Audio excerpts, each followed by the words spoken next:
Part 2. The Chase. Chapter 36. Then, she woke up in a hospital with tubes in her veins, groggy, aching, and feeling like her lungs were full of lead. The memories rushed to the forefront of her mind. The alcohol, the despair, the fire, Achilles.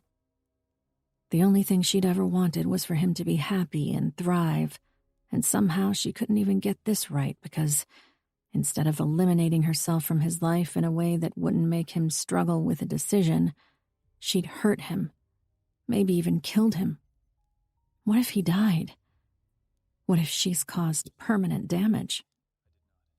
She ripped the needles and tubes from her veins. Pushing up on wobbly knees, she staggered to the door.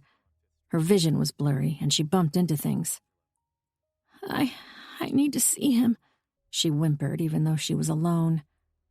I have to make sure that he's okay. Once in the hallway, she flung her shoulder against a wall to support herself. He'd saved her. She'd tried to commit suicide, set her room on fire, and he'd saved her. Idiot! She was supposed to save him from herself, from a life with a barren wife and a family that'd forever resent him once they found out her secret. Whoa, easy there, Tigress. Tiernan rushed toward her from the other side of the hallway, steadying her with his hands. You need to be in bed. I need to see him. Take me to him. See who? Like everyone else, Tiernan wasn't aware of her relationship with Achilles. She made sure of it. She didn't want Achilles to get into trouble with his family. Achilles. He saved me. He should be here. He opened his mouth, about to argue, but something in her expression told him she wasn't backing down. Go rest. I'll find him for you. Achilles was being treated just down the hall. She and Tiernan stopped outside his room, where 2 Camorra soldiers stood on guard. Let her through. Her brother jutted his chin at his sister. She's the girlfriend, apparently. Don't care if she's the fucking Pope. One of the soldiers spat sideways. No visitors unless Don Velo says so. Tiernan's expression clouded. What if I tell you the next time I have to repeat to myself your windpipe is going to be used as my fucking... Let her in. Luca ordered from the darkened room. He stood up, waltzing over to them. But first, I want a word. He reached the door, lowering his head to whisper in her ear. Privacy. Tiernan, leave. Her brother's hooded eyes promised to shed blood at the slightest provocation. Fine. But remember, I'm around the corner for Ante. And very trigger-fucking happy to take you and everyone in your family tree down. Well aware. He left. Luca still stood in her way, blocking the entrance. He was huge, handsome, and well-dressed, but so impersonal and dead that he reminded her of a shark. How are you feeling? She knew he was asking just to be polite. Been better? Luca's cold gaze swept along her face, sending an ice cube down her spine. He wasn't supposed to know she and Achilles were together, though she guessed he had a good idea now. Is he okay? He's awake, if that's what you're asking. Can I see him? You can, and you fucking will, because once you get in there, you are going to break off your little affair, whether you want to or not. Her eyes widened. She knew, of course, that it was the logical thing to do, that Achilles deserved better. But with everything he'd done for her, it was hard to imagine doing this to him. But we love each other. Stop right there. Luca clapped a heavy hand over her shoulder. You're a smart girl. You know as well as I do this shit won't last. Don Velo won't let it. He has big plans for Achilles. He sent me to tell you this is over, so it is over. Either you break it off, or I'll break you. Now, which is it going to be? She stared in his vacant, merciless eyes and knew he'd kill her without so much as a blink. Luca Ferrante was just as cruel as Achilles, but unlike Achilles, he'd never shown a trace of humanity or emotion to her. And he wasn't wrong. They were doomed from the beginning, a Romeo and Juliet of the underworld. I'll let him make that decision. She stuck her chin out. If he picks you, I'll kill you myself. And while you don't give two shits about your own life, he does. It'd break him like nothing else. I advise you to think carefully. She nodded, stifling a cry. I'll break it off. Good girl. I never meant to hurt him, you know. Sweetheart. Luca palmed her cheek, giving her a pitying look. I don't give a fuck. Dizziness took over her as she wobbled inside the room. Her vision became white and spotty, and she collapsed onto a chair in front of his bed to stop herself from fainting.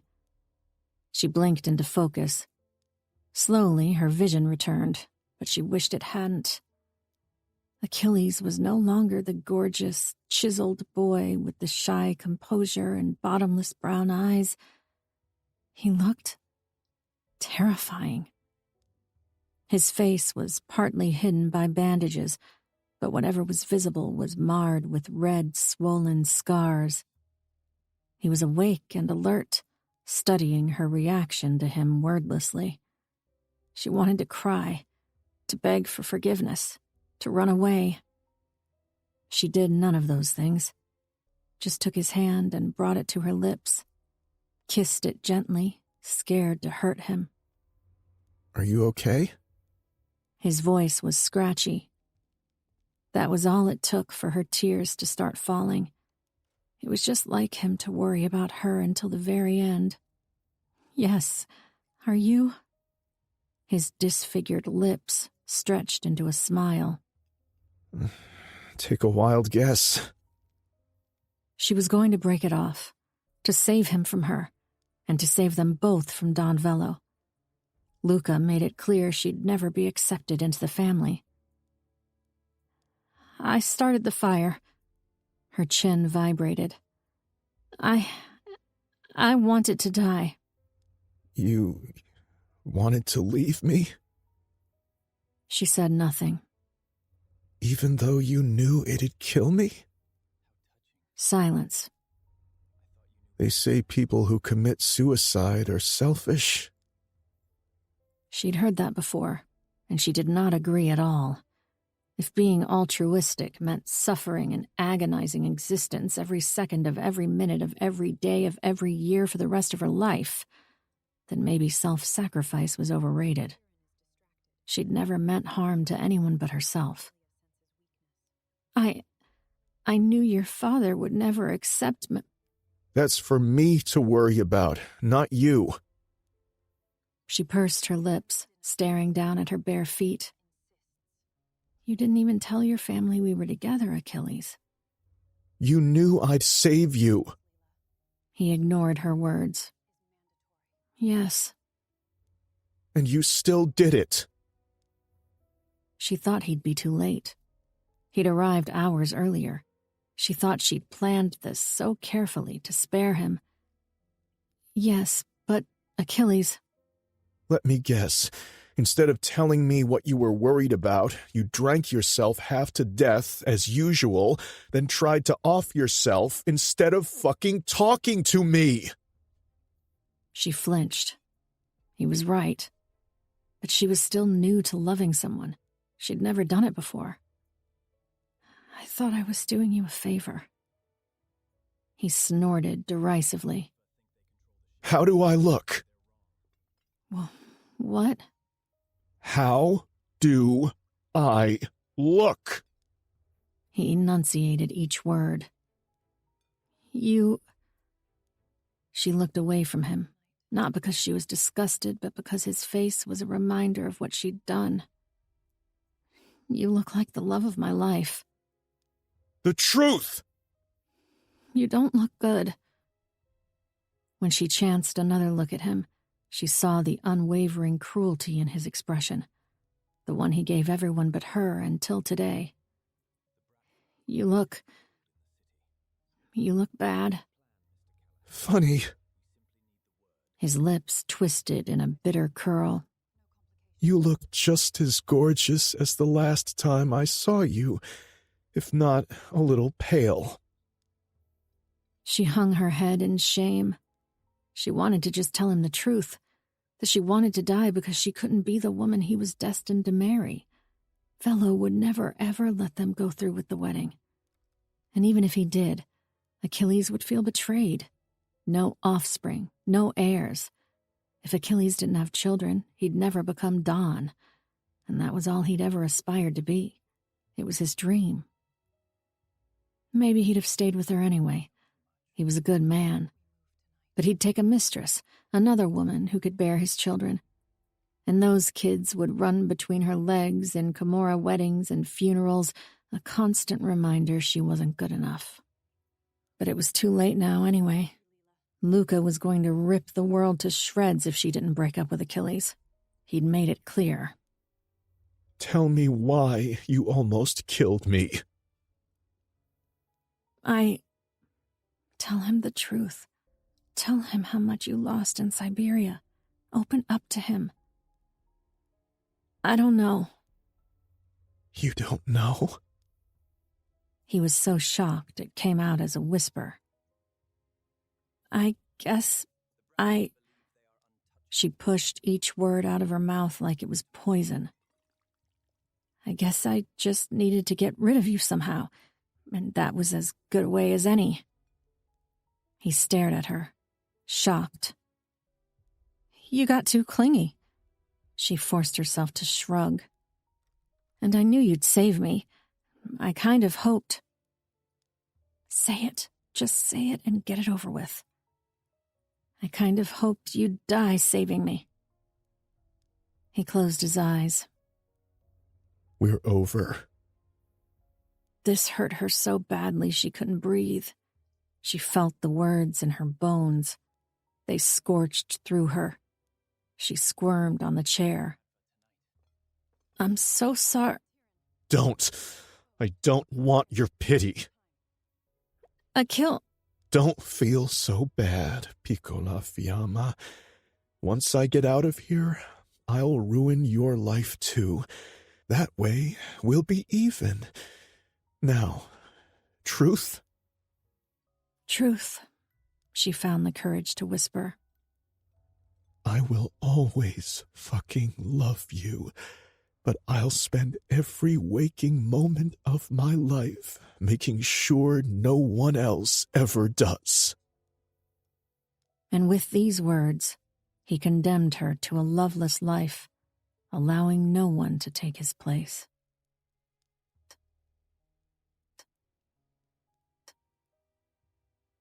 Chapter 37. Tierney. Beep, beep, beep, beep. The steady rhythm thunked against my skull. Pain. I was in so much pain. And cold, all the way down to my bones. The air was dry, static, still. I tried to pry my eyes open, but my eyelids were too heavy. Beep, beep, beep, beep. Where was I? Was I safe? Was I home? Did it even matter? Beep, beep, beep, beep. I slipped back into unconsciousness, letting the darkness swallow me whole. Sometimes I heard voices even though my eyes were closed. They always sounded like they were coming from above and I was underwater. I didn't trust my own ears, especially when, one night, I heard the door to my room creaking open. I felt a shift in the atmosphere, the temperature dropping, like a nocturnal animal just entered my domain. Then a brush of cold, calloused knuckles over my jawline, and a voice I'd recognize any time, anywhere, under water or dirt, dead or alive. A voice I had known since before it even spoke to me, of a beautiful monster who did very ugly things. You have to stay alive, Piccola Fiamma, so you can kill me like you promised. The words were spoken softly, unhurriedly. I'm holding you to that. Don't let me down, little flame. I'm waiting on the other end. This was a lie, a coping mechanism. My heart trying to piece itself back together. It was the morphine, the drugs, my temporary insanity. I forced myself back to sleep. Hours or maybe days later, I woke up again. This time I managed to open my eyes. Everything still hurt like a bitch, but in an abstract, indescribable way. They'd probably pumped me full of enough painkillers to kill an elephant. Peering around, I registered a generic hospital room painted in soft blues. Lifting my head was a big no-no. I wasn't even going to attempt such foolishness. My skull was weighed down by a headache and about 10 pounds worth of bandages. I slanted my gaze until my pupils hurt, searching for signs to see whether they were in English or Italian. The last thing I remembered was being in a motel room in Italy with Achilles. He said he'd let me go. He lied. I mean, clearly, or I wouldn't be here, would I? I didn't know why the pain from his lying was greater than the pain in my body, but it somehow was. Maybe because no matter how far we'd fallen, we'd never lied to each other before. Other than that time Luca threatened to kill you. My eyes finally landed on a sign under the mounted TV, but it was too far for me to make out the words. I thought it was English, but that didn't make any sense. Whatever happened to me happened in Italy, so why would I be anywhere else? The door whined open, but my now giant head, with the big-ass bandage pressing onto my jaw and forehead, was still nailed to the pillow, and I couldn't see who it was. Please don't let it be him. Leela's Barbie doll face came into view, peering down at me worriedly. Her blonde brows zipped together at the sight of me awake. Dear! She rushed to the edge of my bed, placing a comforting hand on my arm through the blanket. I guess she had swaddled me like she did Gennaro, like I was a human burrito. Now that I was noticing more things, I also had compression socks on, and my face felt like it had been scrubbed clean. "Hi," I croaked, sounding about 1,000 years old. Sweetheart, you're awake. She couldn't stop stroking my face gently, so much warmth radiating from her eyes. How are you feeling? Like hell. Where am I? In the hospital? Yeah, but where? Europe? America? New York. She said, dragging a chair by the door and plopping next to me. You've been out for 2 weeks. I groaned. What happened to me? A bullet to the head. Trust Leela not to mince words. She was new to making conversations and often said things bluntly without regard for social etiquette. Came with the territory of finally stepping out of her mother's shadow and living life like a normal person after being sheltered for so many years by her parents. Okay, can you... I winced, the headache mounting behind my eyelids. Can you give me the rundown of what happened to me? You got shot in Europe. The killer aimed for your head, but it turned out the bullet only fractured the back of your skull. It didn't touch your brain. You spent 2 days in a medically induced coma while they ran some tests. Tiernan arranged for you to be flown into New York so we could take care of you here. Are you feeling disoriented? Have poor eyesight? Confused? I don't think so. I frowned. The simple action hurt like my forehead was about to split in half. When did they take me out of the medically induced coma? 2 days ago? You took your time, but I guess you've had a very long few weeks. Leela rubbed my arm affectionately, but I couldn't feel much of it. They're still worried about brain damage and hemorrhages. Do you remember anything? I remember Achilles came after me. He was assigned to kill me. Leela nodded but said nothing. My brows bunched together as something occurred to me. Hey, how come your father let me come back to the United States? I thought I was banished. Leela's eyes flared dramatically. Oh, of course. You don't know. Know what? He won't be bothering you anymore, she started to say, but before I could hear more, my body collapsed and I fell into slumber again. Chapter 38. Tierney. For the next 4 days, all I did was drift in and out of consciousness. They pumped painkillers into me at a remarkable speed. Apparently, breaking your skull was no joke. Leela might have been a little gentle when relaying what happened to me, because even though the bullet didn't reach the brain, it left one heck of a dent in the back of my head and created some balance and vertigo issues I was going to have to work on. The doctors who treated me spoke directly to either Tiernan or Leela. I had zero agency. For the first time in my life, I didn't fight my own war.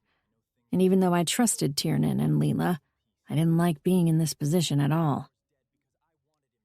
2 Irish soldiers stood on guard in front of my room at all times. When I asked Tiernan about Velo, he vaguely assured me the Dawn wouldn't be a problem anymore, but neither he nor Leela told me exactly what convinced him to drop his grudge. It worried me. Velo wasn't the kind of man to simply give up a vendetta and move on to other ventures. All you need to know is that you're safe. My brother assured me. I should have never let that idiot Achilles run after you. Should have put a bullet in his head when I had the chance. I took this as confirmation he was the one who pulled the trigger. The gaps in my memory were consistently narrowing as more information trickled into my conscience. Achilles had sent me off with maps, a fake passport, and a strategy for Prague. I followed his meticulous plan, believing he'd tried to help me. It was the first time I'd put my trust in someone else, and it backfired spectacularly. He cornered me in the apartment he'd instructed me to rent in Prague and killed me. Where is he now? Achilles. Tiernan twisted his wrist to glance at his watch. Here, in New York. I was a little surprised Tiernan had let him live after what he'd done to me. Then again, Achilles was his brother-in-law. Still, it wasn't like Tiernan to forgive about something so egregious. He wasn't exactly the merciful type. I see. I was too exhausted to dig into the subject, so I changed it altogether. And Tyrone? Why hasn't he visited me yet? My father was usually first in line to put on the saint act. I didn't buy his charade, but respected the hustle. Almost everyone believed he was a level-headed, good-intentioned man. Only I knew he didn't give half a shit about any of his children. Case in point, when Finton disappeared out of the blue, he didn't so much as shed a tear. Tyrone cared about nothing and no one but his own reputation and image.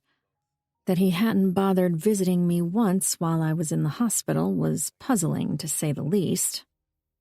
Sharon, he's away.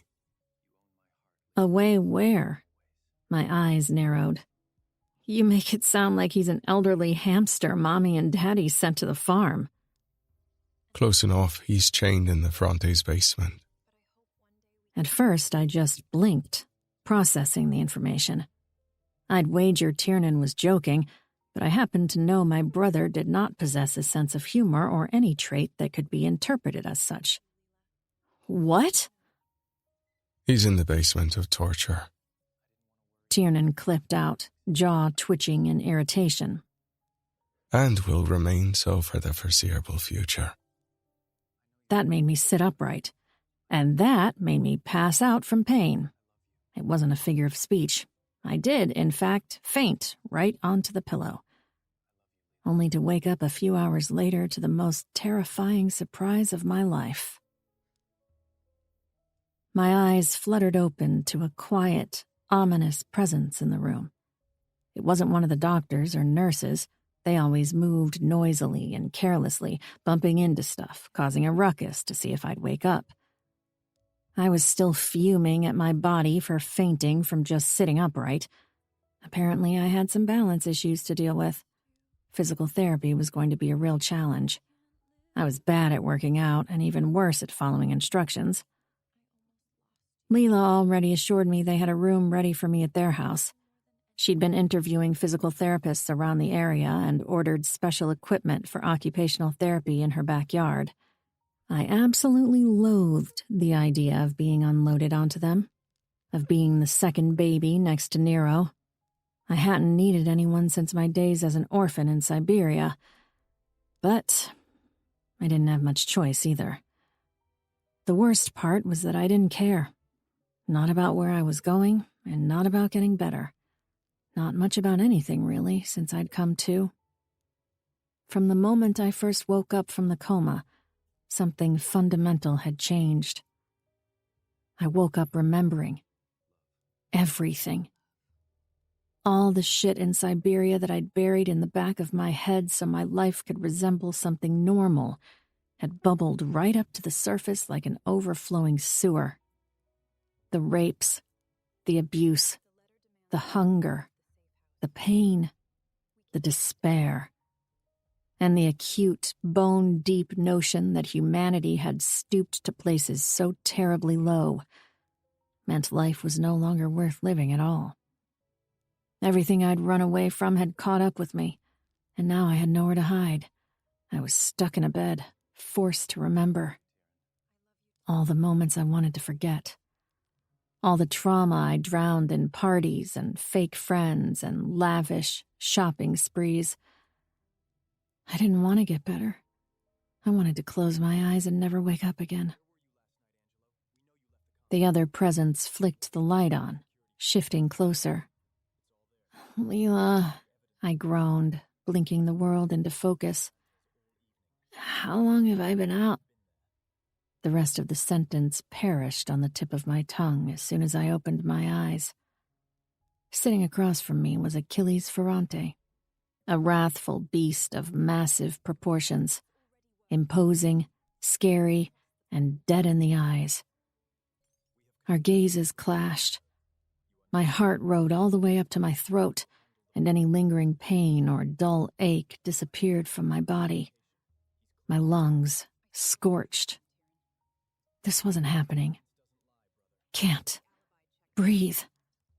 He is here to murder you, and considering you're bedridden, this time he is going to succeed. Dying didn't scare me anymore, but I wanted to go on my own terms. Still, I was me, so I decided to die with a smile. What, no flowers? I tried to purr, but it came out all gruffy and wrong. Oh well, don't bother putting any on my grave. My first order of business will be haunting your ass into an early grave. I'm not here to finish the job. His voice was unbearably soft, and it made me angry because it reached a place inside me he had no right touching. You should. I plastered on my best airy socialite smile. Because once I'm back on my feet, I will certainly kill you. His brows slammed together, concern and confusion fighting for dominance in his features. Tierney. Get out. He stayed rooted in place, a war waging in his onyx eyes. He'd probably never gotten thrown out of anywhere before. If he had, he wasn't the kind of man to linger and try pleading his case. This solidified my suspicion he was here to kill me. I scooted to sit upright, willing myself not to faint again. I searched for a panic button, so if he did finish me off, at least he'd get caught and spend his remaining days in prison where he belonged. How did he get past security anyway? Past the Irish soldiers at my door? Some things didn't click, but my mind was such a jumbled mess, trying to piece it all together made my head hurt. Achilles' eyes traced my movements, and his face cleared like a penny had dropped. No. No what? I didn't ask you anything. I attempted a weak, pathetic laugh. I wasn't the one who shot you. Spare me. I remember everything. You clearly don't. Break it down for me. But again, the bite was gone from his voice, replaced with gentleness that made my chest tight. It reminded me of my Achilles, the one I loved so hard and so deep, I was willing to take my own life to spare his. Leave. No, tell me. Tell me what happened. Play it back for me. He wasn't going to leave until we did this song and dance, just as well as I was eager to remember more than him. We got to Prague. I licked my lips, rolling the film back in my head. I opened a bank account under the new name like you told me, then walked across the street to meet with a real estate agent. Yes? The urgency in his speech was unmistakable. He leaned forward like he was watching a soccer game, getting ready for his team to score. And? His gaze on me felt like the first ray of sunshine I'd had in weeks, and I hated that it made me warmer than any blanket. The real estate agent and I went to the apartment, the one you told me to rent. A headache started to form behind my eyes again. I kneaded my temples with a groan. But at the last minute, he said he'd gotten a text to pick up his daughter from school because his wife was stuck in traffic. Uh-huh. Achilles' tongue moved across his teeth in barely contained rage. It was the first glimpse of the Achilles I knew and remembered today. Sure. Daughter, traffic. Carry on. I took the stairs up because a man I didn't know entered the elevator just as I arrived at the building, and I felt queasy about it. The man in the elevator was a new memory. I guess my mind had skipped over that minor detail because it didn't feel important before. But maybe it was important. I remembered having the distinct feeling I didn't want to be in close quarters with him. What did he look like? I don't know. I squinted, desperate to remember. Tall, athletic build, muscular but lean. He wasn't unpleasant to look at, but he gave off the same vibe Achilles and Tiernan did when they entered a room, supercharging the air with violence and malice. Did you see his face? No. Was he wearing a mask? I closed my eyes, feeling irritated, overwhelmed, but most of all useless. I don't know. When I opened my eyes, I caught his nostrils flaring with frustration. Continue. So I went up the stairs and opened the apartment with the key the real estate agent gave me. I kept it ajar, remembering he said he was right across the street and shouldn't take long. I had looked out the window, turned around, saw Achilles. But he wasn't the one who shot me. Suddenly, the memory rushed back to me. The bullet had grazed the back of my skull, not front, not sides, the back. Achilles was a great shot, but he was no magician, and there was no physical way for him to reach that angle. I cupped my mouth, tears distorting the world out of focus. I thought it was you. Piccola fiamma. He leaned forward and gathered me into his arms, stroking the back of my head. The bandages were off now. The back of my head was shaved, and Leela had cut the front in short pixie waves. She told me the black hair dye had washed out of my natural red hair, but I realized I had not seen myself once in the mirror since I'd come to. I hadn't had time for vanity when I first saw Achilles here. I was too busy panicking about being murdered. But now that my face was crushed to his shoulder, him trembling with emotions, my pulse finally slowing to a normal pace, I realized I didn't exactly look like hot shit. It wasn't the fact half my head was shaved. Actually, that was adequately badass. It was everything else. The blue and purple bruises all over my face from the hit I took when I fell. The paleness, the flakiness of dry, air-conditioned skin, not to mention the back of my head was stitched. "Who did it?" I whimpered into his shirt. Was it my dad? Is that why you have him?" No. He dropped a kiss to my temple, and I could feel him struggling to contain his feelings, his movements, his need to crush me with his big body and swallow me whole. It was Tristan Hale. I reared my head back, staring at him in shock. "Your father sent him?" He nodded. He didn't think I'd have it in me to do it, and he was right. "So Tristan followed us." I pulled away, pressing my knuckles to my mouth. I didn't know what the assassin actually looked like. No one did. Tristan Hale was half myth, half god. No one knew his nationality, his looks, his home base. He was impossible to pin down. The only two people I knew who were able to hire him were Velo and, according to legends, Alex Rasputin. He normally worked for corrupt politicians, especially overseas. There were a million questions I wanted to ask, and I had no choice but to ask them one at a time. "Did you—" Achilles shook his head with sorrow. No. I had to choose between giving you CPR and killing him. He took off. "And Velo is fine with me being here?" He shrugged, and I marveled at how the scars made him even more beautiful than he had been as a teenager, like he was carved from tragedy into something invincible that nothing and no one could ever break. "How?" I almost killed him when I got home. My stomach dropped, and I couldn't breathe. "You did?" Tiernan held him down, and I nearly beat him to death. Then fucking Enzo and Luca walked in and killed all the fun. "Party poopers," I muttered through my tears. "And Tiernan's up to speed on it?" Everyone is.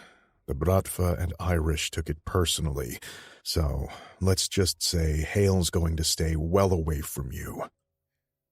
Tense silence draped across the room. Heaviness settled in my gut. Why was he here? Probably to clear the air, make sure I knew he wasn't the one who'd tried to kill me, and move on with his life. "I remember everything." He closed his eyes, pressing his lips together tightly. He didn't have to ask what I meant. He knew. "And now that I remember," I choked out, my eyes burning with tears, "I know exactly why I worked so hard to forget. I can't live like this, Achilles." His expression hardened, and he reached to squeeze my hands. Mine were cold and dry in contrast with his hot, giant palms, but I found no comfort, no solace in his touch. I was back to being this 14-year-old girl, tiny and angry and hopeless. "How do I look?" I threw his words back in his face. After all those years I'd sat there in a hospital room trying to atone for my sins. Achilles didn't miss a beat. Still the most beautiful girl in the world, the one I walked through fire for and would gladly do it all over again just to win her smile.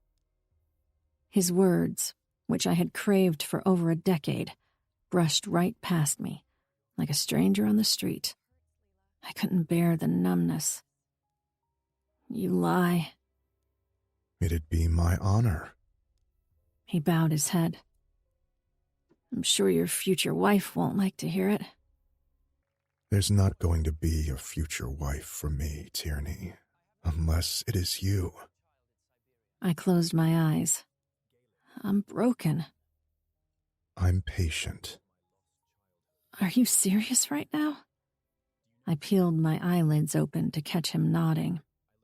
I told Don Velo I wasn't going to marry Katya sometime between breaking his nose and dislocating his jaw. It's you that I want. It's always been you. Fuck, Tyr. It took me 11 years to come to terms with it, and watching you almost die to cement it.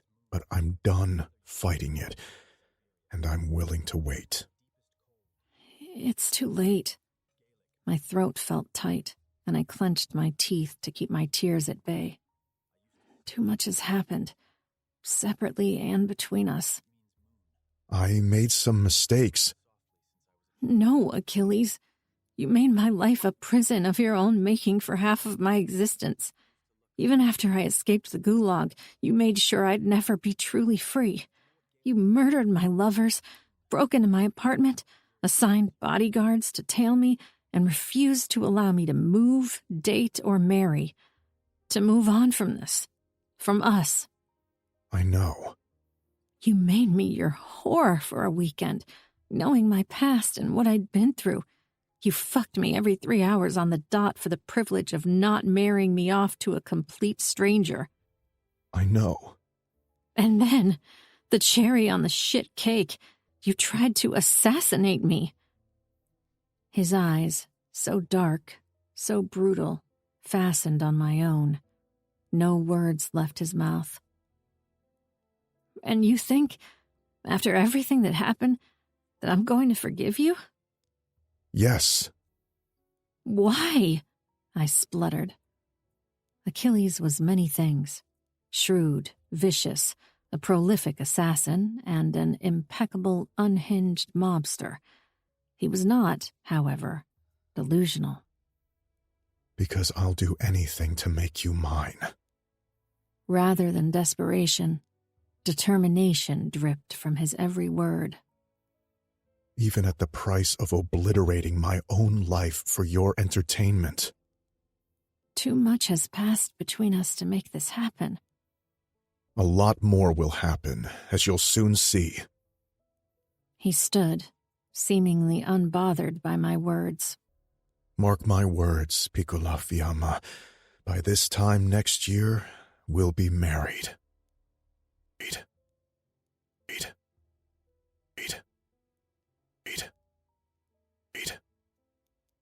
Chapter 39. Tierney. In the ensuing days, more memories flooded to the forefront of my mind. Every moment awake was excruciating, every recollection a deep slash in my already bleeding heart. Leela and Tiernan came every day. I barely responded to them. The doctors wanted to run more tests.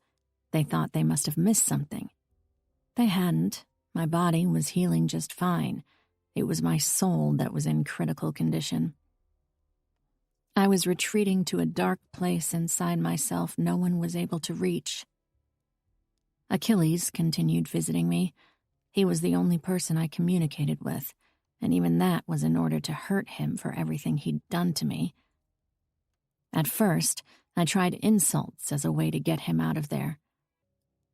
I don't need to see your ugly face while I'm recovering, I muttered when he walked through the door.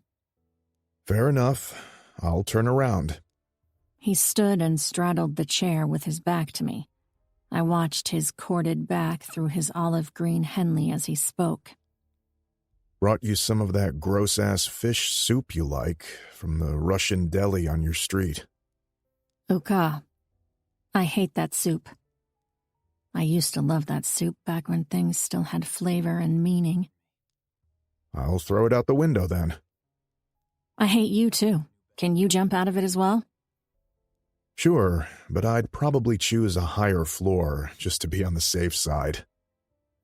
No matter how cruel and dismissive I was, the asshole kept coming back. When it was clear I wasn't going to bully him out of my life, I pretended to be asleep every time he came by for a visit.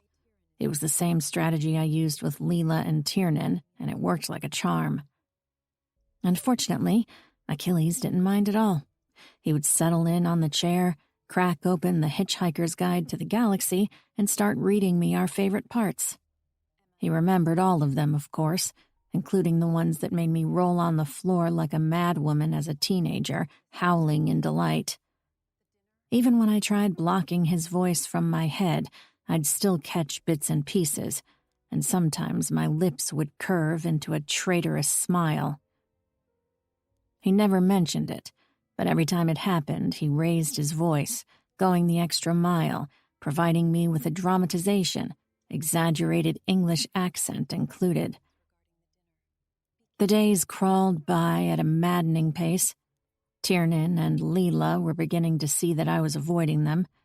The doctors and nurses were catching on to the fact that my silence and refusal to speak had nothing to do with my fractured skull and everything to do with my fractured soul. I was drowning in memories, rarely coming up for air. I felt every assault, every cut, every slap like they happened yesterday and not when I was a kid. And though I always knew that it happened, I was now forced to either come to terms with it or take matters in my own hands and end this misery. I was too exhausted to make the decision, too lethargic to even care. For a while, it was all the same, a never-ending string of hours full of misery and despair. Then one day, gruff voices seeped from behind my door. You must be out of your fucking mind, lad. I heard my brother growl. I'm not letting you take her anywhere. I'm the only one she speaks to. Achilles argued back. My heart picked up pace, reminding me it was still there in my chest. It was a strange notion, because in all the days since I'd woken up, I couldn't feel it beat. She hates you. I know how to bring her back. Are you even listening? She hates you. Look, I'm not fucking asking. Achilles said, finally sounding like his old autocrat self. I'm telling you, I'm taking her somewhere to recoup. We can do it the nice, you discharging her and getting updates way, or I can snatch her in the dead of night and make headlines neither of us wants. Either way, she's coming with me. Make the better choice, Callahan. Fuck. There were no words spoken after that, and I knew that, as always, Achilles had won. Chapter 40, Tierney. Nights and days blurred together through the haze of my turmoil, so I wasn't exactly aware when it was that Achilles took me from the hospital. At some point, strong arms fastened around me. I was put in a wheelchair. I kept my eyes closed, refusing to cooperate. When he wheeled me out to a waiting vehicle, I let my eyes flutter open momentarily. It was dark outside. The whispers of autumn licked at my skin. I must have been hospitalized for at least a couple of weeks. He placed my limp body in the passenger seat and rolled the window all the way down. Then he drove through the pitch-black night on desolate roads, passing woods, rolling hills, and even the ocean at one point. The brine from the water teased my nostrils, awakening something in me. A primal sense of being present somewhere beautiful. The mystical silence, the gentle touch of a silvery moon, and the sharp fragrance of fall pleased me, bringing me back, even if momentarily, from my misery. Fucker. How dare he? He knew what he was doing. Achilles didn't say one word the entire drive. I didn't ask how long it was or where we were going, but when we arrived, dawn broke across the horizon in gorgeous pinks and blues. I wondered if this was a part of a meticulous plan, to show me the sunrise, to remind me that the world could be heart-achingly beautiful despite all the ugly things it harbored. As always, he didn't ask, he took. That was all I needed in order to know Achilles hadn't changed. Not really. He still thought he could control every aspect of my life. He parked in front of a solitary cabin so close to shore it looked like it could be swept away by one big wave. I didn't know what state we were in, let alone what town. It seemed remote, if not completely deserted. Achilles rounded the car, opened my door, and lifted me up. My eyes were open, but he knew better than to take that as an invitation to talk to me. Prowling the short walk to the house, he kicked the unlocked door open and marched inside. I couldn't muster enough interest to look at the place. I let him put me in a bed and turned my back to him. Then I fell asleep, praying to never wake up. I did wake up, despite my prayers. I wasn't surprised nor disappointed. If there was God, he'd made it clear he did not take mercy on me. I woke up crying to the memory of 5 men mounting me. They were fully clothed, all unbuckled, and I was naked, on the snow. I must have fought them in my sleep, same way I did in the camp, because my blankets were tossed to the floor and my limbs were in disarray. I could feel the sharp bite of the cold against my back, even though when I looked around, the room was nice and toasty. I couldn't remember the last time I ate or felt the sunlight over my skin and felt little desire to provide my body with either. But I did need to pee, so I kicked off the suffocating pressure socks Achilles had put me in and treaded barefoot around the small 1-story house. I found the bathroom adjoined to the living room and another bedroom down the hall. This must have been where Achilles was staying.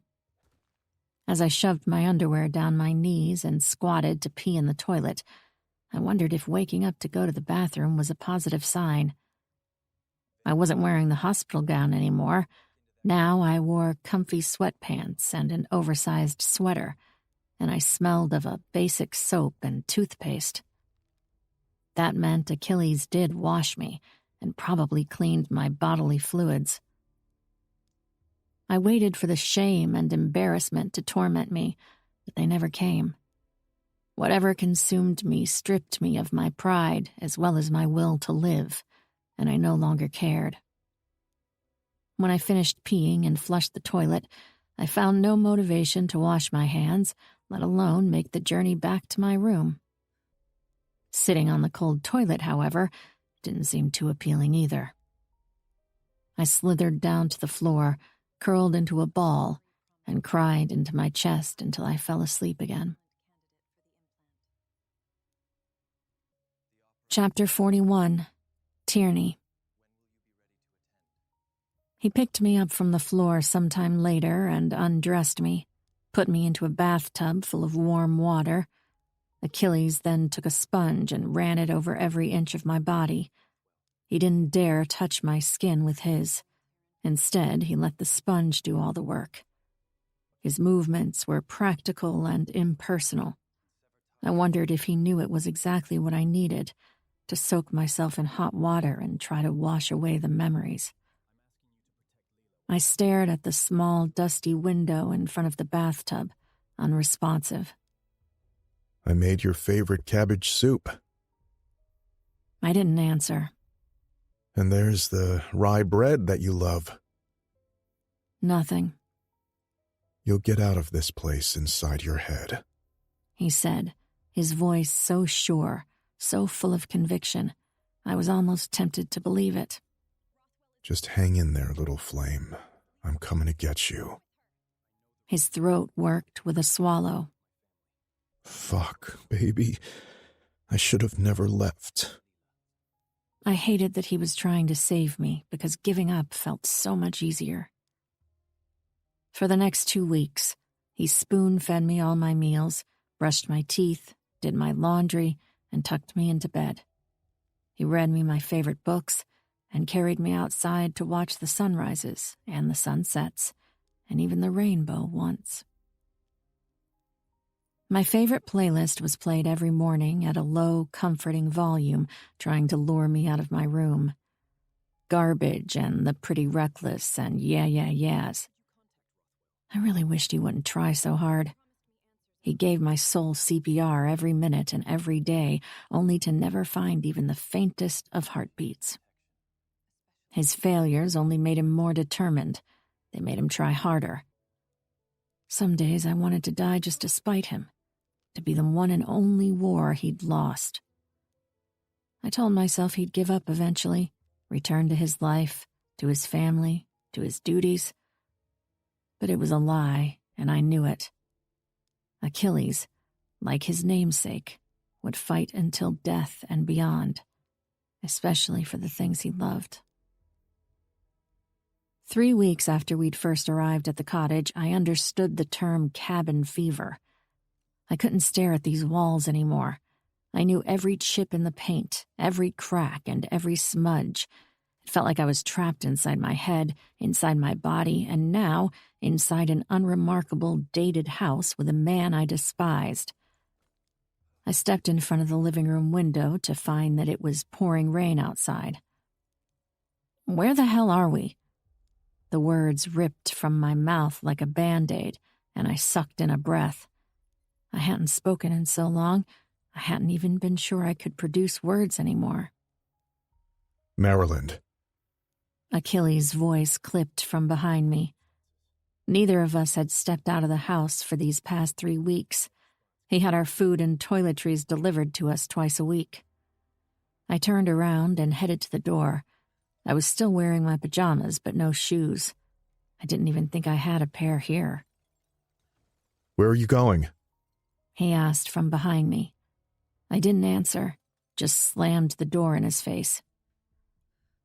Rain danced across the rotten wooden banister of the front porch, but when I stepped into the storm, I couldn't feel its cold nor its wetness.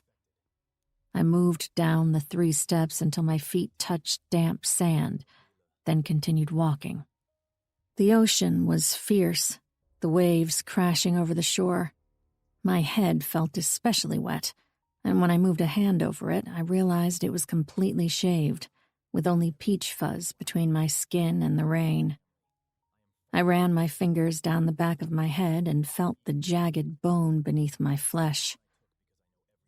I played my entire 29 years back in my head. I was ripped from my mother's womb prematurely and snatched by my father's enemy to a Russian work camp. Spent the first 14 years of my life starved, beaten, worked to the bone, and sexually abused. When I finally escaped, I found a family I had little to nothing in common with. My father looked right past me. My older brother didn't care about anything that wasn't his liquor, women, or gambling. And Tiernan, although a good brother, didn't have enough love in him to shield me from the awful truth that I was all alone in this world. Achilles had been the only source of light in my life, but even that got ruined. And the minute he thought I'd betrayed him, he'd made sure to hurt me in ways no other man could. The rain poured down harder, and when I squinted ahead, I realized I couldn't see a thing. I turned back toward where I'd come from, but I was dizzy and lightheaded from weeks indoors and no physical activity. I sucked in a breath when I realized all I saw in front of me was white and gray fog filled with rain. Standing still, I hugged myself. A few moments later, Achilles stepped through the fog. He'd followed me here. He was wearing a short-sleeved shirt and his boots. Silently, he nodded in the house's direction. I followed him. The walk back felt like it lasted a lifetime. I was weighed down by my soaked pajamas and my own frailty. I'd have rather died than asked to lean on him, let alone be carried by him. When we got back to the cabin, the first thing he did was grab my shirt and pants at the door and tug them off me. The logical part of my brain knew that it was because he didn't want me to catch pneumonia, but the child who came back to life when I woke up from my coma felt the threat of his strong, capable hands and kicked into high gear. "Don't fucking touch me!" I kicked and thrashed, pushing at him. His steadfast hands continued wrestling the fabric off my body. My breasts sprung free. I let out an animalistic howl, reaching to claw his eyes out. He didn't step away, let me scratch and claw at him as he continued his work. "You have no right to touch me! I hate you!" Tears leaked out, hot and angry, and the ball in my throat felt impossibly bitter. After he was done taking off my clothes, he turned around and walked to the bathroom. I heard him flicking the bathtub's faucet to life. I knew he didn't take care of me out of the goodness of his heart. He took care of me because I was an integral part of him, a part he refused to lose and let go of. Somewhere in the back of my head, I acknowledged that I poured some of my rage and misery into Achilles in a way that wasn't warranted. He wasn't one of those men who broke me when I was just a child, but he was the man who took away my agency for years, and the man who fucked me just because he could, because I needed his help, and bartered the one thing I had promised never to sell again, my body. I wanted revenge. Grabbing the closest thing to me, a candlestick of all things, I hurled it at the wall. It dutifully exploded into 2 pieces before falling to the floor. To my astonishment, the act of breaking something else felt liberating. It made the knot in my throat loosen a little bit. I could breathe better. Next, I grabbed an ugly old vase, smashed it against the wall. Then came the plates in the kitchen, then the chairs. I was soaking wet and trashing the entire place, and it felt good. Achilles reappeared in the hallway when I was already in the midst of my frenzy. I managed to break a good amount of the cabin he'd rented, and I expected him to stop me. He didn't. He just propped a shoulder against the wall, crossed his arms, and smirked to himself. This, naturally, pissed me off. "What's so funny?" He shook his head enigmatically. "No, really. Tell me." You're healing. "Shut up." It's true. "Fuck off." You have color in your cheeks, and you're communicating again. I hated that it was true.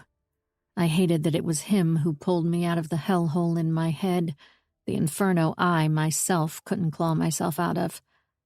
More than anything, I loathed that the dark place I used to run away to in the hospital and that first week in the cabin was now unreachable. I had nowhere to hide. I had to face all of it. The past, the future, and the decisions they both dictated. "Take me home to Tiernan and Leela." Soon. Let's give you a bath. I ordered pizza. Pizza sounded good. Actually, it sounded really good. My stomach growled loudly, asking for garlic bread rolls too. I realized I was famished. Famished like I hadn't been since Europe. Hunger. I really was starting to feel again. And this was bad news, considering the biggest threat to my heart was less than a heartbeat away.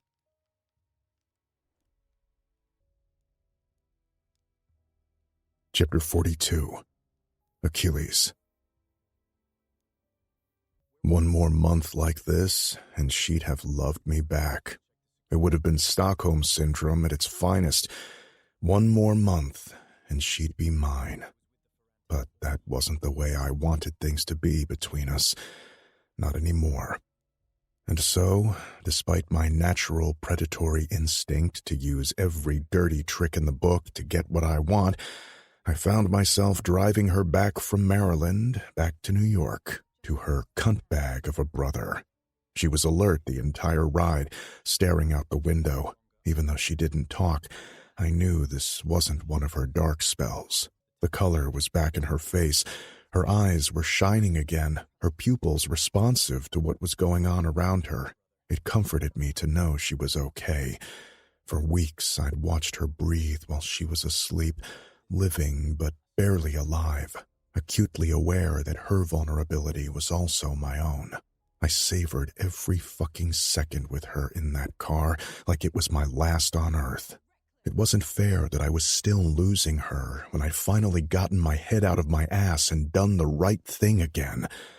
Only it was fucking fair, and I knew it. I had made her life hell, took the thing most important to her, her freedom, and then nearly killed her on top of it. She had every right to forgive me at her own pace. That pace could be tomorrow, in 10 years, or never at all. When we reached Leela and Tiernan's place, she flung the passenger door open without even looking at me. In fact, she waited until her back was to me, and she was in front of their door before she spoke. Don't bother trying to contact me again. You're dead to me. I floored the accelerator and was out of there before I had the chance to kidnap her back to the cabin. Chapter 43. Tyranny. Tira? Have you seen the breast milk I thawed for Annie? Leela burst into the kitchen in one of her ballroom dresses, readjusting her diamond earring. I put it in a jug inside the fridge to defrost. With the spoon halfway into my mouth, I choked and spat out my Reese's Puffs, gagging into my cereal bowl. Leela! Oh my God! What? Her mouth fell open, and she slanted her head, taking in the scene of me, innocently enjoying my cereal at her kitchen island. Well, I had been enjoying. I knew that milk tasted funny. This is hysterical! She clutched her stomach, giggling like a schoolgirl. How did you not see the colostrum? I thought it was just full-fat milk crust. I don't drink the reduced stuff because it upsets my stomach. It was in a glass jug. I thought it was one of those fancy glass bottles the milkman brings. My tongue actually burned with the realization I'd drunk my sister-in-law's breast milk. The milkman? She looked alarmed. What year are you living in? I stood up and wobbled to the sink, flipping the faucet on and sticking my tongue under the stream of water. Jesus Christ, I'm never eating anything from your fridge again. No one can know about this, Leela. No one can know about what? My brother breezed into the kitchen, snatching my sister-in-law's waist from behind, planting a kiss on her head. He'd come straight from work and was going to take her to a charity ball. Tiernan hated dancing, hated people even more, but Leela loved dancing, and Tiernan loved Leela. I was still a little shell-shocked to see my hell-raising twin all domesticated. It was bizarre, like watching a hungry panther sniffing a catnip toy on its back, pawing it with its back legs. Tierney had Annie's breast milk with her cereal? Leela turned to lock her arms around Tiernan's neck, giving him a slow kiss. And now she's pretending it doesn't taste good. She pushed her lower lip out in a pout. Don't listen to her, Galek. He crooned, catching her lips in another kiss. He looked genuinely distressed by the prospect that Leela's feelings were even mildly injured. Your breast milk is delicious. Seriously, why did Tristan Hale miss? I thought he was supposed to be a good shot. Jokes aside, I pondered that question every day. Something was amiss. Hale had shot me at point-blank range, hiding in the corridor in that Prague apartment. Even a terrible shot wouldn't have missed. Yet he did. It didn't make any sense, and it bothered me. I didn't believe in flukes, and I knew for sure Lady Luck wasn't with me. Annie doesn't have any complaints. She was the only one who called my nephew that. Everyone else called him Nero. That's because he recognizes greatness when he sees it. It had been 2 weeks since Achilles dropped me off at my brother's place after bringing me back to life in that cabin. I was still unsettled by the fact he did that for me, but convinced myself it meant nothing. Fixing what he broke was the least he could do. Now I was feeling a different kind of suffocation. I was grateful for everything Tiernan and Leela had done for me, and at the same time, it was a lot.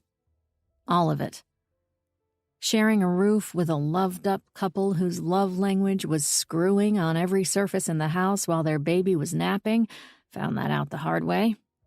The way Leela was a busybody with good intentions, always on my ass about physical therapy, swimming as a form of occupational therapy, and eating clean.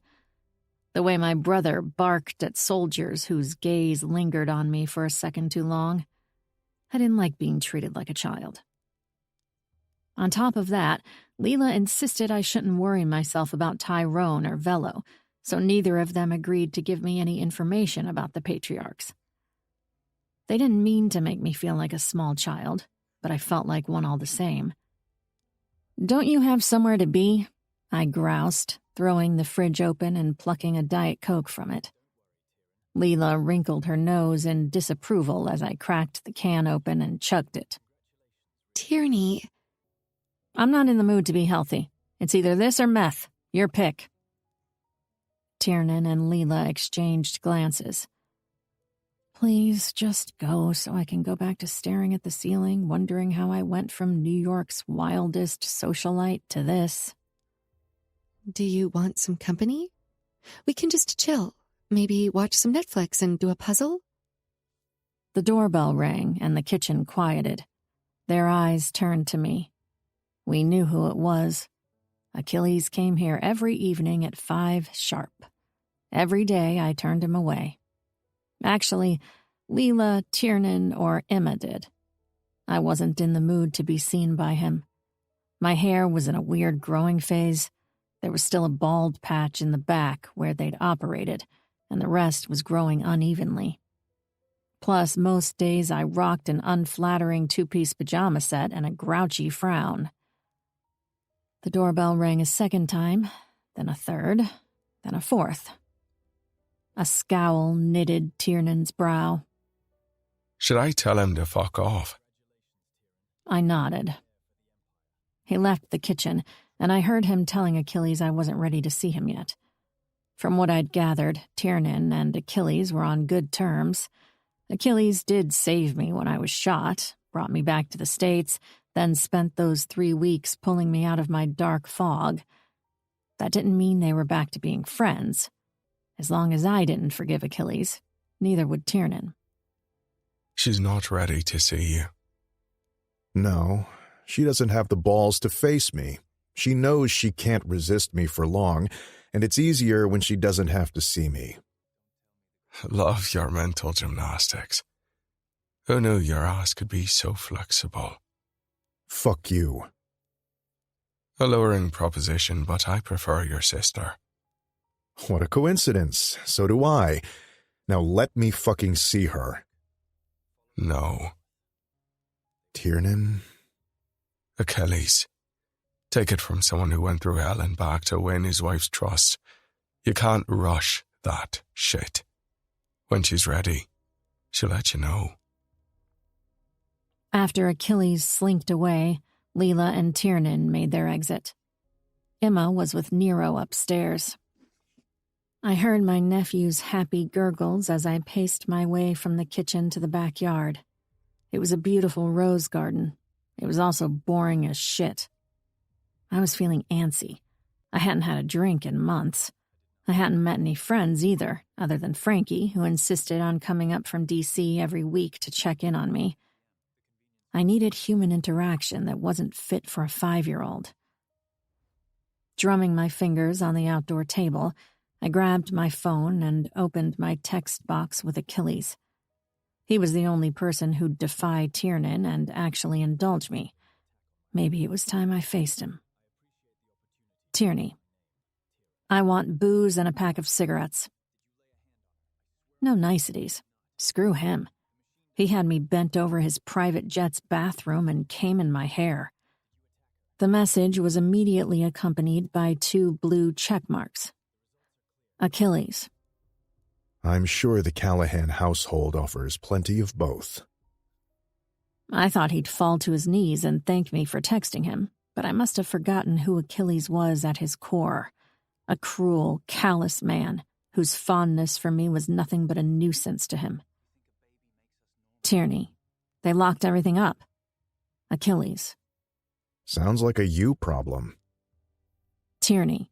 No, it's a you problem, because if you want my forgiveness, you can start with getting me wine and cigarettes. Leave them at my door. Achilles. I'm not your servant. If you want me to bring you a drink, you're having one with me. Tierney. You don't even drink wine. Achilles. I'd drink poison for the pleasure of your company, and you damn well know that. Tierney. Fine. 1 drink. Achilles. Give me 10 minutes. My lips quirked up. He was still in the area. He probably waited to see if I'd change my mind. Did he do that every day? A short time later, the doorbell rang.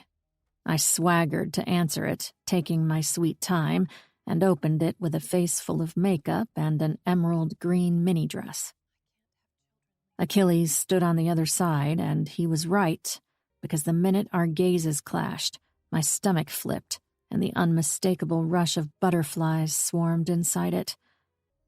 It wasn't a nice, fuzzy feeling, but an uncomfortable reminder that the man in front of me had seen me at my very worst, several times, and still chose to stick around. He looked like he wanted to strangle me for keeping him waiting all this time. I flashed him a fake smile, the only kind I was capable of these days. Miss me? Do you enjoy driving me insane? I'm surprised you'd even ask. Of course I do. His eyes narrowed. At least you're smiling. I'm doing better, I said quietly, suddenly a little embarrassed by the memory of him tending to a corpse version of me, changing my sheets when I'd soiled them when I was too unresponsive to drag myself to the bathroom, washing my hair, shoving my limbs into pants and shirts, feeding me with a freaking spoon when I had lost all willingness to keep myself alive. So, thank you. Thank you? What's wrong with thank you? If you don't hug me right the fuck now, I'm going to break both your brother's legs.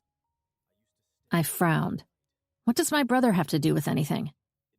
Nothing. I just wouldn't lay a finger on you, and he shares most of your DNA. I stepped into his open arms, a tremor rolling through me. He was warm, hard as stone, and smelled of something spicy and clean. God, his scent. I'd missed it. It was no longer there on my pillows, in my kitchen, in my closet. All the telltales he'd been to my apartment along the years, stalking me, terrorizing me. I'd always straddled the line between terrified and enamored with this man. He was the monster from the closet I'd always hoped would sneak into my bed. The one I fell in love with, even though the fairy tales warned me not to. I drank your sister's breast milk today. My lips moved over his stubbled jawline as I spoke. Achilles stiffened, his arms tightening around me possessively.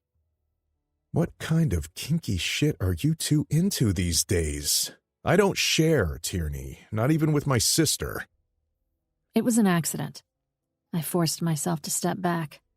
She put it in a jug in the fridge with no label or anything. Only more reason not to touch it. Who keeps unlabeled milk? Is everyone begging to be stabbed today? I threw my hands in the air. I made an error in judgment. I'm a little out of my depth here, all right?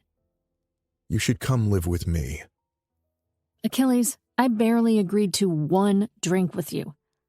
Anyway, did you bring me what I asked for? Wine, yes. Cigarettes, no. Why not? It's unhealthy. You smoke. No shit, and I don't care about my life nearly as much as I do yours. Deciding we had plenty of time to bicker, I stepped aside and let him in. Our first stop was upstairs in Nero's room. Achilles always took a moment to nuzzle his nephew and speak to him in Italian. Generino, you rascal! Look how big you are. I stood at the door, hugging myself as Emma watched the scene from the nursing chair while Achilles blew raspberries on Nero's tummy. My nephew cooed happily, throwing clenched fists in the air and trying to bite Achilles' nose with his mostly toothless mouth. A deep, bone-crushing agony tore through me. Family was important to him. This had always been true. He'd be a good father one day. If he doesn't end up with you.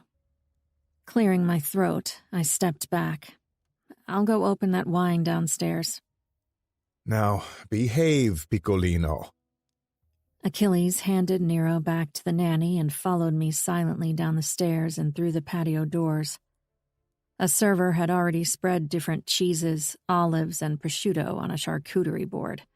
The wine waited for us with 2 tall glasses. Achilles opened and poured it, his silence buzzing in my ears. "How's the war with Coppola going?" I asked, wanting to steer the conversation into a more neutral subject. In full swing. He took a sip of his wine. He's been taking over our territory while we chip at his manpower, taking out his soldiers one at a time. Luca thinks we should give him concessions after what happened and eat the loss. I think we should off him. It's unlike you to listen to Luca. I popped a garlic-stuffed olive into my mouth, chewing slowly. You usually do what you want and deal with the consequences later. If at all. Usually, but everyone's riding my ass after I detonated the 2-century Camorra alliance structure to get my dick wet. I can imagine Velo's going to make you jump through hoops now to make you Don. Nah, I blew my chance for the crown. He waved me off. Got demoted. It's done. My heart ceased to beat. A shot of pain zipped through it. Being the Don was what Achilles had worked for ever since he was 12. He sought his father's approval in a fierce, obsessive way. It was why I'd almost killed myself when we were young. I knew he'd regret the decision to marry me forever if he knew I couldn't give him heirs. I'd say I'm sorry, but none of it was my making. I fiddled with the stem of my wine glass. All right, Tyr, let's cut the crap. I love you. You love me. Everything else can be sorted. Get off your metaphorical high horse. Say the word, and I'll announce our engagement in tomorrow's newspapers. I choked on an olive, coughing it out into my fist. That's the lousiest love declaration. It's not a love declaration. He crossed his arms over his chest. To declare is to announce new information. This is old news. I've loved you since that first night I found you bundled up in your bed like a little mouse when we were kids. New or not, the information brought me to my knees. No matter how hard I tried to fight it, his affection and approval always mattered to me. But admitting it terrified me. He'd hurt me so much over the years. Putting my trust in him felt like suicide. Putting my trust in any man felt like a colossal mistake. Well, I don't love... You do. His eyes were locked on mine. Stop fucking lying, Tierney. I tried swallowing the lump in my throat. I'm scared to love you. Why? We've treated each other horribly. Your love is toxic, mine barren. We've hurt each other too much to just move on like nothing happened. We never gave up on each other. We never tapped out. That means something. I'm too haunted by the past. No, you're finally facing it. You've been ignoring who you were, your story, for most of your adult life. This is healing, Tierney. It's messy as fuck, but anything worth doing is. I wanted to believe him. I did. Because the alternative was admitting to myself that I wasn't healing, that I was just stuck in an inferno of never-ending agony and vomit-inducing flashbacks. You're a controlling piece of shit. I sighed in despair. He opened his mouth, likely to bite my head off, realized he was about to validate my accusation, and closed it with a scowl. I'll do better. I need to see you've changed before I tie my fate to yours. How can I do that?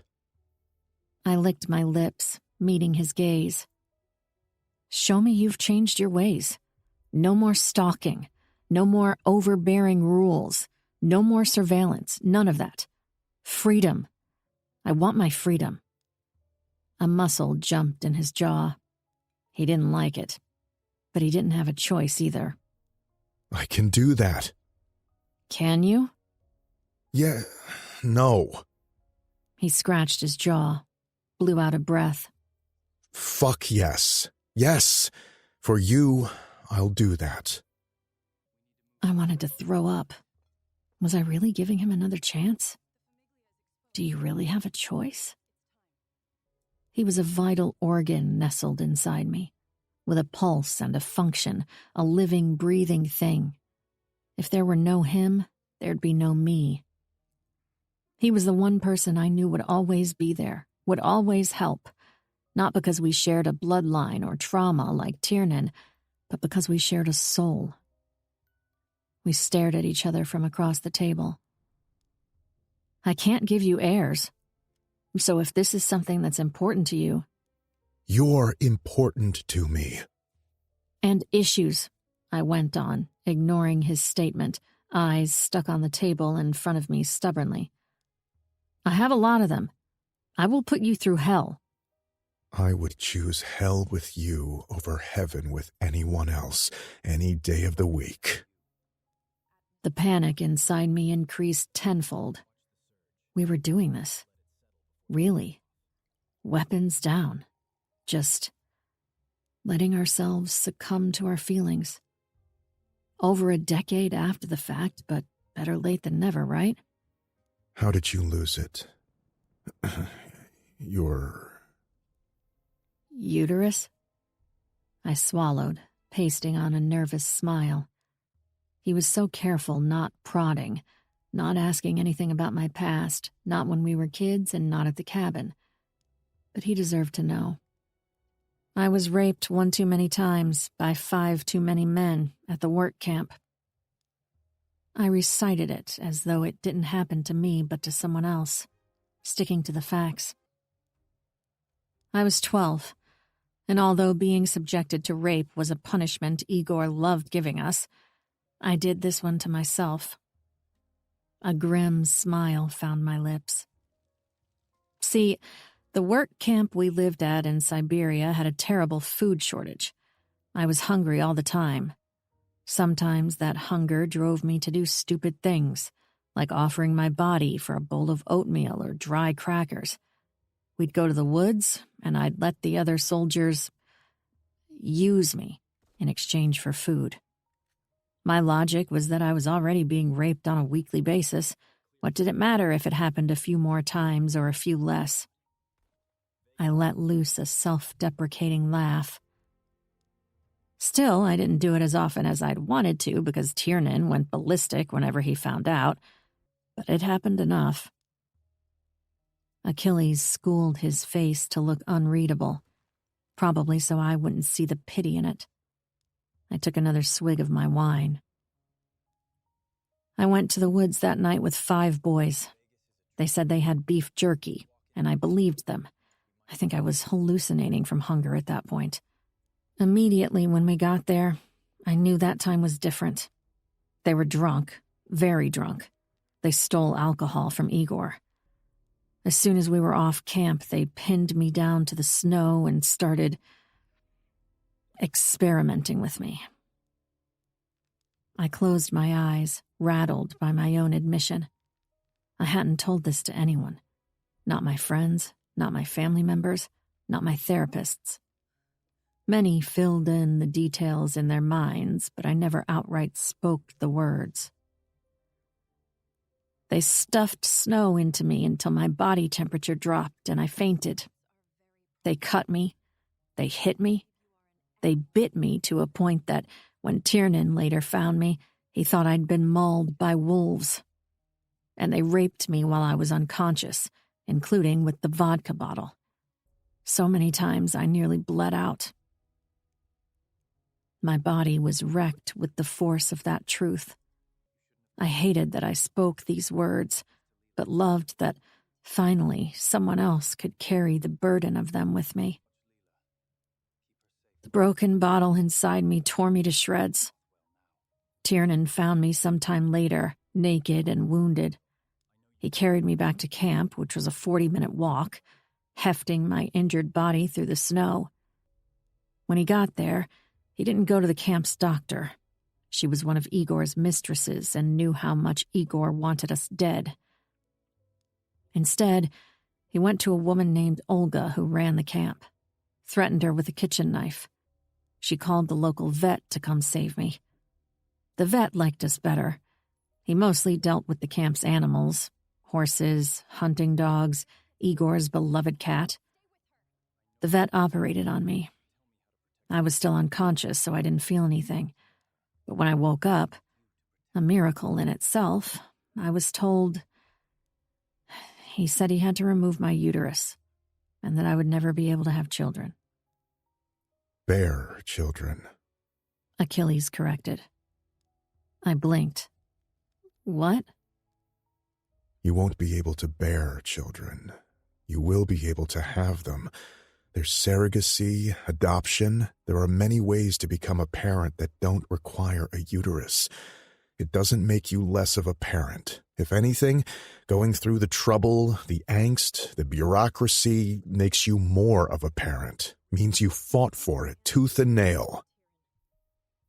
I'd never thought of it this way. I was so messed up about not being able to give Achilles what he was born to have, successors, that teenage me hadn't stopped to think there were other options. A teenager wouldn't process it the same way that we do now. All I knew was I wasn't good enough, and that if I let you marry me, you'd find out, be disappointed, and fall out of love with me. Not even you trying to kill me and handing me over to Agent Rothwell could make me unlove you. He stared at me like I was a complete dumbass. And nothing ever will. I never tried to kill you. The truth tumbled out of my mouth on its own accord, making the ground slip beneath my feet.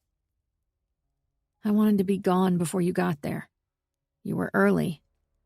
I never wanted you to save me, Achilles. I wanted to save you from me. You said you tried to get rid of me. I pressed my lips together. It was time I came clean. About everything. I didn't want to. My entire body was trembling. He noticed, his palms immediately engulfing mine protectively. It gave me strength to push on, to confess. Luca made me. Luca? He scowled. I nodded. The first thing I did when I woke up was rush to see you. Luca was there. He only let me through on the promise I'd break things off. He said he'd kill me if I didn't. As much as I thought I wanted to die, I realized when I woke up I'd rather love you from afar and see you happy with someone else than die and not have you. A low growl of pain ripped from his throat. He did what? A lot of time has passed. I pressed a hand to his chest. He swatted it, standing up. Why the fuck didn't you tell me? He began pacing the backyard. He was right, Achilles. No, he was wrong. He stopped to roar into my face, snarling. I'd have chosen you over the Camorra any day of the week. I'd have joined the Irish if I had to. Your family would have killed you. I'd have killed them first. Your entire family? I shook my head in disbelief. For me? Minus Leela and Enzo. Pretty sure they're not shitty enough to make me choose. I believed him. And still, at the time, complying with Luca's demand seemed like the best option. I was broken, devastated by all the things I couldn't give Achilles, and weak from the fire. I couldn't see us, two teenagers, standing against the entire Italian Mafia. Promise me you won't hurt your brother. He only wanted the best for you. Promising you I won't kill him is the best I can do, I'm afraid. He shook his head. He will hurt. I pressed my lips together, nodding. But baby... He rushed back to me, his face crumpling in pain as he took my hands. Why did you start the fire in the first place? Why couldn't you just break up with me? I knew if I broke your heart, a part of you would hate me.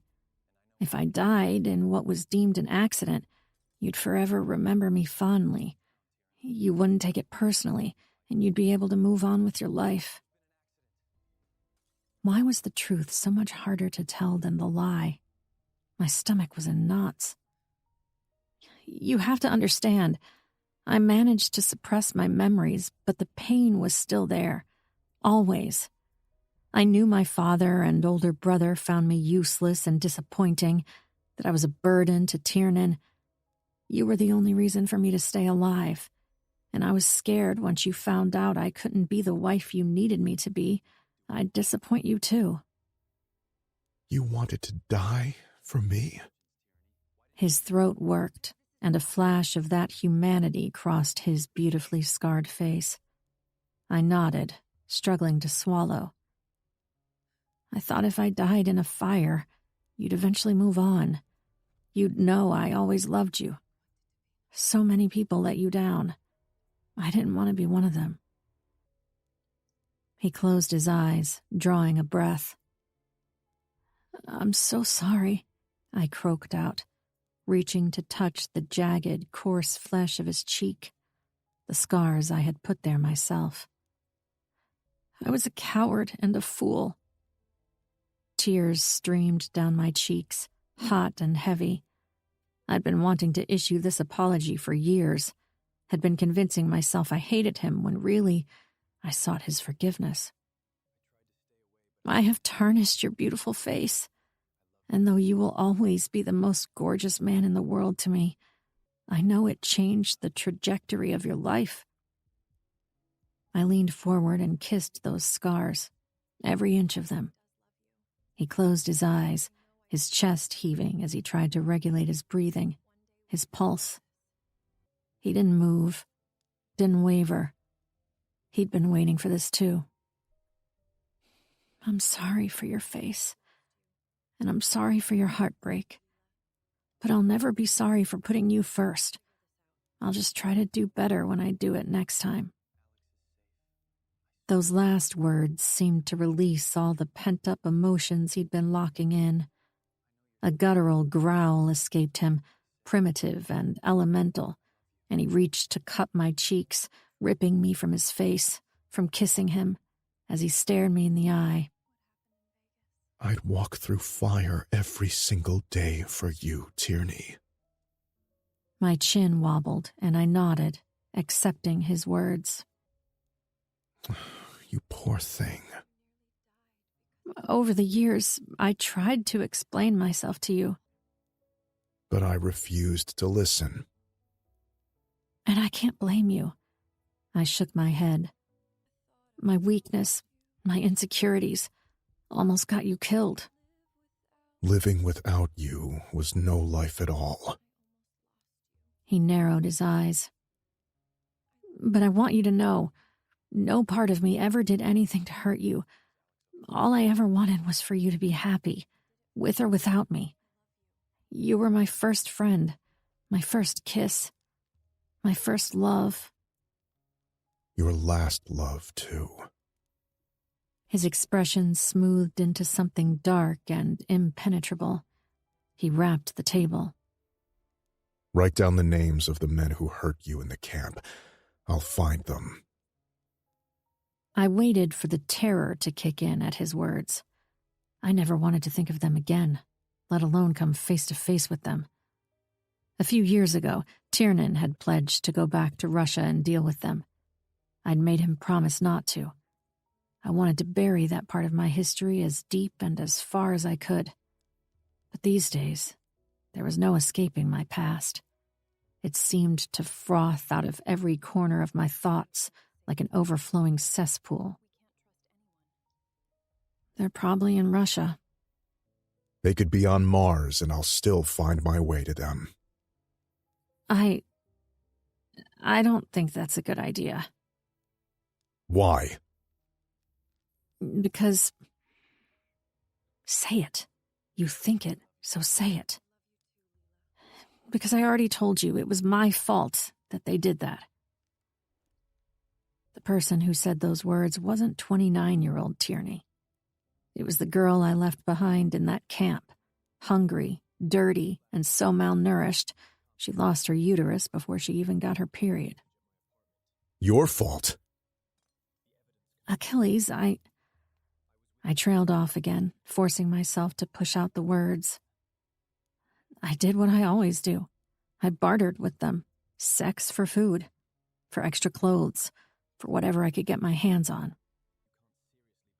The look on his face tore my gut like a hungry beast devouring it whole. Guilt dripped from his expression. After all, he too had benefited from my barters not too long ago. Tyr. He croaked, his voice snapping like a thin twig. It wasn't your fault. Not with them, not with me. It was never your fault. Fuck! He kicked the earth, gripping the back of his neck and pulling in anguish. You should never be put in a position to bargain your freedom and the food in your stomach. They were to blame. I am to blame. I'm sorry. I'm so completely fucking sorry. You didn't ask for any of this. You were just a kid trying to survive in a work camp, doing what you had to do to see tomorrow. They were the predators, and there was nothing that you did wrong. That little girl in the camp didn't know that, I whispered, staring down at my shoes. For the first time, I felt like she and I merged into something whole, not two different entities. Her vulnerabilities hit roots somewhere inside me, and I gave her some of my fieriness. That girl is still going to be stuck there. He pointed sideways. Unless you give me their names. I owed it to that girl I turned my back on, and I owed it to myself. Write it down. He took his phone out and started typing. Then, without further ado, swiveled and stalked toward the main house. Wait! I shot to my feet, almost enraged by the anticlimactic goodbye. Aren't you going to kiss me? He shook his head. I'm going to give you a little time to digest. Besides, when I kiss you again, you're going to be willing and begging for it, piccola fiamma. I grabbed his wrist on his way out, looking up at him. Now that you got all the answers from me, tell me one thing. Why is my father in your basement? Tiernan didn't tell you? His eyebrows shot up. I shook my head. He and Leela refused to. He ratted you out to Velo. I was surprised, but not shocked. I'd never trusted Tyrone, just as I'd never trusted Finton. Finton ended up paying for his sins, and Tyrone would follow eventually. The only reason they'd accepted Tiernan and me into their family was because they realized we'd be beneficial to them. We built their empire. They watched from the sidelines and got rich while we hustled. Achilles slipped his hand from my hold nonchalantly. I've been keeping him alive for one reason. And what reason is that? Breaking his body, then his spirit, so you could watch him die for what he did to you.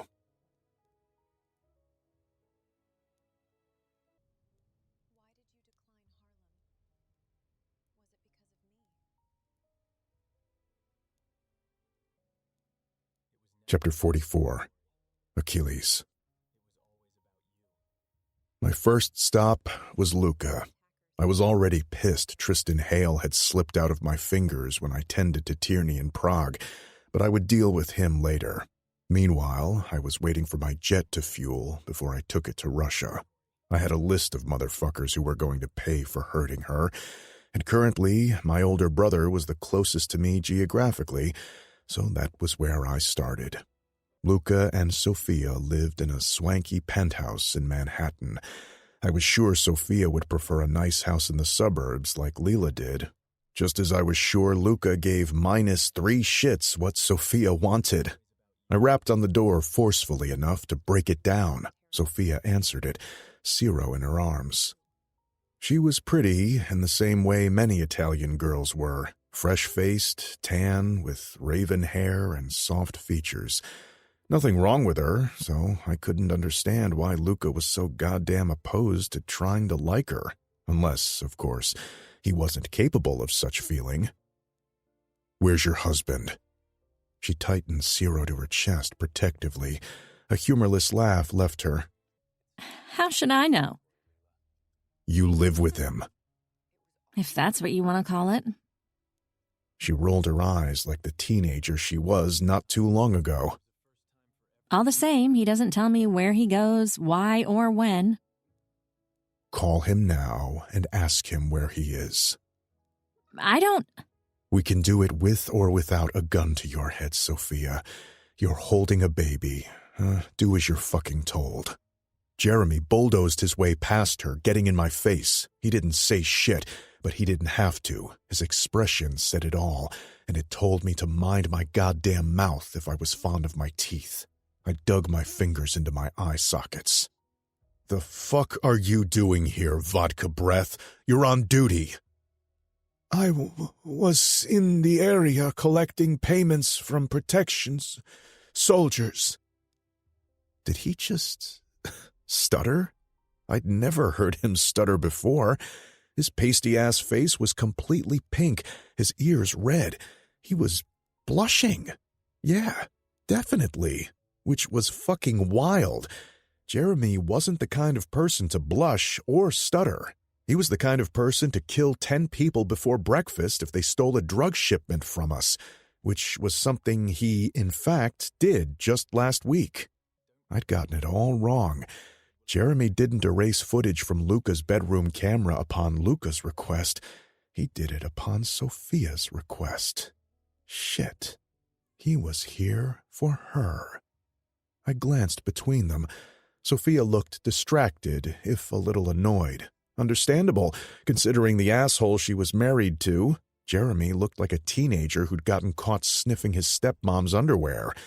They were standing too far apart to exhibit the familiarity of a full-blown affair, so they weren't fucking yet. But after what Tierney told me about Luca, I was rooting for them to screw directly on my older brother's restrained body. Hell, I'd tie him for them myself as a gesture of goodwill. "And?" I elevated an eyebrow. "Is the bastard here?" "Fuck if I know.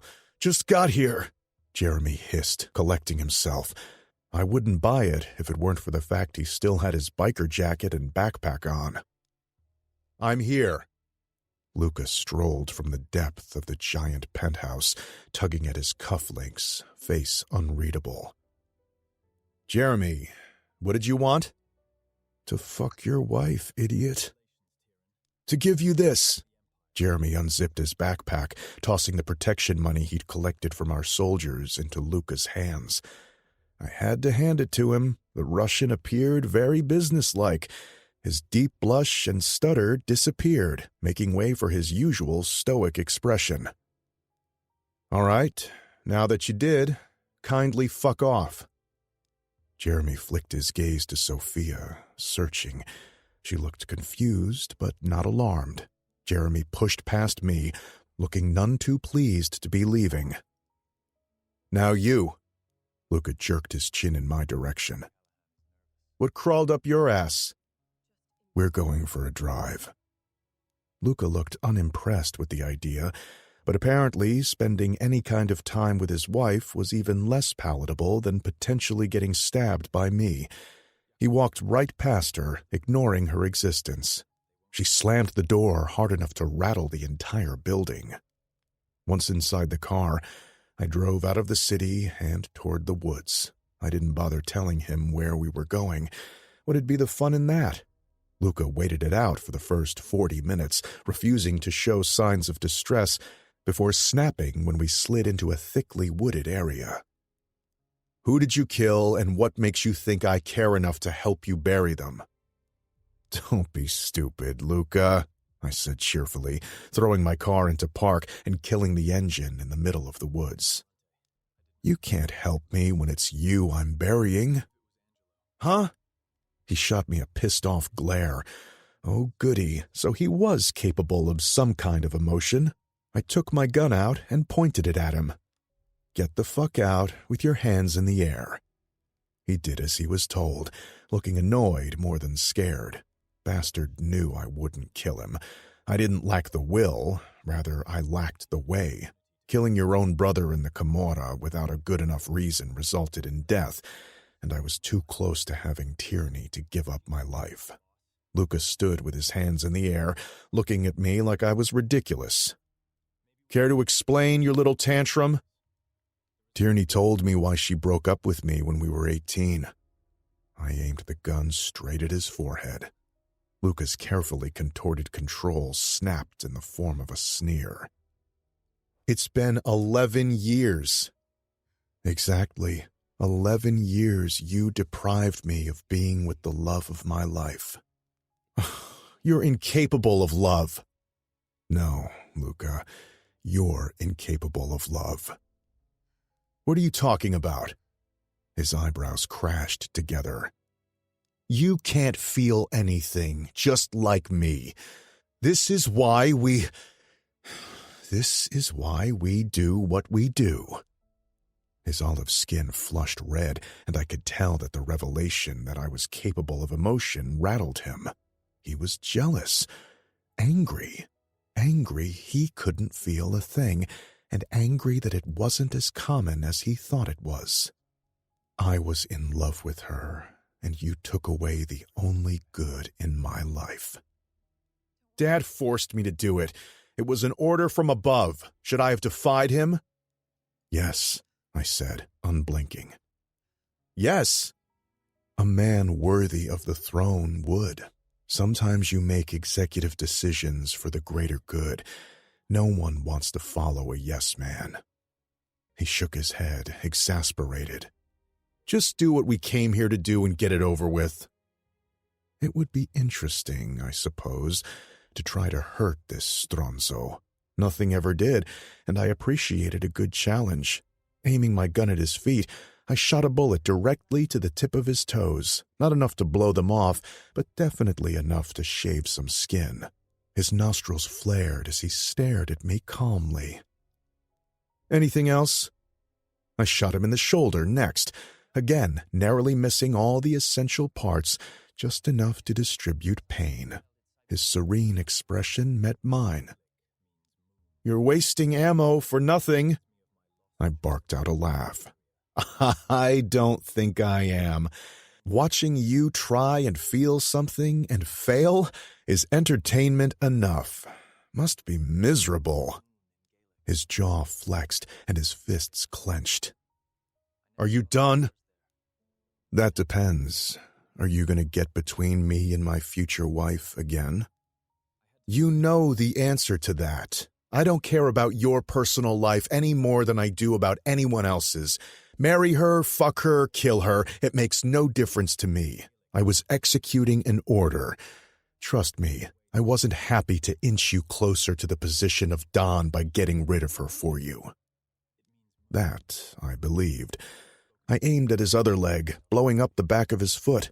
Again, all I got was a muscle jumping in his jaw. I sighed. Put your weapon down and kick it over to me. With what feet? I chuckled. You're capable of walking just fine, but I'm happy to blow something up if you make me ask you twice. He did as he was told, kicking it with the back of his foot. I dropped my gun and stalked toward him. When I reached him, I headbutted him. Blood gushed from his forehead. He stared at me in the same dead, unfeeling way of his. I'm giving you 2 more minutes of this bullshit, then I'm fighting back. Oh, better make the most of it then. Next, I threw a punch to his nose, breaking it in the process. He spat out blood sideways. I grabbed his healthy shoulder, pushing him to the ground, then mounted him to begin pummeling him all over. Chest, neck, shoulders, stomach. He didn't groan, didn't sigh, didn't flinch, and didn't fight back. Dead. Inside, outside. It amused me that he thought becoming Don would stir something in him. Nothing ever could, but I supposed if I were in his shoes, I'd chase any high I could too. When I was done, I stood up and spat on his face. You upset my woman again, and you won't have an open casket funeral. That's a fucking promise. I got into my car and started driving. He could find his way back home on his own.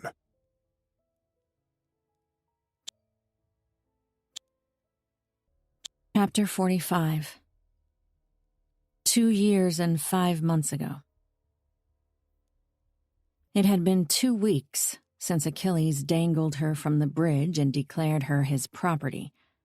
In those 2 weeks, life as she knew it ceased to exist. Yes, she was still able to attend her luncheons, parties, and spa treatments with her fake friends, but now she had to walk around with a camarista bodyguard at all times. It cramped her style, not to mention reminded her of the dark period of her life, where freedom was nothing but a faraway dream. Every time she tried to shake her security off, Achilles appointed more manpower to watch over her. It drove her to the brink of madness. The suffocating reality of living inside the confines of someone else's decisions. She saw Achilles at social functions the Camorra and Irish both took part in. He often had women on his arm. Rubbing his conquests in her face seemed to be his favorite pastime. He was hardly celibate. So why should she be? She would show him she wasn't afraid of him. She was going to screw someone else and enjoy it. Tierney had tried consensual sex for the first time when she was 22. She couldn't remember the man's name any more than she could his face. She'd been drunk, numb to the world and to the dangers that lurked inside it. All she remembered was that the man hit on her at a bar and that she took him home. The act itself was tedious and awkward, but she continued to try drawing pleasure from sex anyway. She was so deep in denial about her past that she convinced herself if she tried hard enough, she'd be able to enjoy it. When she was 23, she had a one-night stand with a drunken Irish sailor. When they got to business, she suggested he might want to take a shower because he was sweaty. He slapped her hard across the face in response. She remembered the shock, the surprise, but no terror. He'd expected her to flee, maybe to cower and cry. She did neither. Instead, she tilted her chin up and said, "Harder now, you wuss." He slapped her again. She tried scratching his eyes out. He threw her onto the bed, mounting her, muttering that she was a mad banshee. She laughed. Each time he hit her, she came alive. She liked fighting for dominance, and she liked losing. It got her hot and bothered, and though she knew it was probably ingrained in her fucked-up past, she had no plans to fix it. She had a string of lovers over the years. All of them gave her pockets of pleasure, but none ever gave her peace. It had been 6 months since she'd had sex. The lucky winner was found at an Amelia Spencer exhibition in a swanky Upper East Side private showing. The penthouse belonged to the Spencers, and the man in question was delectable. His name was Tucker, and he was tall, well-built, and bore an uncanny resemblance to a Renaissance sculpture. He wore his suit like a second skin. They enjoyed their martinis together, admiring a painting of a cherry blossom. "Are you going to buy anything?" she asked, sliding an olive into her mouth. Her Kimura-assigned bodyguard stood only a few feet behind, hands clasped at his front, face impassive. Probably. Tucker sighed. I'm trying to get Baron Spencer to invest in my new venture. Making a purchase might put me on his radar. Baron Spencer was the billionaire CEO of Fiscal Heights Holdings and Amelia Spencer's husband, also the biggest asshole to grace this planet. "You might want to buy the entire room, then. I hear he's hard to impress." I'm not sure my apartment can accommodate 13 pieces. He glanced around, grinning. Can I buy you one? "Sure. I had my eye on that one." She pointed her martini in the direction of a gorgeous black and white painting of a man smoking. Amelia's son, Tierney guessed, Vaughn Spencer. Tucker's lips quirked upward. If I buy it, can I at least come and admire it on your wall? She shrugged. "I'll need someone to hang it up anyway." Happy nailing, everyone! Baron Vicious Spencer himself slid between them, his icy, pale eyes trained on his wife's art. Just as long as we're clear that nothing of this sort happens on my property. Tucker offered him his hand. Mr. Spencer, good to finally meet you. I'm Tucker Reed. I know who you are. Spencer eyed his outreached hand like it was a warm bowl of shit, hands still linked behind his back. I hear you came about your fortune because your ex's husband gave you $1 million to evacuate their lives permanently after your stint in prison. Tucker slipped his hand into his front pocket. I didn't peg you as a gossip, Mr. Spencer. Spencer's lenient smile was so mocking she felt the second-hand humiliation all the way down to her little toes. Get off my property, Mr. Reed, before I exercise my Second Amendment rights and those index and thumb muscles. Tucker Reed sounded like a piece of work, and that made him just perfect for Tierney's plan. She didn't look for a boyfriend. She looked for a man corrupt enough to deserve a good beating if Achilles decided to get territorial. This guy had served time in prison. He could hold his own. "We'll be out of your way," Tierney chirped, throwing her dazzling smile at Mr. Spencer. As expected, it stirred absolutely nothing in him. He was a one-woman man, incapable of even noticing anyone else. You stay. I can take out the trash myself. "No need. I was on my way out anyway. Send your wife my warmest regards." Tucker shrugged and followed Tierney to the elevators. He knew when to cut his losses. Spencer wasn't going to work with him. His ex's husband, Ryland Coltridge, was as vengeful as he was influential.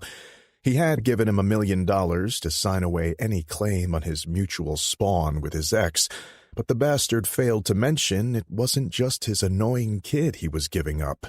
Tucker truly was cut off from polite society in every capacity now. That he managed to sneak into this exhibition was a miracle in itself. When a brawny man entered the elevator with Tucker and Tierney, the handsome man finally turned to his hookup. You know this guy? "He's my bodyguard." Are you a big deal or something? Tucker narrowed his eyes. Maybe tonight wasn't a dud after all. If this woman was rich and influential, she could help him. Or something. Tierney popped open a compact mirror she extracted from her bag and checked her makeup. The trio entered a black Escalade. Tucker's spirits lifted. Having her own driver was a positive sign, but when the vehicle stopped in front of a Gothic-looking church in a crime-ridden neighborhood, he faltered. If she was so rich and famous, how come she lived in this shithole? But she was beautiful, and her body was killer. If nothing else, he'd get a good lay out of it. She led him into an Irish pub and up a flight of narrow stairs into her apartment. The bodyguard slipped into the one-bedroom property without a sound. Tucker made a face. "Can you lose this guy? I don't want an audience." Marco will be staying in the living room. Tierney smiled sweetly. Right, Marco? Tucker did not like this chick's sense of humor. Too aggressive, but he wasn't planning to stick around anyway. They slipped into the bedroom, and to his relief, she locked the door. I want you to be rough with me.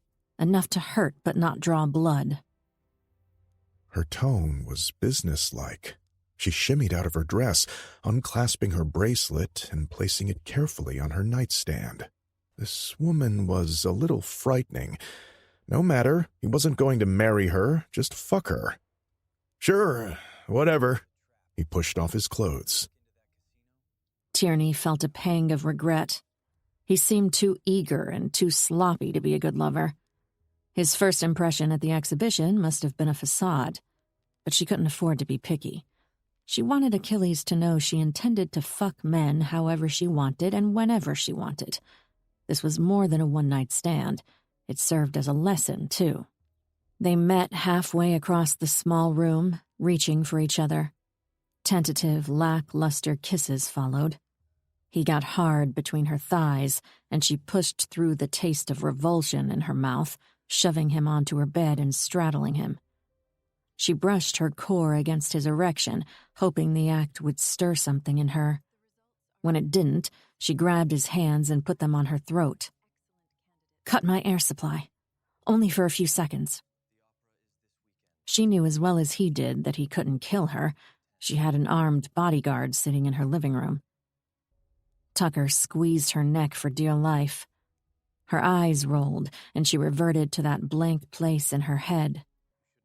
Wetness gathered between her thighs as she ground against him faster, rolling her hips. He grunted, squeezing harder. She moaned, but no sound came out because of how tight his grip was on her neck. Bright lights, birds chirping, warmth, somewhere far, and pretty. Where bad memories didn't have to be buried because they didn't exist in the first place. She blacked out, falling to the side of her bed. When she came to, Tucker was above her, nailing her to the mattress, his sweat dripping onto her face, scorching her eyes. Her mouth was dry, and she wasn't sure if he was using a condom. A strangled sound tore out of her, half laugh, half sob. Achilles was right. She was not equipped to be in a relationship, let alone have casual sex. She felt younger than her age and lost, like her only way to feel any kind of control over what was happening was to accept pain and convince herself she chose it. Harder, she growled in Tucker's face. I want you to leave marks. "You're fucking insane!" He panted, scowling. He picked up his pace, and her pubic bones screamed in agony each time he slammed inside.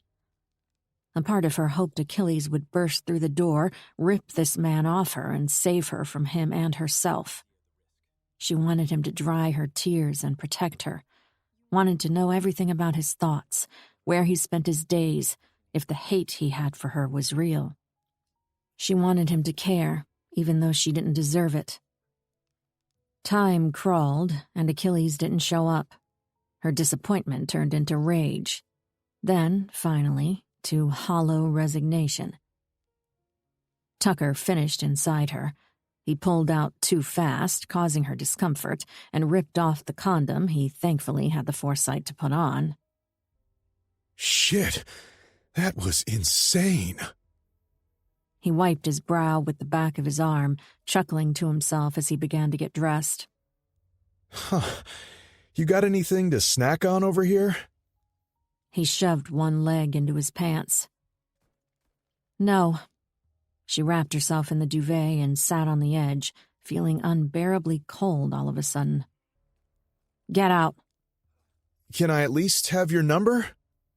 No. Out. She waited until he was out before she threw open the fridge and took out a drink. Grabbing the vodka by the neck, she shuffled back to her room. Marco was still sitting on her couch, staring at the wall.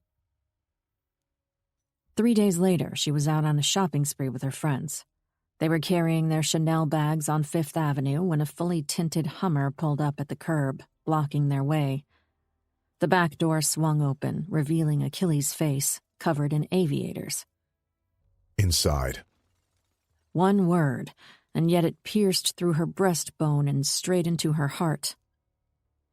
Tyr, do you know this guy? Rosamond, a supermarket chain heiress, twisted her nose in disapproval. Unfortunately, he's my longtime stalker. Tierney tossed her bags into the vehicle and climbed inside. I'll see you tonight at the gala. They were still staring, shell-shocked, with their mouths hanging open, when the Hummer zipped into the busy New York traffic. Miss me? Tierney cooed, plucking out her lip balm and dabbing it to her lips with her pinky. Achilles texted on his phone, not sparing her a glance. Even when he sought her out, he didn't give her proper attention. What kind of stalker was he? She wanted to scream, make a scene. The only reason she didn't was because she didn't want him to see how deep he burrowed under her skin.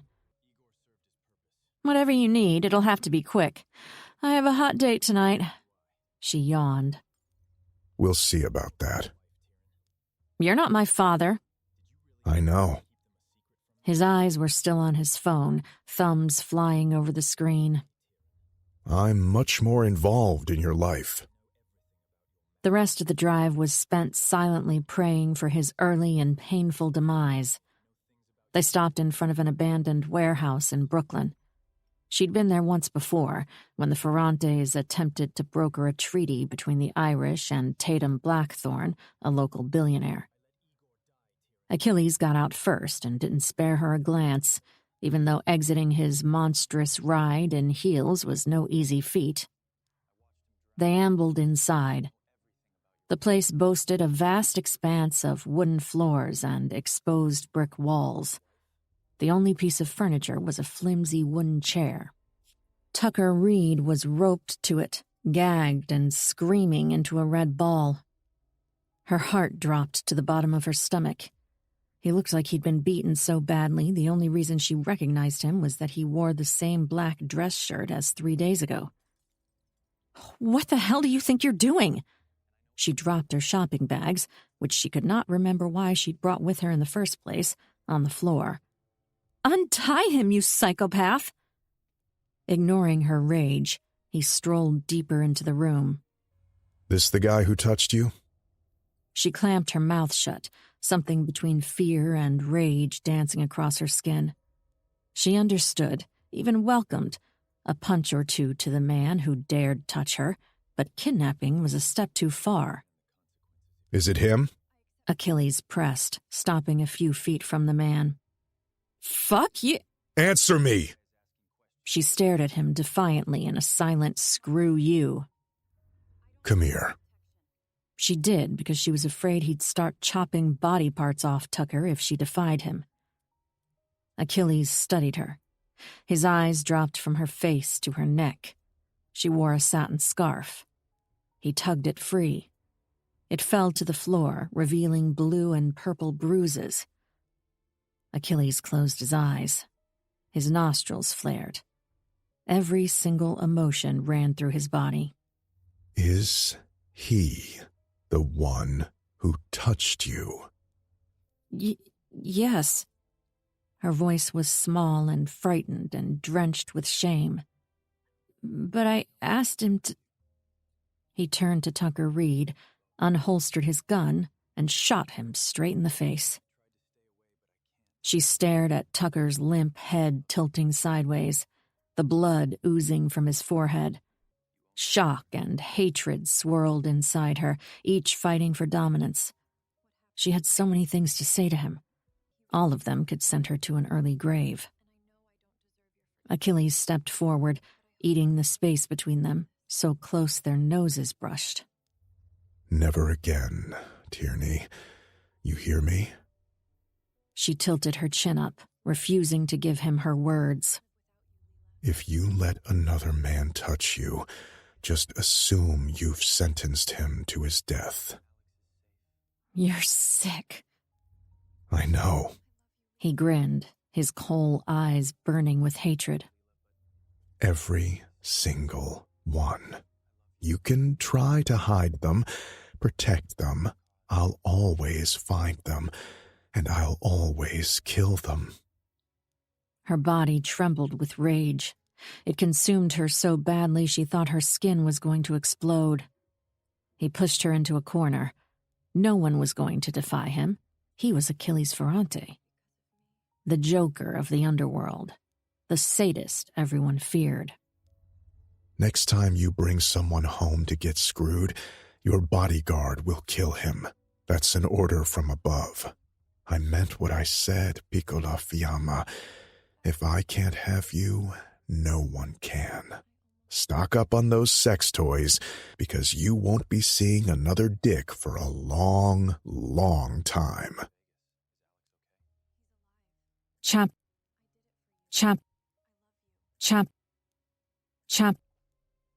46, Tierney. The following weekend, we were invited to dinner at the Ferrantes. The last thing I wanted was to see Velo again, but Tiernan and Leela pointed out that for my return to become official, it would be good to put everyone in the same room, send a message. Plus, I had a certain someone waiting for me in their basement I couldn't wait to reunite with, my traitorous father. I knew Achilles wanted him to marinate in his own misery longer, but knowing I was about to be on the same property as him and that he was suffering brightened my mood. I sat in the back of Tiernan's Mercedes while he drove to his in-laws, staring out the window. Preppy Long Island mansions zipped past us, with their manicured lawns and German cars parked out front. I still couldn't believe I was back on American soil and that Velo had permitted it. "What made him change his mind about me?" I asked, eyeballs still stuck on the view. I mean, other than beating him up. Those weren't beatings. We got carried away. Tiernan cleared his throat. When Enzo and Luca finally tore us off him, they didn't kill us. That was my first cue that Velo's power over his sons had dwindled. So, Luca and Enzo chose Achilles over their father? Apparently, Velo was almost as shit a parent as Sharon. It's common knowledge he's hanging by a thread and about to kick the bucket. That he hasn't chosen a successor yet is pissing everyone off. The Ferrante brothers decided to split the pie the way they see fit and appoint the Dawn on their own terms. And he's agreed to that? I watched my brother through the rearview mirror, his mouth lifted at the corners derisively. Let's just say he didn't have much choice. Does he know Tyrone's in his basement? That would require him to use his functioning brain cells, and he currently doesn't have any of those. His condition has deteriorated? My brows zipped together. He just smiled serenely, the same smile he flashed his victims before decapitating them so he could have their skulls. Wait, but Achilles said he's been demoted. He was, by Luca and Enzo. He's ruffled far too many feathers, shitting all over Camorra operations twice in a row for you. His brothers have been calling the shots for the past 10 weeks. And no one's asking questions? They told the Camorra he's abroad for an experimental treatment or some shit. This was a huge power shift that would change the fabric of the entire underground world. I couldn't believe it had happened. Moreover, I couldn't believe it had happened because of me. I forced myself to relax for the rest of the ride there, knowing Velo was no longer a danger to me. When we got to the Ferrante mansion, Enzo opened the door. My heart sank, but I kept my smile casual. I hadn't seen Achilles the entire week, not since he brought me wine. I tried not reading too much into it. He had mentioned he'd give me time, and I still needed it. But I also needed someone who wouldn't treat me like I was a fragile little doll in need of saving. Tear, baby girl. Enzo offered me a one-armed hug, his Adonis body nearly crushing me to smithereens. You look fantastic for a girl who had her head blown the fuck up. I threw him a grin, strutting deeper into the lavish house. And you smell amazing for someone who spews crap out of his mouth 24/7. Enzo linked his arm in mine, leaving my family behind. I missed you. Can't blame you. I'd miss me too. When's dinner? Soon, I hope. I'm starving. All I had today was 12 egg whites, chia matcha pudding, and some pussy. I gave him a horrified glare. You gotta stop doing that to yourself, dude. I know, but maybe one day I'll like it. I mean, my friends love eating pussy. What am I missing? I meant your diet. It's unsustainable. Of course it's sustainable. It's how I sustain my six-pack. We sauntered to the dining room. Tiernan and Leela loitered behind, unpacking her breast pump. As soon as we slipped into the corridor, Luca and Sophia came into view, huddling in what looked like a tense conversation.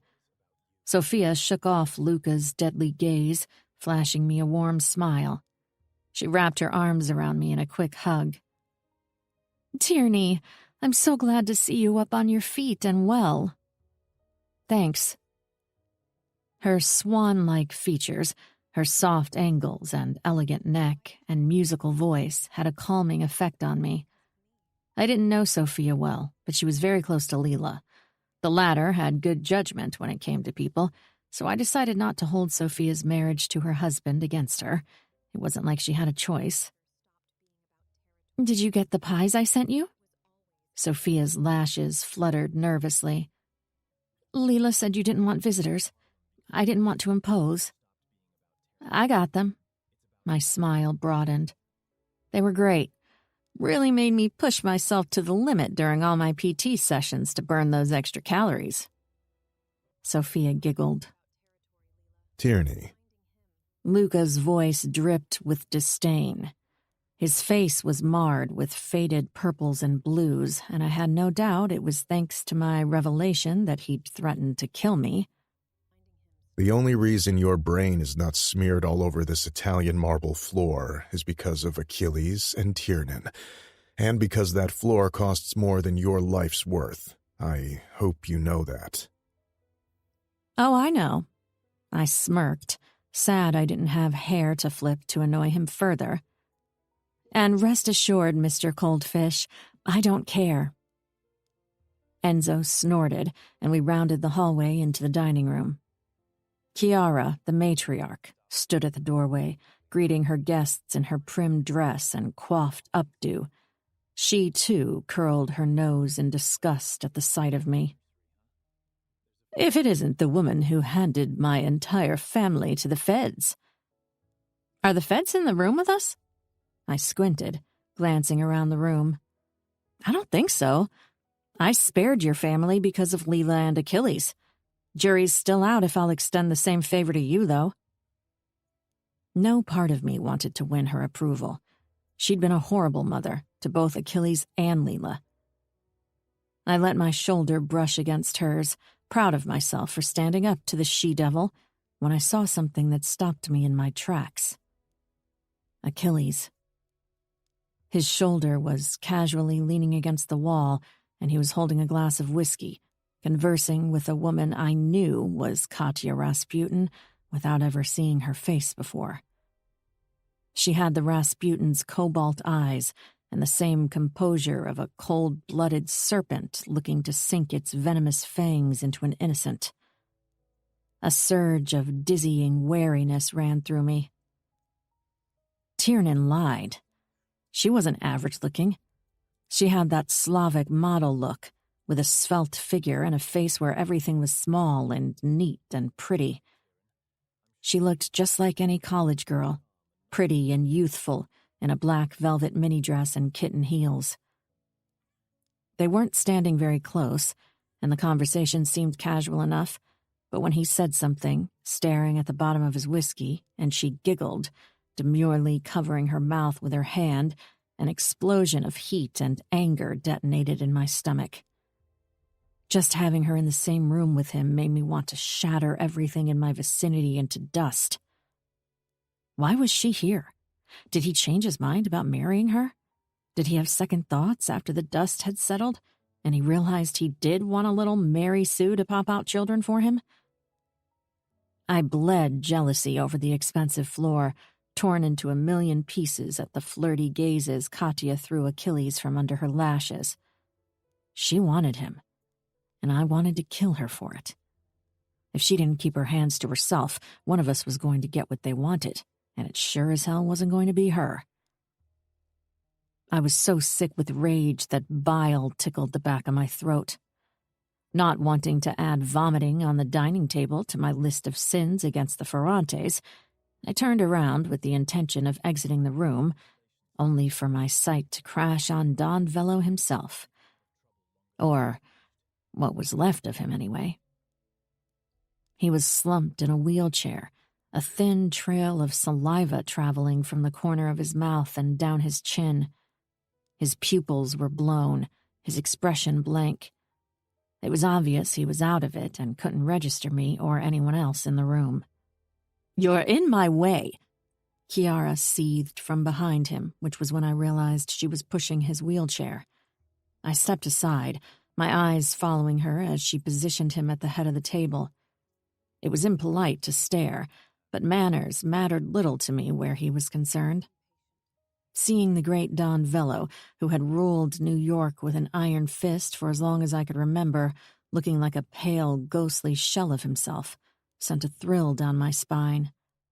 My gaze trekked down to his armrests, landing on his pinkyless hand immediately. I did that.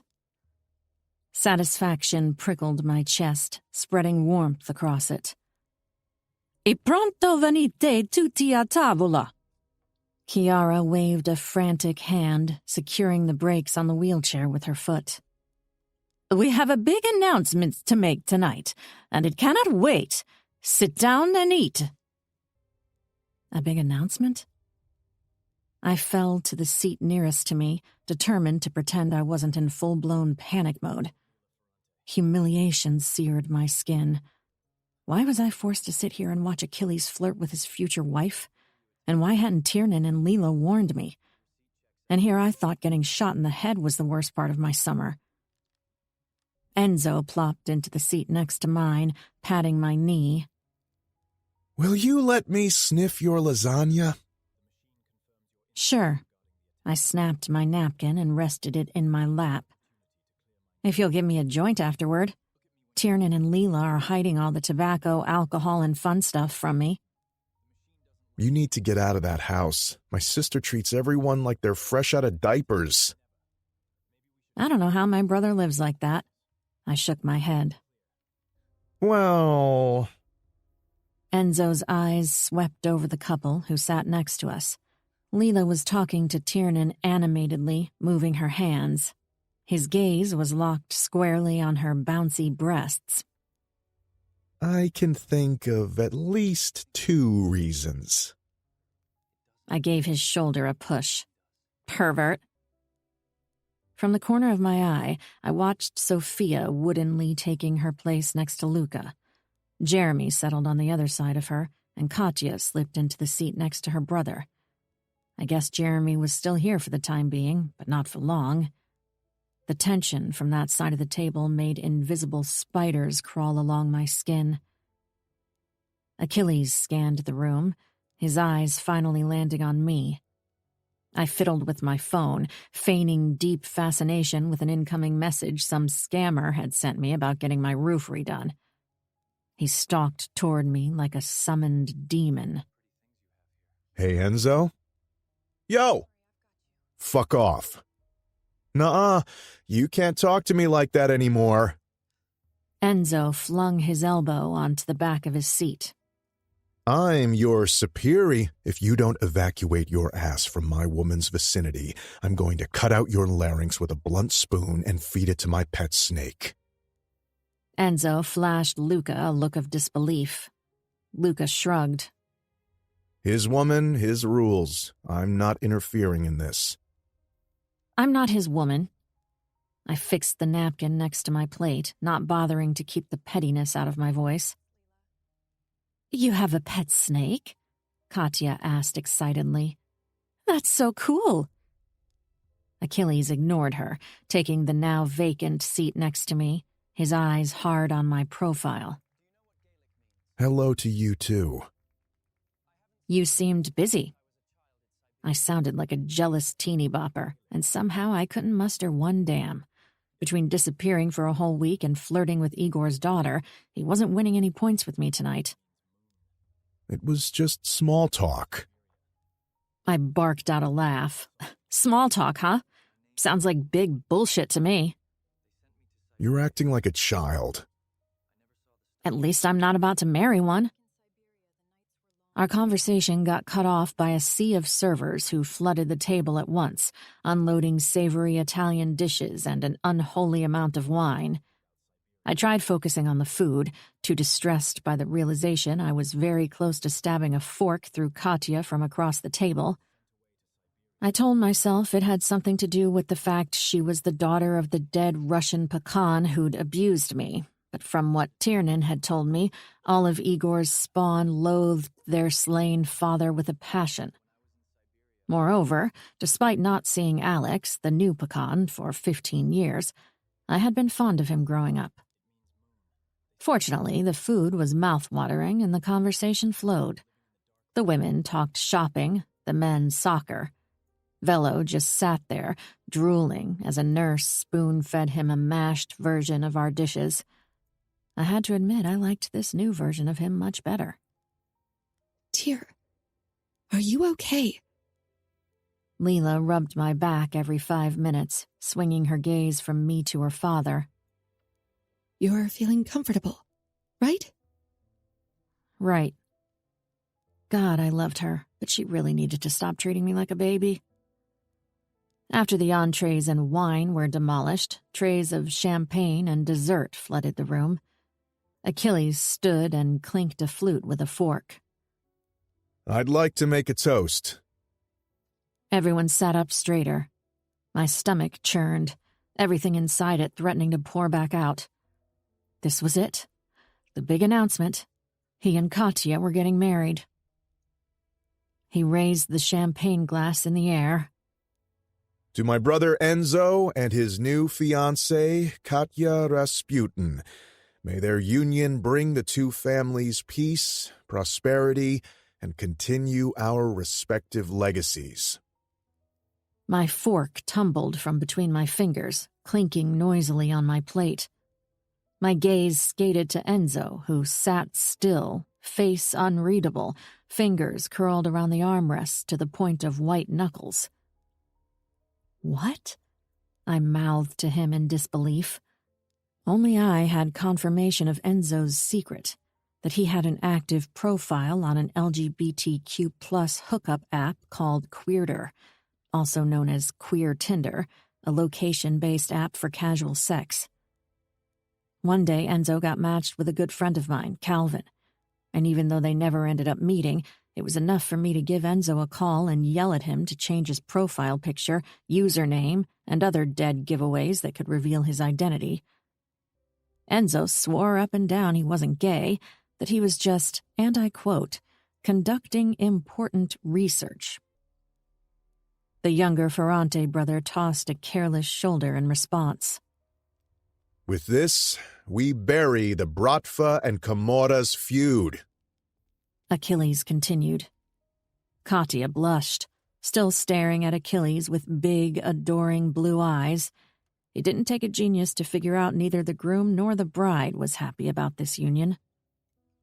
This also concludes Jeremy's time with us. Achilles announced pointedly, staring down the Russian with a glare as deadly as bullets. Jeremy didn't balk as their gazes clashed. I'm staying in New York. Says who? Says me. You have no authority in this decision. Luca's rough voice knifed through the tension. My spine snapped to attention, my eyes ping-ponging across the table. You're a mere soldier, a Rasputin, but a soldier. Alex calls the shots. Oh, goody. I haven't even touched my champagne and already they're serving tea. I do, actually.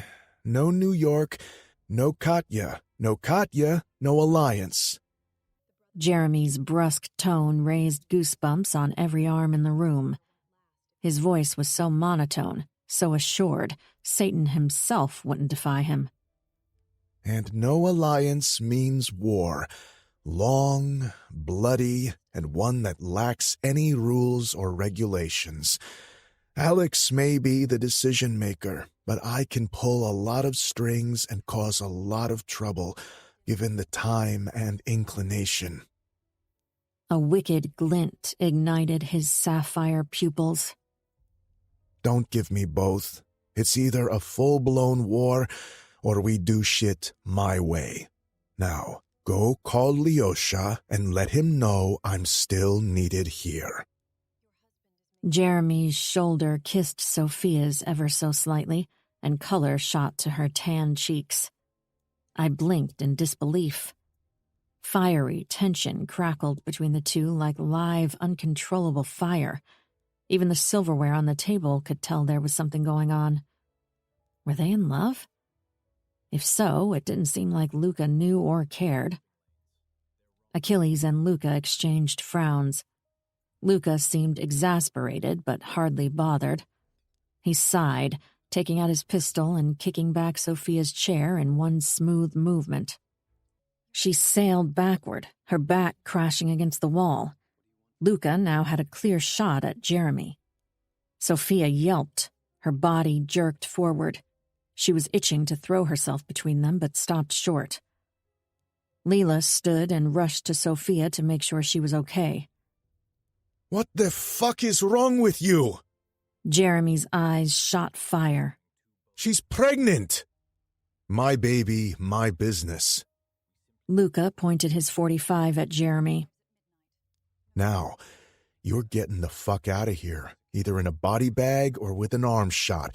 Choose wisely. Oh, santo cielo!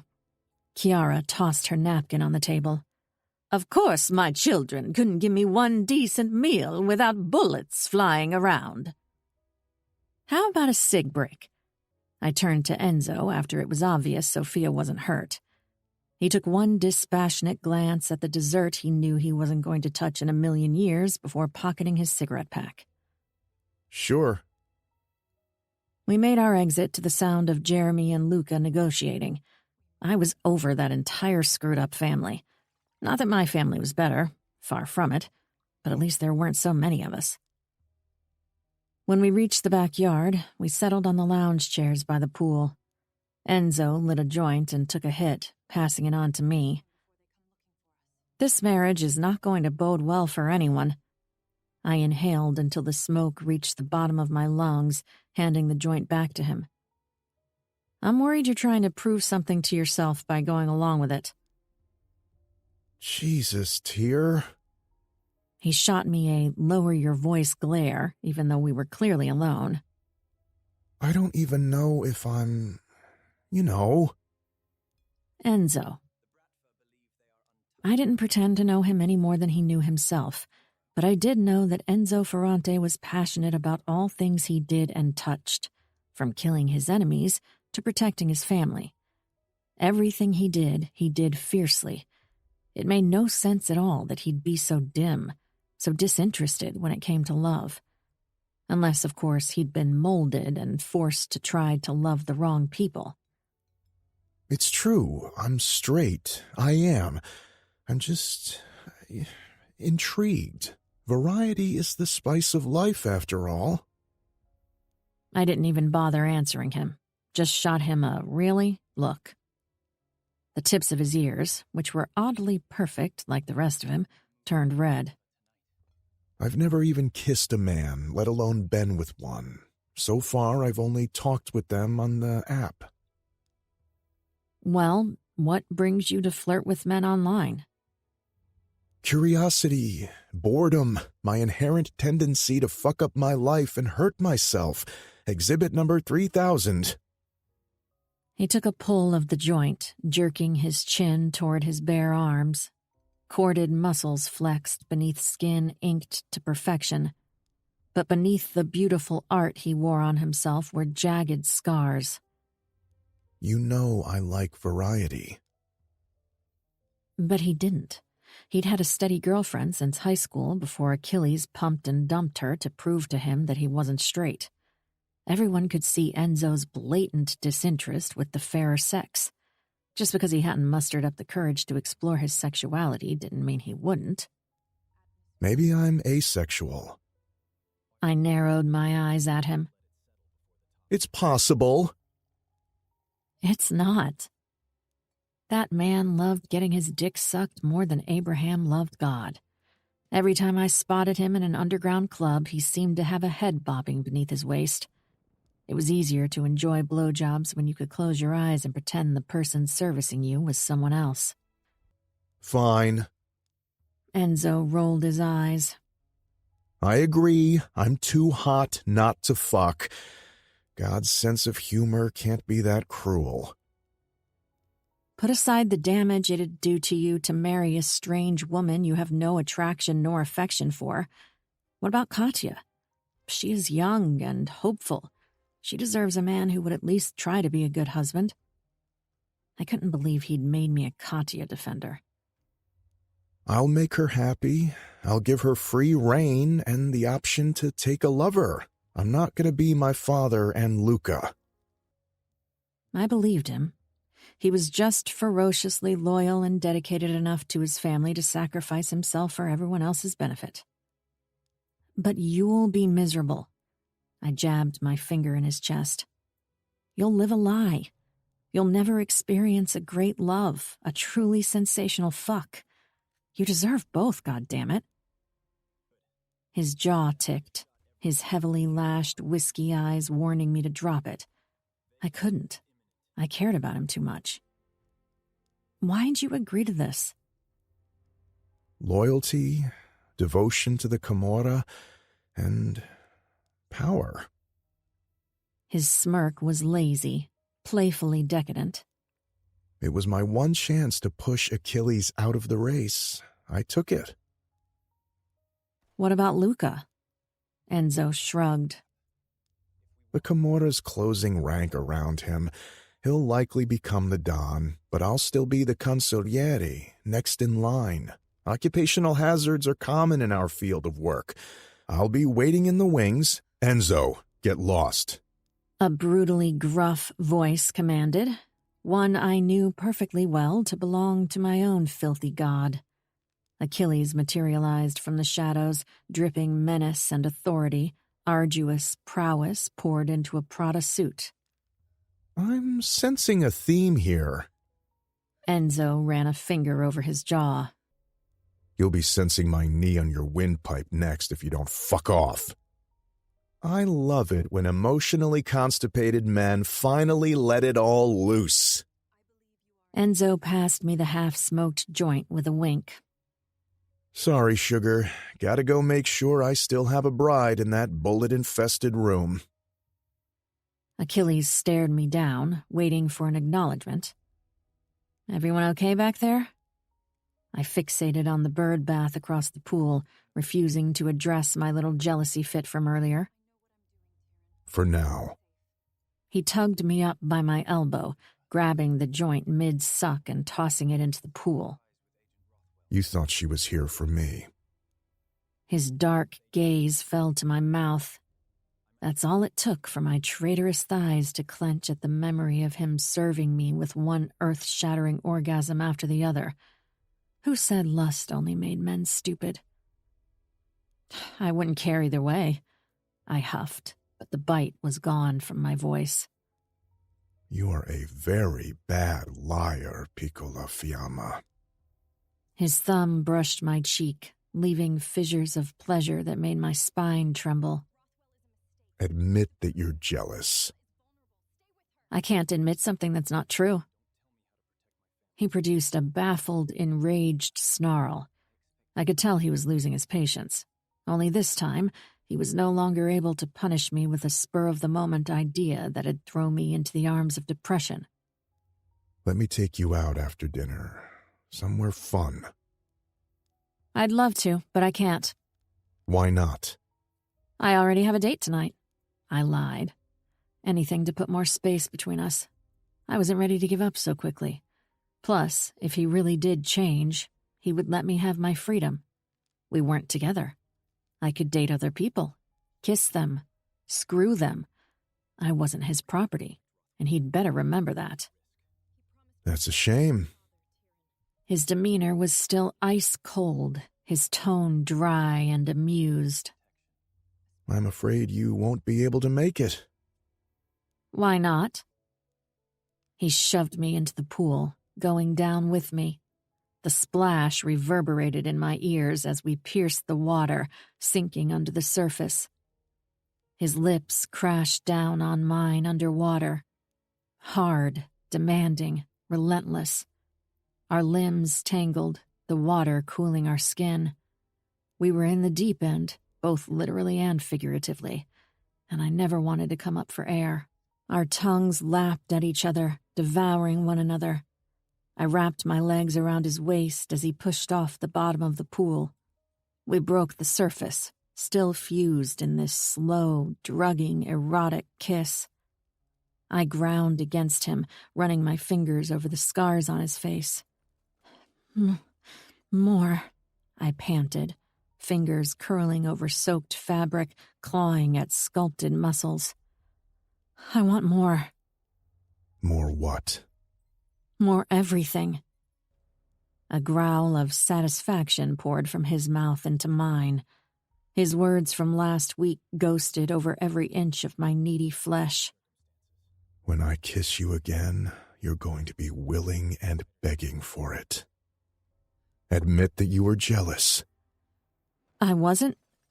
He reached between us and pushed his pants down as he freed his cock, holding it by the root and dragging the crown along my slit through my underwear. Admit it, Tierney.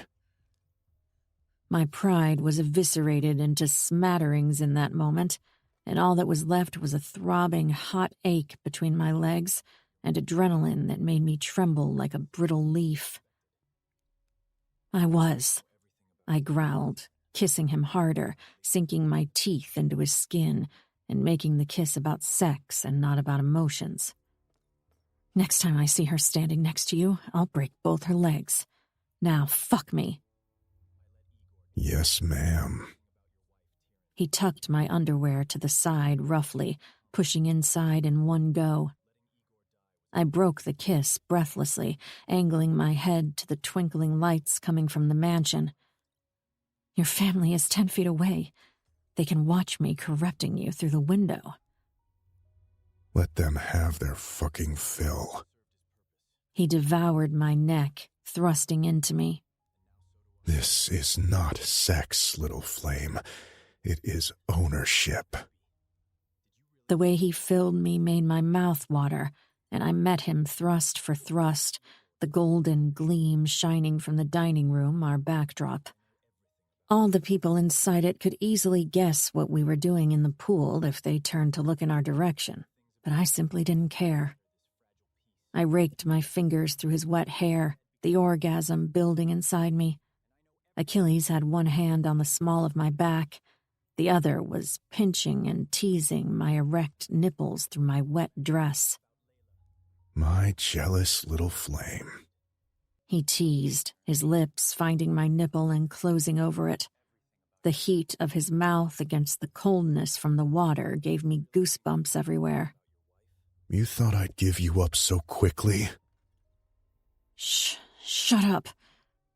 We drifted to the shallow end of the pool, so I was able to ride him faster with more desperation than I cared to admit. To make this about lust and not about love, about pleasure and not about submission. I couldn't be that girl anymore, the girl who wanted to die because she wasn't exactly what he needed. His teeth closed in on my collarbone, hot tongue swirling over cold skin as he moved to my other nipple. I'll never give you up, Tierney. If I can't have you, no one can. His words were all I needed to fall apart between his arms, screaming his name to the sky, relinquishing control to the orgasm that ripped through me like a storm. No decency lived in the way we climbed out of the pool afterward, soaked and flushed. Achilles threw a towel over my shoulders and stepped ahead of me to conceal me from view. I secretly hoped Katya got a front row seat to our antics in the pool. That should extinguish any inappropriate ideas she had about her future brother-in-law. I was about to sit down on a lounge chair when Achilles shoved me against one of the walls in a hidden corner, crowding me with his impressive height. Move in with me. A demand, not a request. It must have been my head injury, but I actually didn't think it was a bad idea. Not that I could tell him that outright. I just refused to go out with you, and now you're asking me to move in? No, you just had mind-blowing sex with me. That cancels your rejection. He scowled.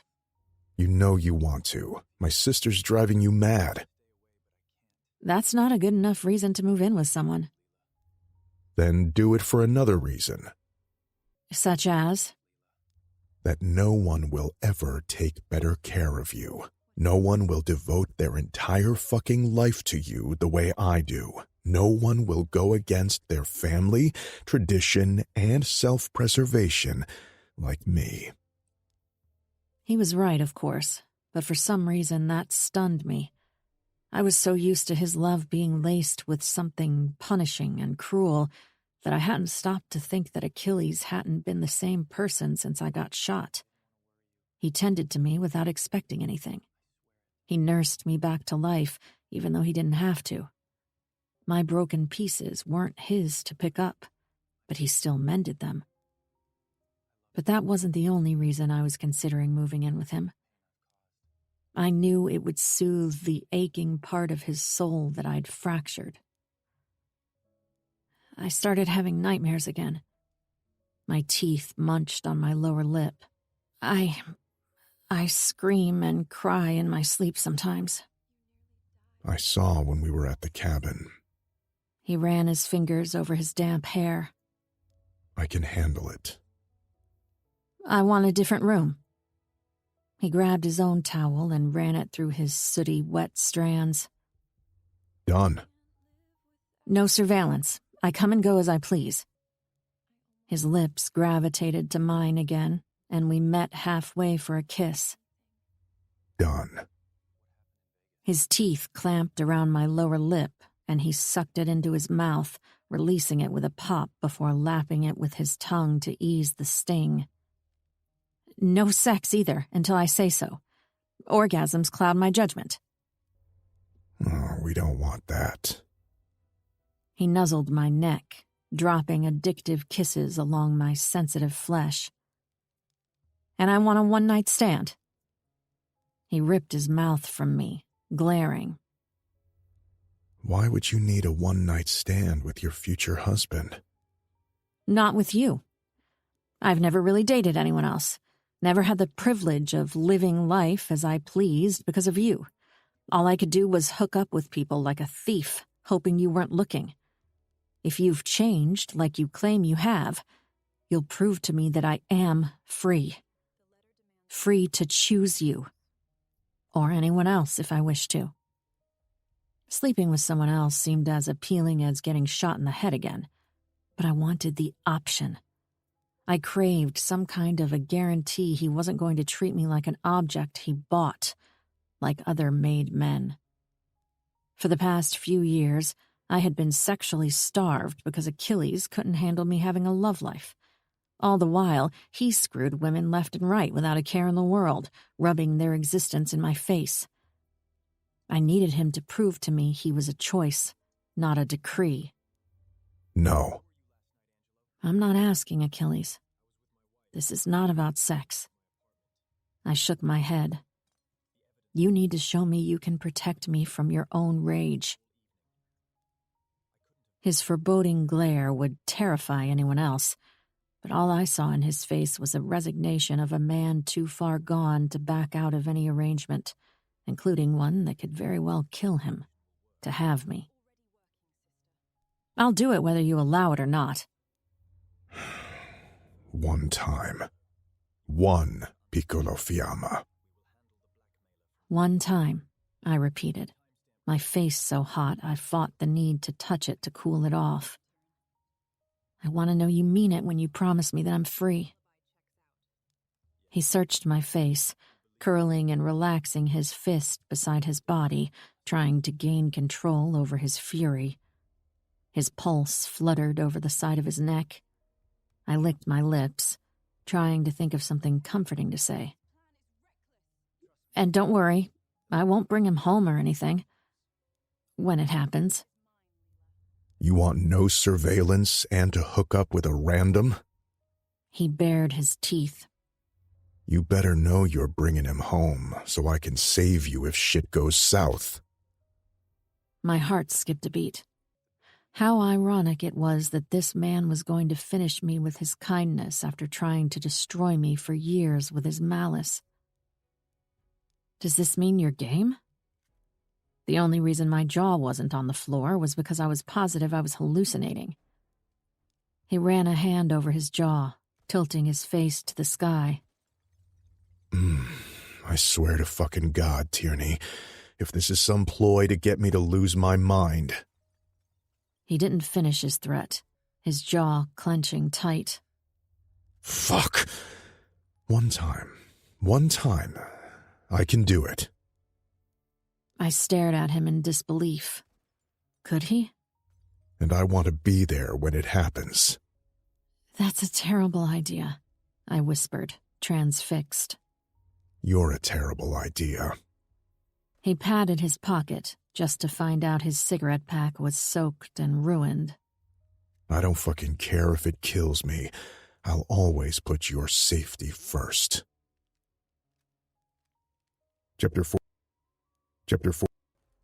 Chapter 4. Chapter 4. Chapter 4. Chapter 4. Chapter 4. Chapter 4. 37. Achilles. I glanced at my Rolex. 5:35. About half an hour until my brothers arrived for our meeting. Still plenty of time. I checked my phone again to see if Tierney had answered my last text. My heart did that weird, stirring shit again when I realized that she did. Tierney. Fine. Fine? That's all I got? Jesus, she was cold. I should have known she wouldn't let me breeze back into her life and put a ring on her finger the minute I finally succumbed to my Greek tragedy-sized obsession with her. It was inconceivable that a woman so beautiful, so bold, so sophisticated would deign to be with someone so scarred, so ugly, and as monstrous as me. She could marry a Tate Blackthorne, a Wolfe Keaton, a Baron Spencer, a dark, smooth stallion, gently bred, with billions in the bank. But no Blackthorne, no Keaton, and no Spencer would ever treasure her the way I would. If ever I could have her, I'd worship her so thoroughly no man would ever fucking measure up. My broken soul found her broken soul, and for the first time in my life, it felt whole. Now I was on a mission to kill everyone who'd ever hurt her. Well, except myself, obviously. I was making good progress. In fact, the only asshole on my list I hadn't pinned down yet was Tristan Hale. Fucker fell off the face of the earth before I had the chance to punish him. But I was going to find him. And once I did, I would suck out his intestines with a fucking straw. I reached for the portable faucet in my parents' basement, turning the valve all the way. It was linked to a dispenser. A stream of water turned into a one-drop leak. The man tied horizontally under it ceased his tedious screams, darting his tongue out to lap the drops thirstily. What he didn't know was that after the waterboarding came the water torture, which was a slower, more painful way to die. Hey, want to hear some mad shit? I cupped my cigarette, lighting up a smoke. Apparently, Dmitri Pavlov did not, in fact, want to hear some mad shit, because he started sobbing like a little bitch, like he didn't deserve it. I spoke over his cries. So I sent my soldiers to help my fiancée pack up, and when I texted her to ask how it was going, she said fine. Fine. What does that even mean?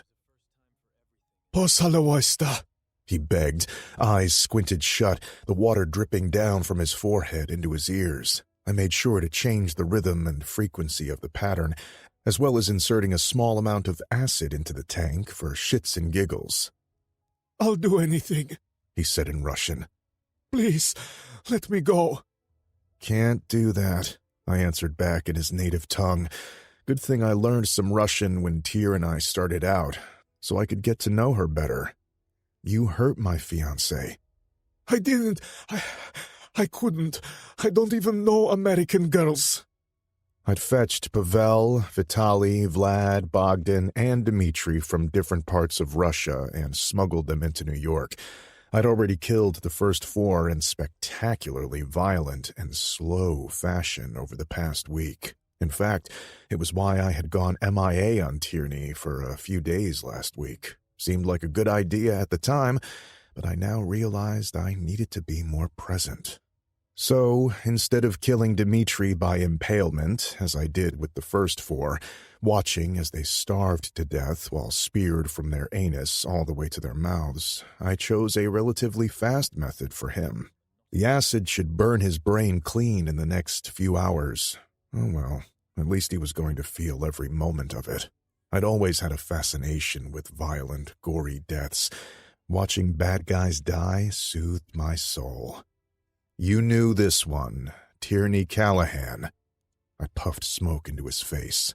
At the sound of her name, Tyrone whimpered from across the room. He was still bound by chains in a cage, shitting and pissing into a bucket, living on a can of beans and a bottle of water a day. Tierney deserved to see the bastard take his last breath. The only reason I'd waited was because I wanted to make sure she was feeling 100%, and I believed the time was near. Achilles, be reasonable. Let's talk about this. I had no idea, Tyrone started. Shut the fuck up. I pulled my phone out again, thumbing the screen to answer my girlfriend. Achilles. Hey, beautiful. I have a meeting with my brothers in 10 minutes, then I'll come home. Will you be there? 3 dots danced on the screen in front of me. Tierney. IDK. Achilles. Want me to bring you a bite? Maybe dessert? Smiley face. Tierney. IDC. Look at us. We were so fucking cute together. Me and my enthusiasm, her and her dry acronym comebacks. Achilles. I'll pick up some takeout on my way back.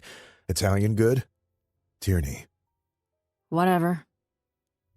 Sure, she wasn't the most talkative via text, but you could really feel the love shining through each word.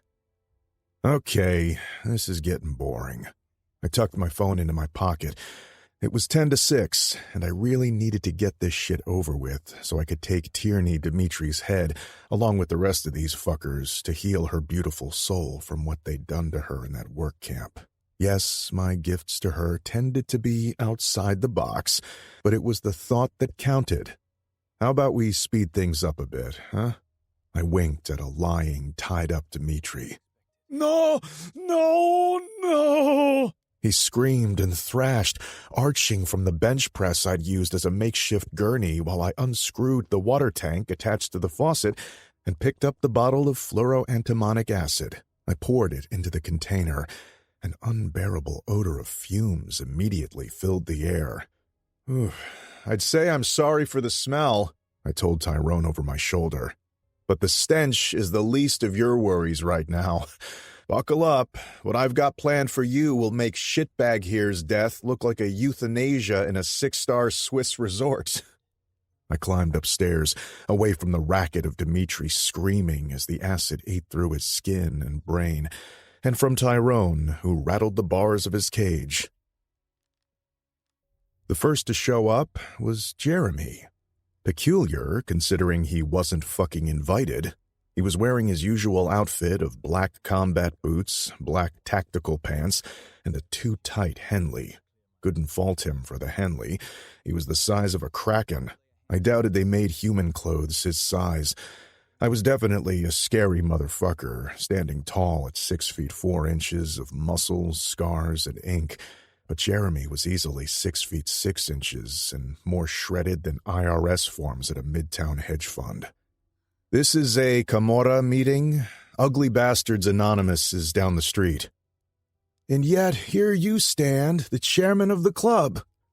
Jeremy pushed past me, his shoulder nearly dislocating mine. His deltoids were the size of his head. I threw the door shut with a frown. I wasn't in the mood to talk to anyone who wasn't my sweet angel fiancé. Speaking of, I took out my phone and checked my messages. None. Achilles. How are you settling in, fiancé? Tierney. Stop calling me that. I'm not your fiancé. Achilles. Yet, asterisk. Tierney. Ever, asterisk. Tierney. I'm at your apartment. You don't have any Diet Coke. My lips quirked deviously. My little flame thought I was one of those amateur stalkers who didn't know the job. Achilles. The Diet Coke is in the cooler in your room, next to the fancy ice machine I got for you. Achilles. But if you don't feel like walking that far, I put one in the fridge behind your baby carrots and soy milk, JIC. Achilles. Heart emoji, heart emoji, heart emoji. Tierney. Stop with the heart emojis. It's annoying. She was looking for reasons to get annoyed with me. I refused to give her any. Tierney. Actually, I feel like a whole wheat New York water bagel with ham and cheese. Achilles. You only eat ham once a year. You think pigs are too smart and call it semi-cannibalism. Tierney. Your point? Achilles. No point. There's a whole wheat New York water bagel in the bread box for you, plus ham and cheese from your favorite deli in the fridge. I beamed at my phone with satisfaction, giving exactly -20 fucks about leaving Jer waiting. Tierney. Fine, you win. I swooned. Happy? Achilles. I'll be happier when you fix the hard-on I've been walking around with since I saw you in that wet dress. Before I could tuck my phone in my pocket, Tiernan's name popped up with a message. Tiernan. I see my sister is moving her things to your apartment. I want to remind you I know where you live, and I haven't added a new skull to my collection in a while. Achilles. You pushed a gun into my sister's mouth on your wedding night. Tiernan. Don't change the subject. Clicking my phone's screen off, I finally threw a detached glare Jeremy's way. Oh, you're still here. He stood in the same spot, unmoving. I knew the stubborn Russian would remain this way until I gave him what he came here for. I groaned. We'll speak in the office. We went up to Velo's office. He no longer occupied the space, too busy drooling on his shoulder ever since we'd mixed up his medicine. The decision to get rid of him was a joint, albeit spontaneous one. Once Enzo and Luca caught Tiernan and me beating him into unconsciousness, we decided we'd be better off with him out of the picture. It was obvious Velo's next move would have been offing both of us. And between Tiernan's family with Leela and Luca and Enzo's loyalty to me, Velo had lost. We still had time to sort out the Don shit when he was officially dead, but I had agreed to withdraw my candidacy. You either get the pussy or the throne, but you can't get both, Luca had clarified. You made your choice. It was the easiest decision I'd had to make. Tierney came first, the rest of the world after. All right, asshole. What's up? I landed on Velo's plush chair, stacking my ankles on his desk. Jeremy assumed the seat in front of me. He looked as charming as a bucket of piss. What Sophia saw in him, I couldn't tell. I guess he was good-looking, even if you were into the whole unhinged motherfucker the size of a football stadium vibe. You're probably asking yourself what's going on. No, I don't really care unless Tierney's involved. I slid a cigarette out of a battered packet, lighting it. But go ahead. People bother me with boring crap all the time. Sangue Blue gunned down 5 of your soldiers in Naples last night. I was aware. In response, we'd set up this urgent meeting. Enlighten me as to how my shit is your business. I exhaled a thick stream of smoke to the ceiling. It's likely you and your brothers are going there in the near future to settle the score. It'll leave your family exposed to retaliation. He paused, waiting for me to put 2 and 2 together. I decided to play dumb. Leave Tierney's security detail to me. I'm talking about Sophia and Ciro. They need proper security. And? I was going to make him spell it out for me so he could hear for himself the level of deranged he'd reached. And I'm the only one who's fit for the job. Silence followed. I waited for him to realize the error of his ways, but apparently he was too drunk on my brother's wife's pussy juices to understand the gravity of the situation. He really was lucky I was still pissed with Luca for breaking up Tyr and me when we were kids, or we'd be having an entirely different conversation right now. One where I did the talking and he did the falling off a fucking cliff. Are you asking me to give you the green light to fuck my brother's wife while he goes to war? I stubbed my cigarette into an ashtray. The balls on this asshole. His nostrils flared. It's not like that. I've never touched her. Chivalrous. Wasn't expecting that little twist. Anyhow, we're going to get rid of the entire Coppola clan. Not a done deal, but an educated guess. So your services, though philanthropical, aren't needed. They could already be on American soil, waiting for the green light to hurt you. Every first-rank wife of the Camorra needs a bodyguard. I'll be hers. That he'd lower himself to be the babysitter, the help, was enough to tell me everything I needed to know. Jeremy was a well-oiled killing machine with combat and technological abilities that made him priceless to any organization. She is pregnant, Jeremy. I know. And you don't care? He flashed me an oblique smile. I need to stay in New York because of my own reasons. Guarding Sophia is something I can do well and easily. Win-win. So you'll be content if I assign you to do something else in New York that doesn't involve Sophia Ferrante?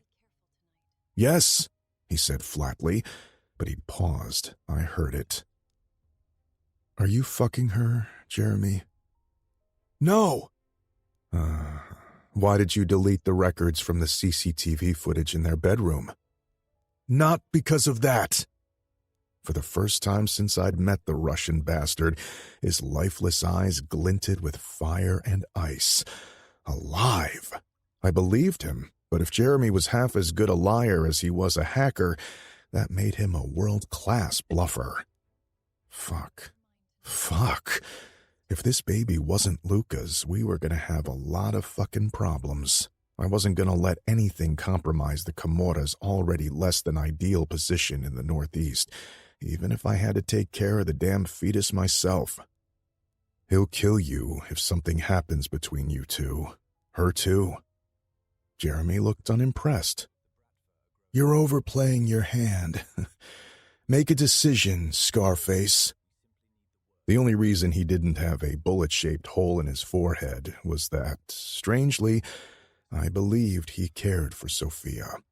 And, as a man driven by obsession and deeply fucked up love, I recognized the same flame of insanity in myself.